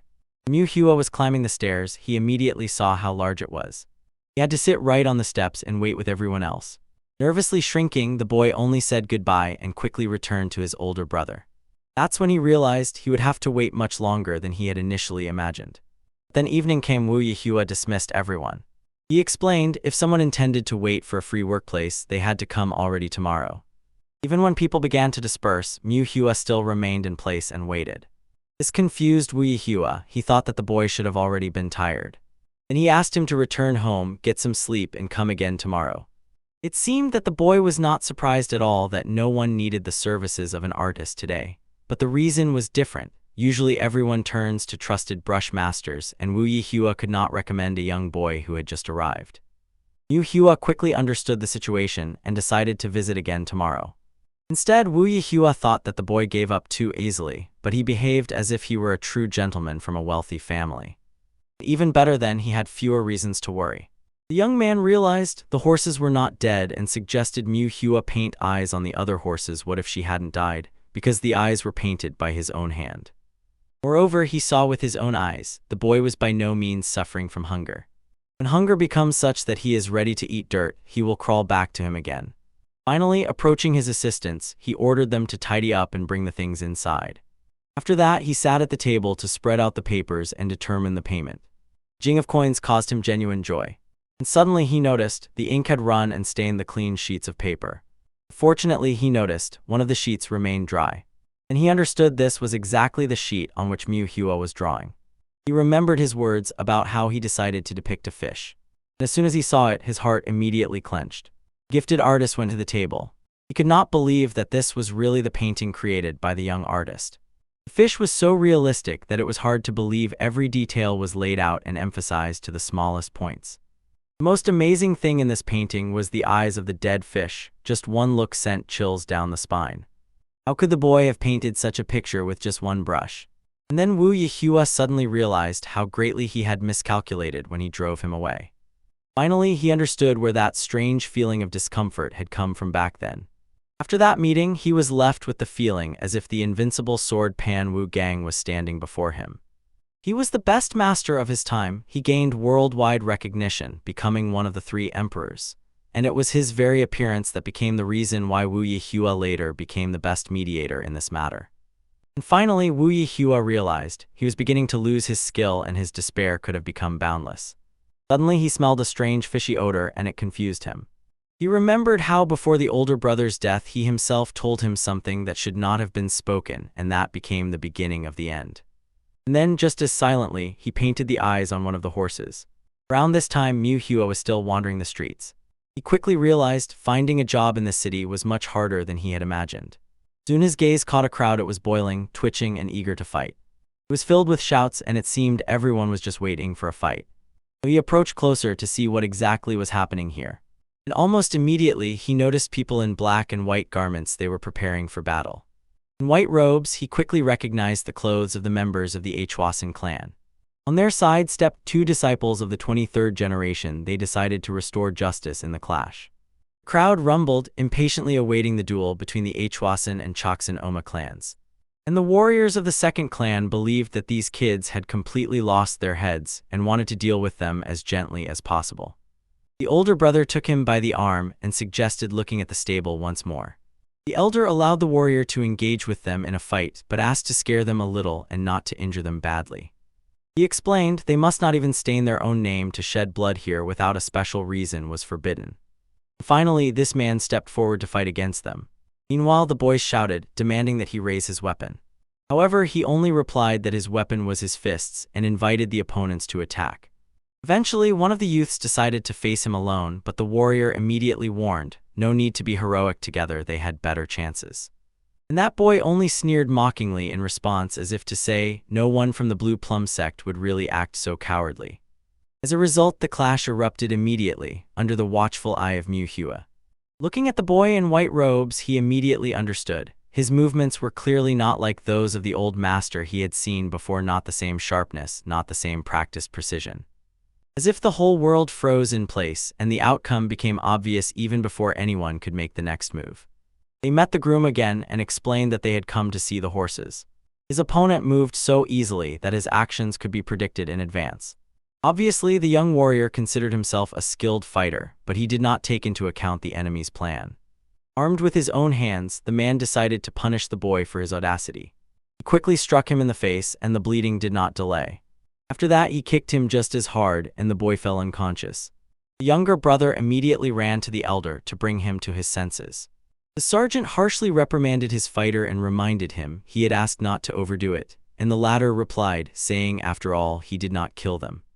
This man was only more oppressed by disappointment because he understood everything. As soon as they crippled one of the boys, the elders of the Hwasan clan would side with them. This had happened more than once. Most likely, they would have to flee this province again. Earlier, due to a similar incident, they had already fled from Sichuan province after a quarrel with the students of the Sakandanmun clan. But at that very moment, the warriors saw the younger child was not running away at all. Approaching one of them, the older brother made sure she was healthy and full of strength. With a sword in his hands, he decided to avenge the blood shed by his older brother. The warrior just laughed, and it was clear from this. He understood that the bravery of this boy was truly worthy of praise. But this time, the sergeant decided to fight himself. He did not want to deal with the consequences that his subordinate would cause later. He stepped forward, and the man immediately introduced himself. His name was Mak Young, the Iron Sword of the Choksan clan, and he immediately apologized for his younger comrade having previously overused force in the fight. After that, he suggested to the boy to put an end to the senseless clashes right now. But the youth decided otherwise. For him, it was wrong because in his clan, weakness would never be forgiven, and the people gathered around encouraged him. Even though his older brother lost, they believed he fought with dignity. Mak Young sharply ordered everyone to be silent. His wild, frightening energy, and everyone seemed frozen in place. Then the younger brother finally realized the incredible power of this man. This helped Manhwa be convinced that he was not cursed at all. The elder kindly suggested ending this senseless duel and warned that the boy was not a match for him at all. However, the young fighter could not allow himself to lower his sword. He was ready to fight to the death. And then he rushed at his opponent. So obviously, there was no point in avoiding his attacks. Manhwa noticed the boy's fencing technique was rather clumsy, but he confidently controlled the basic movements. At some point, the young fighter realized that his opponent had exposed himself. He immediately rushed forward with his sword to strike first. But it was only a bait. The man instantly immobilized him. He defeated the boy without shedding a single drop of blood, so he hoped the clan would not intervene in this dispute. After that, he ordered his brothers to quickly leave this place. And the older brother understood that this story had definitely deeply affected the boy, so he took all the blame upon himself. The crowd was also disappointed. The fight ended too quickly. They slowly dispersed despite the fact that the youths were still lying on the ground. Yu Hua remained completely alone and continuously replayed in his mind the technique he saw in this fight. He approached the wall and immediately realized, this is the perfect easel for creativity. So I picked up the nearest stone one that could be used to scratch a drawing. He wanted to finally understand the difference between the elder and the disciples from the Blue Plum clan. He also decided to find out what they had in common. And in the end, he continued to create and remember just the same until late at night. By morning, even his trail had cooled and the city's inhabitants began living their lives again. One of the men was about to have a snack before the journey near that wall when suddenly he looked up. Yet he still understood it was hardly possible to blame anyone here, he was still too young.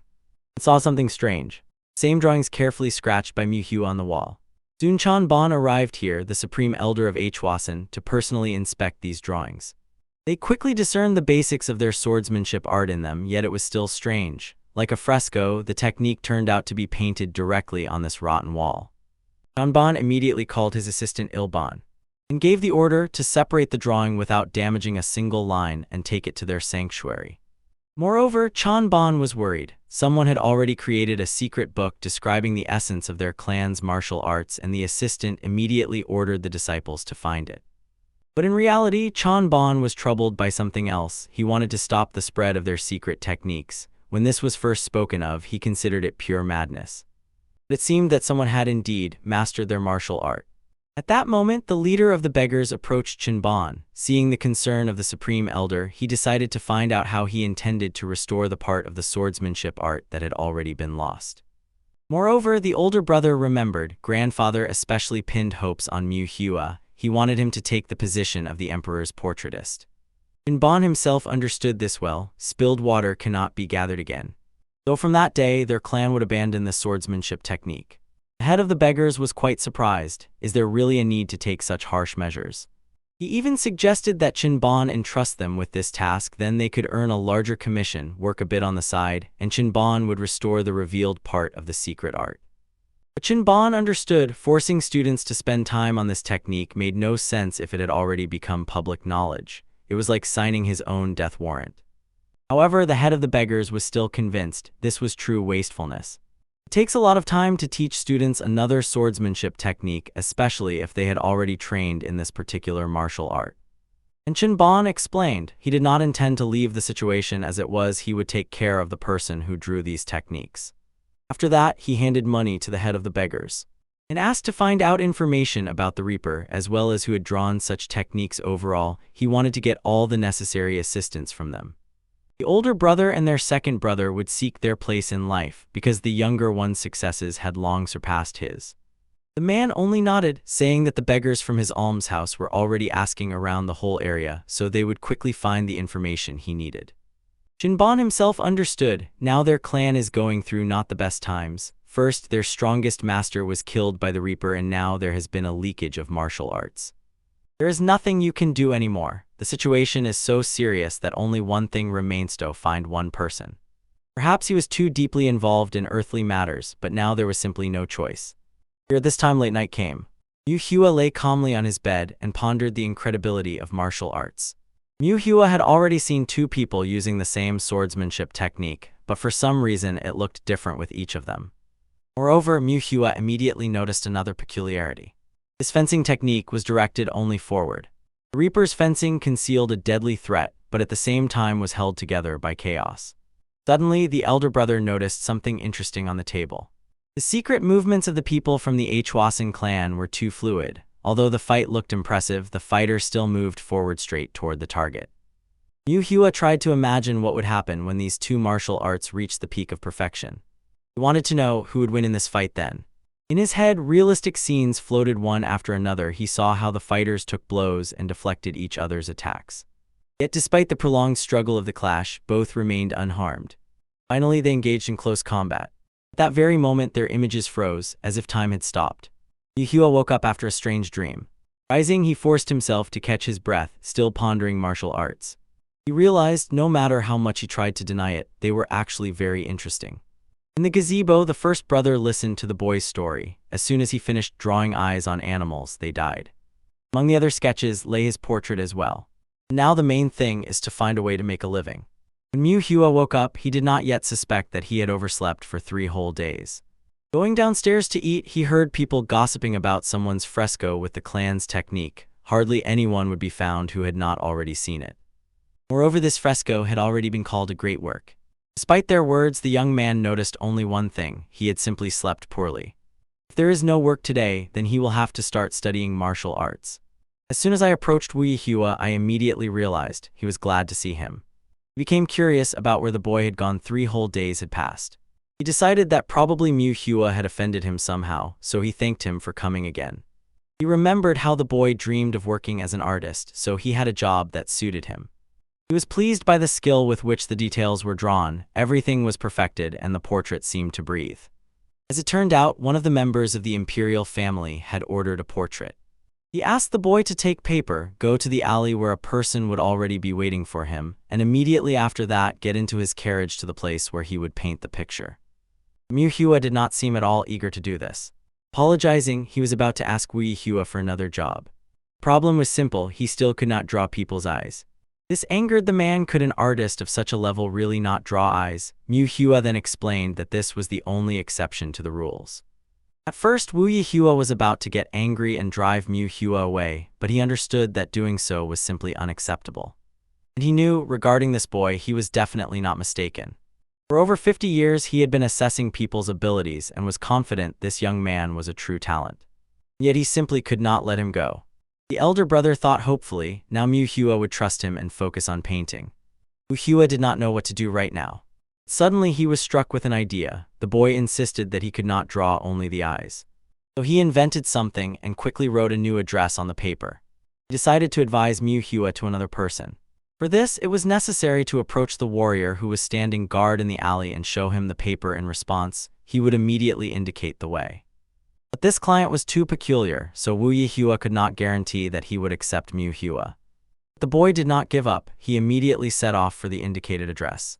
He himself knew for an artist, the inability to draw eyes was equivalent to a sentence, yet Manhwa still gave him a decent chance. The young man could not understand how everything had changed so much in just one night. Suddenly he reached that very alley. He handed the boy his portrait, asked him to finish the work and make him a gift. There were many people there. Some were sleeping and others were reading something on paper. Manhwa could not understand how so many people managed to gather in a dirty alley cluttered with garbage. Meanwhile, in a well-kept, clean place, only a few people were conducting affairs. He immediately noticed a person standing in the widest part of the alley. That person quickly realized that Manhwa had come on the recommendation of Master Manhwa. He did not even look at the paper and immediately led the boy with him. Everyone, glancing at them, gradually began to whisper. Soon Manhwa saw that they approached the carriage. Instantly jumping into the saddle, the warrior signaled the horses and they plunged into a gallop. All this time, the young man thought about the black and white world he had seen earlier. The elder brother saw that the younger brother was still anxious and quickly calmed him down. He was nothing remarkable, and most people seemed to dissolve into the background without any distinct difference. Yet there were still people who kept their form even when consciousness stubbornly refused to notice them. For example, his older brother, that old man, and now this warrior. He saw him just as clearly as his older brother. Suddenly the man noticed Manhwa's curious glances. It turned out that they had already arrived, and he ordered the boy to get out. The next footpath led them through a small waterfall. Soon Manhwa found himself in a room. He simply sat and patiently waited until someone came for him. It turned out that just a few minutes ago the warrior had asked Manhwa to wait here. He had to report his arrival to his master. Time dragged on, and the boy was really tired of waiting. Finally a maid came to him. She asked the boy to follow her. Finally Tot, still trembling with fear, took up the pencil to finish the drawing. As they passed through the courtyard, Manhwa saw workers working closely all around. Although his family also lived comfortably and had an estate, that wealth was nowhere near such beauty. But as soon as this happened, he suddenly felt something strange, as if the air behind the scenes had thickened. They moved just a little away from the workers, but at that very moment the whole street suddenly became incredibly quiet. Finally they saw the gentleman. He gestured for the boy to come to him. It was obvious that this was the very child that Mr. Manhwa had recommended, and that was why he immediately became interested. He understood Wu Yihua would hardly send him just any child. The gentleman wanted to find out how truly talented this boy was. Sneaking closer, Mu Hua remembered how his grandfather once showed him a picture of this man. Among the people, he was called the Golden Beetle. He was the wealthiest man in the world. Now he calmly invited Mu Hua to sit next to him. Carefully and diligently he outlined the eyes, as if counting every line. Scene shifts to a mountain path in Hwasan. Two people in white robes slowly, step by step, carefully climbed the mountain path. Chanbon asked his assistant to wait. He first had to ask permission for their visit, then return and follow him.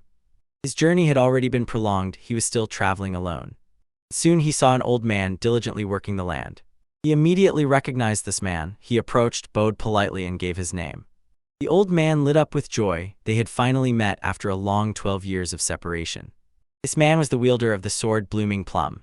Seemingly an unremarkable old man, the strongest master of his clan, one of the 15 superhumans chosen by God. He asked how much time had passed since their last meeting, and Chanbon hurried to apologize for visiting his home so unexpectedly. But as soon as the work was completed, he was seized by a strange feeling, as if at the last moment, along with the continuation of his breath, all his strength suddenly vanished. The old man smiled and asked that Chanbon's assistant also come upstairs. By that time, he would finish working the land and they would drink tea together. After which the old man watched as Chanbon calmly went downstairs. He was gnawed by a curious question: what had happened for him to undertake such a difficult journey for this? Finally, they gathered near a small house. There at a small table they all drank tea. Finally the time came and Chanbon announced that Il-ho had died unfortunately. He was struck down in battle. Although the old man felt sorrow, he immediately understood. This sad news was not the reason why Chanbon had come to him. He clearly did not intend to take revenge. He suspected that the matter was in that stone which Chanbon had brought with him. The old man quickly noticed. It depicted the foundation of their swordsmanship art, and now children were taught precisely according to it. The worried Chanbon explained, this item was not created in their clan. The first brother did not understand this. Admiring the portrait, he was already dreaming of passing it on to his son as a family heirloom. This truly alarmed the old man, and he again fixed his gaze on the stone. He saw every movement of their technique was drawn in detail down to the tangible relief in the air. Then he interestedly ran his finger over the stone, as if searching for an answer in it. He realized they did not come just like that. The reason was truly serious. And Chanbon understood that His Holiness was aware of what this meant for them. He hoped that the old man had a version who dared to encroach on their main combat art. The old man had no idea about this. He realized perhaps too much time had passed, so what he saw seemed too captivating to him, and because of this he misled his friends. And he said that he knew nothing about it, so he asked, let them find out who exactly did this. The old man could say only one thing: the one who painted this has no idea about martial arts. With a joyful smile he thanked the boy, and the next day he died. Snorting, he explained that this was exactly the reason why the stone interested him so much. He wanted to find out who created such a ridiculous trifle for public display. There definitely isn't a person who can answer this question, but everything on the fresco was a bit mixed up, even the elements that resembled his plum blossom technique. He also passed some part of his martial art to Il-ho. Maybe it was stolen, but still one thing remained: who could have stolen the martial art so flawlessly? One way or another, the old man finally realized he would have to descend the mountain himself. He decided to postpone his improvement for later, but Chanbon was touched and at the same time worried by this decision. The old man explained that he saw no problem here. In fact, Chanbon remembered, last time he asked His Holiness for help, he refused, not wanting to clutter his mind with worldly affairs. Returning to Hwan Chhi and Mu Hua, the man familiarized himself with the letter. He was curious whether Mu Hua himself had read this letter. He told the boy that the letter said, the one who paints pictures with white eyes, and despite his collecting, Chanbon saw this for the first time. Because of this, he was so afraid. He only created paintings with flowers and birds, and all of them always came out without eyes. This finally convinced Mu Hua. It meant he was indeed cursed. But Mu Hua explained, the reason was too simple: he could paint everything except the eyes. Hwan Chhi became even angrier. How can a drawing without eyes be called complete? He expected that Mu Hua came here only to tease him with a joke. But the young man objected. It will not be an unfinished work, because a painting with white eyes is already a finished drawing, even if there are no eyes. And still Hwan Chhi felt that before him was pure nonsense, but all this time Wu Yi Hwan had never been wrong about the people he directed to him. So he settled on the idea and agreed to accept his conditions. He warned if it were not for Wu Yichuan's recommendation, he would have sent Mu Hua back long ago. Now he decided to give him a chance. He called the maid and ordered to bring paper and the best brush. He knew well if Mu Hua came here to show him nonsense, then wasting his time would cost dearly. To be 100% sure, he would have to do it again. And Mu Hua understood this too. This person was clearly not joking. If he did something wrong, he would be in great danger. So as soon as the materials were brought to him, he promised not to disappoint him. At the very beginning, Mu Hua decided to find out exactly what the man wanted, what he should draw. Huan Chhi suggested drawing his bodyguard. He had never dealt with painting before, so he wanted to seize this chance and make him a gift. The warrior tried to argue, but arguing against Huan Chhi was pointless. Therefore, Mu Hua calmly asked the warrior to stand where he would be best seen. As soon as he stood up and a sunbeam fell on him, Mu Hua immediately began the drawing. It was obvious that the warrior felt extremely uncomfortable. But this did not hinder creativity. Mu Hua gradually outlined the necessary contours of the figure. Huan sneezed, looking at him, and immediately understood. Even the control of brush thickness in the young man was impeccable. So it became obvious he could no longer stay at home. At the same time, the depth of ink concentration transmission turned out to be quite unusual for his age. The abilities were truly outstanding. It seemed this was the very genius that goes beyond any standards. Huan Chhi was curious where this boy came from, and to his surprise, in just a few moments, the drawing was completely finished. Huan Chhi could not believe it and immediately decided to look at the portrait up close. But then his face instantly twisted. Mu Hua twitched from this. He realized the drawing really succeeded. The painting seemed to breathe life. The image was so vivid that there was no doubt the drawing was already completely finished. Suddenly, Huan Chhi noticed something strange in him. Without a doubt, it was a wonderful painting. However, she was curious why the boy did not draw the warrior's eye patch. Mu Hua explained he thought about the future and decided that it was not worth drawing the bandage. In his head lived one single thought: the best solution was simply to run away. So it is unlikely that, looking at the picture, anyone will be able to better discern the features of their bodyguard. And he thought, if suddenly the warrior wants to show this portrait to his grandchildren, it is better to paint him without the bandage, although, if necessary, it can be added later. Huan sneezed after these explanations and only glanced, exchanging looks with the warrior. He immediately understood everything without any words and instantly grabbed the boy by the hand. Mu Hua did not understand what this man was doing. And suddenly it surfaced in memory. He realized the grip was familiar. He had seen such before. After this, the young man shouted, demanding that the man let go of his hand. It immediately became clear the boy had not the slightest idea about martial arts. This further irritated Huan Chi's curiosity, and he assumed that Mu Hua might somehow be connected to a noble family, so he told about the connection. When the boy still did not respond, the man decided the child was simply not the type to talk much. And so it happened, at 16 years old, when it was summer outside, he left the ancestral estate. With a smile, he clarified that his warrior had a special reason for hiding his left eye and asked the boy to keep this secret. Finally, Mu Hua realized what exactly was behind the guard's strange reaction. When Huan Chhi decided to repay him, he paid twice as much. Mu Hua showed himself in the best light, so the master asked. Next time the young man would come to him again as soon as he got in touch through Wu Hwa. Bowing, Mu Hua thanked Huan Chhi for such flattering feedback, and as soon as night fell, set off home. Huan Chhi already understood well. In the future, this boy would definitely cause a lot of trouble. He asked his warrior not to strain himself too much. This boy definitely has no relation to the world of martial arts, and if he was most likely a member of the So Mun family, then hardly anyone would want to bother or pursue him. The man understood everything. He could not go against the master's word. And finally, the golden beetle decided to change the subject, asked if the painting pleased the warrior. The warrior replied that it was truly a genuine work of art. Soon the story moves to a small house right in the forest. But then he suddenly noticed something strange. Huan sneezed and noticed how his face suddenly changed. And the warrior twitched towards the portrait and realized this boy had painted something incredible. Huan even drew the scar that he had on his head. It looked strange because the child was drawing it while sitting on a chair. Moreover, there was a difference in height between them, so even when he stood, he could not reach the top of his head with his gaze, but in the portrait, not only the top appeared, but also a scar hidden behind the hair. And Huan Chhi understood, this really was a wonder. After these words, the picture began to look truly unique, as if a three-dimensional drawing that Manhwa was looking at and sketching from all sides. Chuan sneezed and thought, maybe he can use this portrait with white eyes for his own purposes. The night fell, the events shifted to the Elder Reaper. There by the campfire, a man sat calmly, evidently a warrior. He went outside to breathe fresh air, still remembering Manhwa. And he also pulled out a small book from under his armpit, which he had hidden there. One of the Fire King's squad said, recently this brochure was called a bestseller. It was praised everywhere as a great work, and in it the author supposedly revealed the secret of one of the combat techniques of the Hwasan clan. And the fighter himself was sure that it was someone's handiwork, Manhwa. Obviously, the boy did not know what fear was at all since he behaved so stubbornly. So he decided to go beyond the city limits to find him.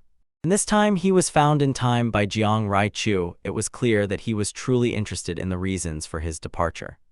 Guk-rin replied he had a personal matter, so he asked his friend not to block his way. Smiling, he added that he had one more matter already for Guk-rin. This time he was going to create an alliance of all the Sapa clans. But as soon as he saw the stranger who entered this house, he was sharply surprised. Guk-rin only had to decide whether to join their alliance or not. After a pause, the man just laughed.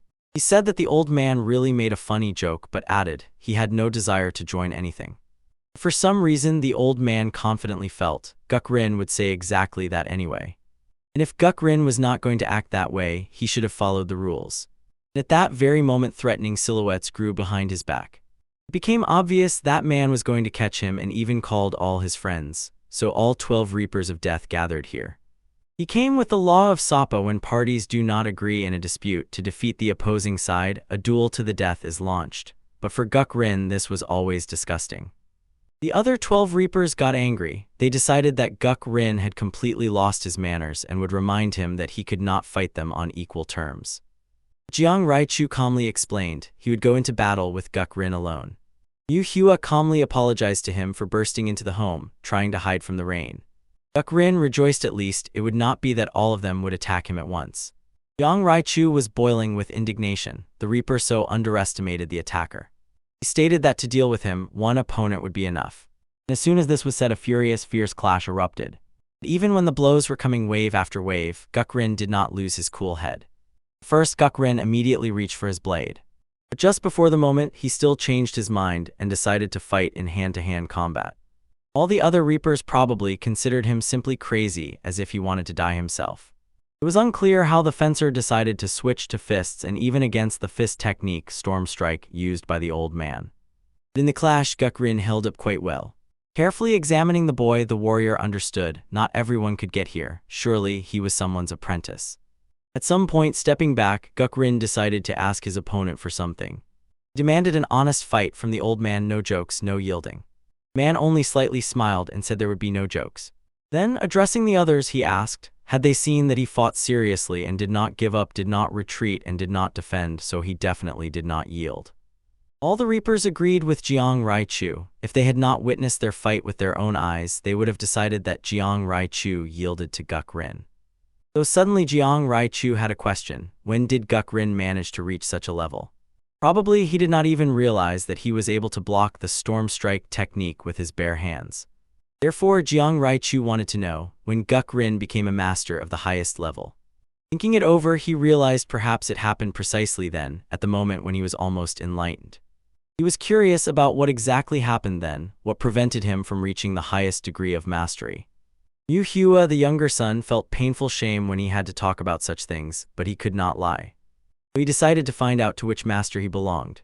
Jiang Raichu had no choice left, so he admitted defeat. And now Guk-rin could do whatever he wanted, either kill him or leave him alive.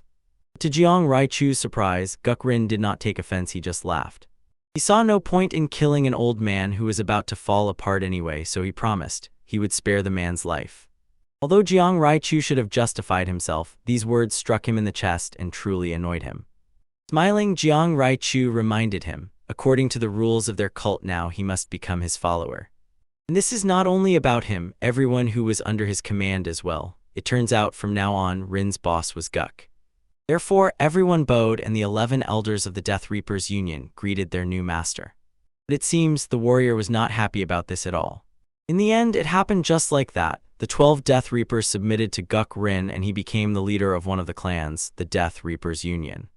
The action shifts to Hwan Chhi, a wealthy man who was both a collector and the most influential person, presented the first masterpieces of the artist in the genre of painting with white eyes. This question stunned Mu Hua so much that he immediately began looking around, trying to understand to whom exactly it was addressed. When many artists heard about this, they decided to challenge this painter, but no one could paint a picture with white eyes so expressively. Thus soon all the famous artists failed at this task. Wu Hwa knew for sure, since the name of the best artist in the world had reached even the common people, he would definitely be given a nickname. He was called Lord Phoenix because his brushstrokes resembled the flapping wings of a phoenix. Meeting Mu Hua, he decided to check whether the boy enjoyed the feeling of fame itself, but Mu Hua was distracted and could not understand how everything had happened just like that. However, Wu Hwa was only pleased. Fame feeds the artist. Now Mu Hua would be able to earn money easily. Wu Hwa rejoiced. Now that he had raised the boy as an artist, he could rake in money by the shovel. His thoughts were interrupted by a loud knock on the door. After that, a man entered the cave who was looking for Lord Phoenix. As it turned out, his master wanted to see this boy. He had to leave immediately and present himself together with him to Prince Yon Chin.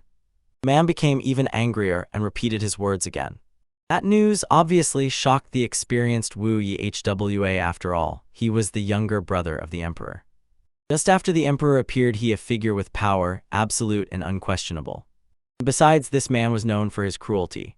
And as soon as the prince's messenger saw Lord Phoenix, he immediately ordered the boy to hold on to him. The master did not like to wait long. But Wu Hua tried to object and explained, "Today, due to increased humidity, rain is expected, so the paper was in terrible condition." And the warrior decided that this did not concern him and firmly grabbed Mu Hua by the hands. Then the old man declared that he wanted to move alongside the young artist. But the guard rudely retorted, "The old man should not meddle in matters that are not his own, otherwise he will harm himself." Wu Hua turned to Mu Hua and was about to ask for advice, but the young talent made it clear, it is better not to interfere in what is happening. After that, the young man stubbornly demanded that the soldier release his hand, saying that he would go on his own anyway. Mu Hua, keeping calm, introduced himself in response. The man stepped back, quickly rejoicing that the boy did not plan to resist. After that, they all got into the carriage. As the cart drove away, Wu Hua watched it with his eyes and his anxiety grew increasingly. He could not figure out why exactly this misfortune suddenly befell the gifted boy. Somewhere around the same time, His Holiness was breaking down into smaller concerns at home. He wanted to find out whether Chenbon had made progress in searching for information about the great work. But despite everything, the assistant had already managed to talk to all the martial arts masters who arrived in Xi'an on that very day. The sage reminded, the artist who painted this picture did not understand martial arts and Chenbon could not comprehend how the creator himself managed to reproduce everything with such perfect skill. In the end, His Holiness was convinced of Chenbon's stubbornness and decided not to interfere, letting him handle the situation himself. Then the faithful assistant recalled, recently the Golden Beetle asked them to find the Sapa clan. After that, an awkward silence hung in the room. He said that he is a very generous person who approached them with a serious request, immediately provided preliminary information, and made a substantial advance payment. But it seems that His Holiness was embarrassed by the payment for this work. Although he understood that money is a big deal, he was frightened by something else. In this world, it is enough to have a solid fortune for the Hwansi clan to start moving in the right direction. Chenbon tried to object, saying that everything was not so and he was simply misunderstood, but in the end he could not convince the mentor. His Holiness decided to find out when his assistant arranged to meet with the rich man nicknamed the Golden Beetle. The meeting was scheduled for tomorrow, so the spiritual leader wanted to personally see this person since he had already descended into the ordinary world. He directly made Chenbon understand that tomorrow he would go to the meeting together with him. At that very moment, Mu Hua suddenly recalled events from 10 years ago. And he saw a monk who was passing by their settlement. All the residents gathered together to closely watch the actions of the mysterious traveler. The last strings of the soldier's patience finally snapped. The little Mu Hua did not miss the spectacle either, he was there too. Sage instantly noticed the boy. He had already heard, everyone here has their own Buddha, and immediately realized that these were not empty words. Looking into the eyes of young Mu Hua, he was convinced, before him was definitely an arhat. The mother who came with the little artist wanted to understand what exactly the monk meant, and he explained. In the child's eyes, he saw the process of ascension. Mu Hua's life would never be ordinary.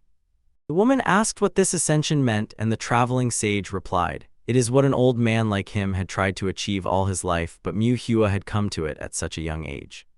Because the boy had done nothing to reach such a level, he was in real danger." The monk explained to the young talent, in order not to lose himself because of this power, he must continuously and independently perfect the essence of Buddha. Otherwise, this power will inevitably harm him, such is his fate. Therefore, he had to keep himself in check and restrain himself. The elder asked the boy to wait only 10 years. Unable to restrain himself, he grabbed the boy by the scruff, demanded the teacher's name, and harshly scolded him for overly insolent behavior.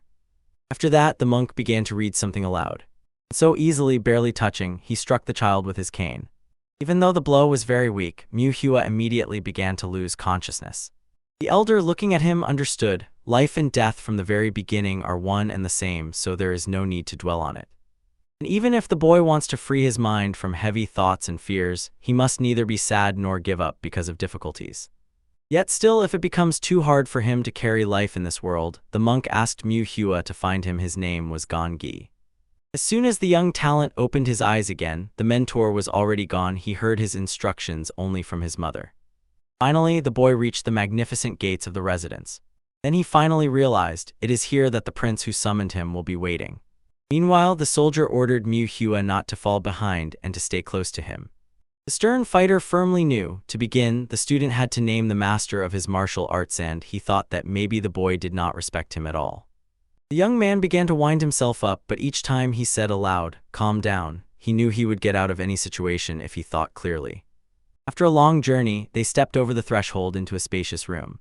The boy's attention was immediately caught by how luxuriously everything here was thought out and arranged. He only needed to see the prince, and at that moment the boy seemed to lose his speech. The noble lord looked either sad or angry and stared intently without any avoidance at the arriving Mu Hua. The reason for his indignation became clear as soon as the guard tugged the young artist again. He ordered him to kneel immediately. Such behavior was not allowed before His Highness.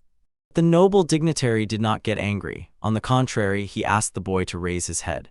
The prince was surprised. The child turned out to be even younger than he had assumed. And he decided to find out whether he was the same artist who painted those paintings everyone was talking about, with white eyes. When Mu Hua explained that he simply decided to hide here from the rain, the warrior became even angrier. In his view, the boy was still lying. He understood if Huang Kai, known for his insight, praised his painting, then he himself needed to verify how talented this young master was. After that, the nobleman quickly snapped his fingers and ordered the servants to come forward. He brought Mu Hua materials for drawing. After that, they carefully laid them out on the floor right in front of the boy. And then the prince ordered the talented artist to paint his portrait. In an instant, the boy remembered how once his grandfather said, "It is definitely not worth spoiling the prince's mood." So following his grandfather's instructions, he had to do everything the noble lord commanded him. With these thoughts, he began to draw. Some time passed and the work was completed. The prince, without a doubt, was surprised that the young master finished so quickly. This little house was chosen as the place for secret meetings of the 12 martial arts masters. He finished the painting even before the ink had time to dry, so he truly had no lack of talent. Approaching, the assistant presented this painting to the prince. And the prince acknowledged, "This is truly a wonderful creation." Huang Kai was not mistaken in assessing the young man's talent. But the painting with white eyes, although beautiful, seemed to him unfinished because of the emptiness in the gaze. But Mu Hua explained, the painting was already completed, and he did not paint the eyes not due to lack of skill, but for a very significant reason. The prince's arguments clearly struck a chord, so he immediately wanted to find out what exactly he meant. Eventually, the young artist began his story. He recounted the same story about the cat and the bird, and then moved on to his brother. The nobleman, without a doubt, did not believe that the one whose eyes he would paint would die. He decided the boy simply does not want to paint the eyes, and even dared to weave all sorts of nonsense in front of members of the imperial family. The talented young man explained in detail. As soon as he finished drawing eyes on animals, they immediately died. The location was kept secret. No one could get here, so it was inconceivable to believe such nonsense. Almost instantly, an armed soldier approached Mu Hua. The prince was extremely dissatisfied with the behavior of the young talent. After all, his grandfather was supposed to teach the boy manners. The noble host could not contain his outrage. Even the old grandfather respected the prince's will, so it turned out that the boy dared to argue while kneeling. The young artist began to beg for forgiveness and, recalling the relationship the prince had with his grandfather, pleaded to forget everything he had just said. The prince decided, if so, then Manhwa is ready to paint the eyes on his portrait. The master-winner was about to object further, but suddenly stopped and quickly fell silent. And the nobleman recalled, recently the emperor had probably been too favorable to his family, so their doubts grew so much that they dared to disregard the glory of his words. Eventually Manhwa realized the prince was blackmailing him with threats and there was no choice left. He did not want to endanger his loved ones. After that, the gifted boy quickly took up the brush. He did not know what this would mean for the prince, but still asked him not to hold a grudge against him. Yet Manhwa did not back down. He stubbornly insisted that his words were true. The young artist felt no responsibility on himself. And even when the nobleman died, only the most noble lord was blamed for everything. The prince, finally looking at the finished painting, understood it was flawless. He could not comprehend why the boy painted so virtuously, yet each time invented new excuses not to finish the eyes. But what troubled Manhwa the most was something else. As soon as he completed the portrait, his fingers immediately began to hurt as if burned, and weakness spread throughout his body exactly the same as when he finished the painting of his older brother. Yet the prince remained satisfied and even ordered a basket of gold to be brought. That was the payment for Manhwa's work. The nobleman insisted that this money would be enough so that the young talent would know no need. He advised the boy to stop selling his talent at the market and devote himself entirely to painting. And also, since the prince was his lord, Manhwa received another order. From then on, he was not allowed to paint a finished picture for anyone that had eyes. It was obvious to the warrior that the boy was definitely not himself, and to be safe, he even agreed to call him father if the youth was not lying. But if he disobeyed and completed the work to the end, his eyes would definitely be gouged out, and all his blood relatives would be executed by quartering. The prince hoped that this order would be enough, and the boy would remember everything. The young artist only bowed his head, had neither arguments nor words to object. He did not intend to repeat it a second time, so he promised to obey the prince's command. Then the time to leave came. Tying a box of gold to his belt, the boy set off toward the exit. He already spotted a well-known carriage. Manhwa jumped out of it and examined Manhwa, hoping that he was all right. He prayed for only one thing, that the young talent would not suffer. Manhwa admitted he was really dying of anxiety, thinking that something bad might happen to Manhwa. Still, Manhwa warned, very soon he would regret what he said. And the boy, it seemed, quite liked that he was worried about him. Eventually, he gathered together everything that had happened and suddenly realized, not long ago his heart trembled with fear and sorrow. But as soon as he saw that there was a person nearby who truly cared about him, his soul became quieter, calmer. As his mentor said, he should trust his heart. Manhwa even decided to share this advice with Manhwa. The man, it seemed, did not immediately understand the meaning, but the young man explained. This phrase turned out to be very wise. Finally, the coachman snapped the whip and the carriage rushed forward, speeding to the city. But at some moment, people suddenly blocked their way. Manhwa was interested why they stopped so abruptly, but the coachman asked the master to get out for a moment. But only then did he finally understand what was going on. The warrior did not believe and had already begun to plot a treacherous move in his mind. He recognized the man ahead but could not understand what he was doing here. Still, there was no choice.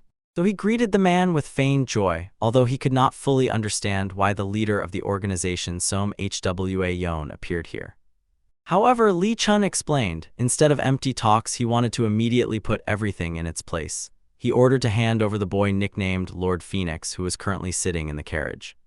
Manhwa quickly realized that Lee Chun was the same artist from the family connected with martial arts about whom Manhwa had spoken.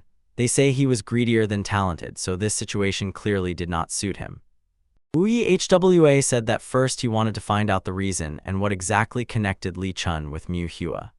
Turning to the boy, he made it clear he could simply trust him, he would take care of everything. However, Lee Chun made it clear that this matter should not trouble Manhwa at all. He did not intend to harm, but still asked not to block the way. He explained that he himself would do nothing, but his friends were not so patient, so they would hardly leave him unpunished. Lee Chun was eager to get rid of Manhwa because many artists lost their jobs because of him. And since he was the founder of the Artists Association, he could not tolerate such upstarts as Manhwa. Since he was still holding Manhwa's hand in his own, he decided, the best thing is simply to kill him. Wu Hwa believed that Mu Hua was not guilty of being talented. Then it became clear the young artist's dealer would not give him up, so Li Chun decided to kill them both. Wu Hwa just smiled and replied that he was not that stupid. He knew in advance that this could very well happen. Moreover, he reminded, once he was a person who knew how to make deals with different people. Immediately appeared a mercenary who was going to deal with these scoundrels, and Ta Wu Hwa simply asked to teach them a lesson. The mercenary reminded, for this help Wu Hwa must remove one wish from the list. It was on this condition that they made the deal. It was enough for everyone to cast just one glance at this man to understand, he was undoubtedly a master of martial arts. Ali Chun raised his hand and urged his people not to be afraid. He was sure this was just an old man, he could be easily broken, his bones shattered. But in a moment he heard footsteps relentlessly approaching and immediately realized people were coming to them. 3 boys appeared on the horizon. Finally, his warriors together rushed at the mercenary. The master clearly was boiling with frustration. He could not kill these people. But an order is an order, and he methodically neutralized them all. For this, he relied only on his techniques, immobilizing and twisting limbs. In the end, there was no one left who could oppose him. Then the formidable warrior cast a glance at those who did not attack and began to wait for their actions. Li Chun became angry. One of the men he had hired had not earned the money for which he had already been paid. The mercenary, approaching from behind, dealt with this opponent without any difficulty. In the end, Li Chun was left alone, facing inevitable retribution. He tried to negotiate with the formidable master and settled on what was achieved, admitting his own fault. Without wasting time, Mu Hua sharply threw something aside, and the warrior immediately stood up. After that, Li Chun began to threaten with his name, but punishment was unavoidable. The warrior reminded Wu Hua that he had fulfilled his wish. Now he still had 5 wishes left to fulfill. Wu Hua only sighed, silently agreeing with his words. But Mu Hua himself was the cause of the clash. He froze in amazement at the power of this man. After that, they set off on the road again. Already by evening, Wu Hua explained, he had made a deal with this man and became his guardian. Moreover, the mercenary was not just a master, had reached the peak of mastery, and Mu Hua understood this well. Making such a person a guardian was truly a grand step. At first, the boy knew only one thing: someone was protecting them, and that was enough, and he certainly did not suspect that the guardian would turn out to be such an outstanding warrior. He felt all his power even if he reduced everything to simple punches and kicks. Wu Hua hoped that after everything Li Chun had done, Mu Hua would calm down for a while. The root of his hatred was envy because they were not talented enough, so they became embittered towards Mu Hua. He ordered the boy to stay behind and sit quietly, not making a sound. The young artist thought that Wu Hua should be more careful, but he did not guess that other people could suffer because of him. The merchant asked the boy not to succumb to illusions. He insisted the reward must always correspond to the abilities. But there was also one injustice: as soon as they encountered Li Chun, and if the guardian had not been nearby, then everything would have turned out completely differently. In the best case, Mu Hua would have had his hands cut off, and in the worst case, simply killed. The merchant had seen such executions with his own eyes more than once, and these thoughts made the young prodigy feel sick at heart. Wu Hua hoped that Mu Hua would mature quickly and finally understand, this world is not safe enough for him to do whatever he wants. And the boy voiced a desire to learn martial arts. Hua asked if he was really determined in his words. The merchant noticed that the young man was already 16 years old, so he decided he could definitely get married. The frightened boy instantly agreed. He did not dare to object. But to truly master martial arts well, training must begin at an early age, so Wu Hua thought it was already too late for him. Even if he started training, he still wouldn't become an absolute warrior. At that moment, Wu Hua called his bodyguard again. The master was already about to kill the boy, but the merchant intervened. He asked if it would be worthwhile if Mu Hua started learning martial arts. He turned to his powerful friend with a request. After all, he still had 5 wishes left, which he planned to use in more important situations. In the end, the mercenary, out of gratitude to Wu Hua, still decided to take a look at the boy. He assessed the boy had all the abilities to become a good master. Wu Hua was clearly dissatisfied with this answer, but the bodyguard told the truth without embellishment. Moreover, he believed that the request was by no means too difficult, so Wu Hua was not even going to thank him. Meanwhile, Mu Hua, looking at himself, rejoiced in his natural talents. Still, Wu Hua asked the boy not to listen too much to the words of this warrior. Therefore, there was nothing left but to believe. It turned out he was cursed. As soon as this happened, 3 strangers jumped straight into the dwelling. because even if he has the talent to become a master, he will have to break his hands and feet to blood. Moreover, this would take decades.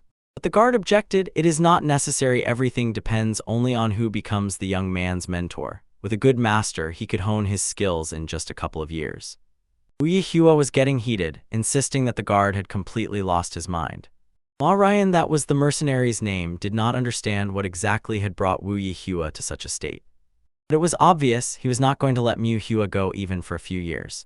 The young man instantly understood the matter and explained. The merchant did not want him to master martial arts at all, so his mood simply broke down. The master decided to tease his friend and asked why he behaved that way. But what was said could not be taken back. Wu Yihua did not see the young man's true potential, and because of this, he became even angrier. He stubbornly believed that Ma Ryan simply had to destroy all the boy's hopes. Bowing, Lim Hak Ryan, the junior leader of the Fire King's group, greeted the senior reaper. Now the merchant was in complete despair, although he understood. No one was to blame here, he should have been honest from the very beginning. He explained to Mu Hua that he hoped he would focus on painting, so he was upset at the very thought that the young man wanted to take up something else. If Mu Hua was really worried that such a conflict might flare up again, he could simply hire a guard for him. Wu Hwa knew good masters of art. Therefore, he asked Mu Hua to devote all his attention to painting. And the experienced merchant added that nothing critical would happen if the young man practiced martial arts 2 days a week. He hoped that this boy would become the best in his field. Mu Hua was pleased to hear this, and Ma Ryong felt relieved. Finally, everything fell into place as it should. Late at night, they reached the city. Saying goodbye, Mu Hua thanked Wu Hwa for everything he had done for him. The warrior, seeing them, grimaced. It seemed to him that their master was not so busy as to send assistance instead of himself. Mu Hua did not have time to leave. A familiar warrior man who was under Huan Kai's command conveyed that the lord urgently wanted to meet with him. Wu Hwa explained that it was already past midnight, and if they set out now, they would arrive only in the morning. The fighter replied that he already had permission, so there would be no problems. Wu Hwa still tried to argue with the man. Watching them closely, Mu Hua realized, although the warrior came only to carry out the master's orders, he held himself proudly and confidently. So if you have strength, then most likely no laws or manners mean anything anymore. There is no law that protects the weak, there is only a rule to which the weak must unconditionally submit. At that very moment, the young artist finally realized how much he had experienced in just one single day. He listened to threats from the prince and almost died at the hands of Li Chun. But instead of a reply, the warriors just froze. Behind the senior reaper, they noticed a strange man. And this time, everything repeated the same way. He asked Wu Hua to stop defending him and agreed to leave. The merchant tried to dissuade the boy. The warrior quickly pointed him toward the carriage. Mu Hua himself understood perfectly, even if Wu Yihua helps him, that is not enough for him to be respected. First and foremost, he himself must become stronger. Mu Hua had no idea that all this time Guk Rin was watching him closely. Seeing the young prodigy in such company, he was clearly in shock. At first, while he was chasing the boy, that master appeared and now also the one-eyed warrior. The observer even thought it would be worth launching a sudden attack, but it just wouldn't be possible to defeat the old man who was hiding. They were curious who this boy was and what kind of personality he would have. The trouble was also that the one-eyed warrior was on the same level of skill as him. If a commotion arose, the Hwasan clan would surely collapse in a crowd. Guk Rin could not understand why taking just one child was such a hassle. But in one moment it clicked in his head, time for a sudden attack. As soon as the decision ripened, he dashed towards the carriage. He did not even suspect that those it was better not to meet were already approaching from around the corner. So as soon as he jumped out, he immediately collided with the Taoist people in white robes. Guk Rin immediately realized he was catastrophically unlucky. Then, as if without thinking, he slit the throat of one of those standing in front. While he wandered here, he had already forgotten that he had once been very lucky, at least at first. After this, he clenched his fist with a command and ordered all the boys to arm themselves quickly. The senior reaper waved it off, asked not to worry about this child and to continue their report. He instantly recognized the reaper and the newcomer. He was glad to finally deal with these miserable little people. Meanwhile, Mu Hua, who was riding in the carriage, recalled Ma Ryan's words. His learning speed depends on the master who teaches him. So then he needs a good teacher. The masters he managed to meet were the Reaper and Ma Ryan, but it seemed that none of them would become an outstanding mentor. Moreover, he was troubled by the question, had the Reaper seen his painting? Although the young man understood that his efforts were most likely in vain, it was enough to just remember how he mocked that master. Soon they had already gotten out of the carriage, and the escort ordered Manhwa to follow the servant. The reason why the talented warrior decided to disappear was that he sensed a clash between the masters. Somewhere in his mind, it just wouldn't come together and he couldn't dismiss it. There was some explanation for all this, but it stubbornly wouldn't come. The warriors were stunned. This boy was so close to the Reaper that he did not even intend to stop conversations about such things in his presence. So he untied the horse and decided to find out what had happened. Eventually he spurred the horse and galloped away. He had no idea about the strange carriage that rolled up to the very same place. His Holiness and Chinban got out of it. The truthful assistant was still trying to dissuade him. He feared that worldly affairs would cloud the old man's purity. But the sage decided that Chinban was worrying about trifles and suggested looking at the richest man in the world. Meanwhile, Manhwa calmly followed the servant, pondering which rooms would be allocated to him. But recently, a feeling of something strange had awakened in him. And yet no one else noticed Master Ma Ryan, although he was by their side all the time. It turned out that ordinary people simply could not recognize that he was standing nearby. They went even further, suspected that the boy was either his apprentice or son, and they had no idea that the Reaper actually planned to kill him. The young artist really wanted to master such an art.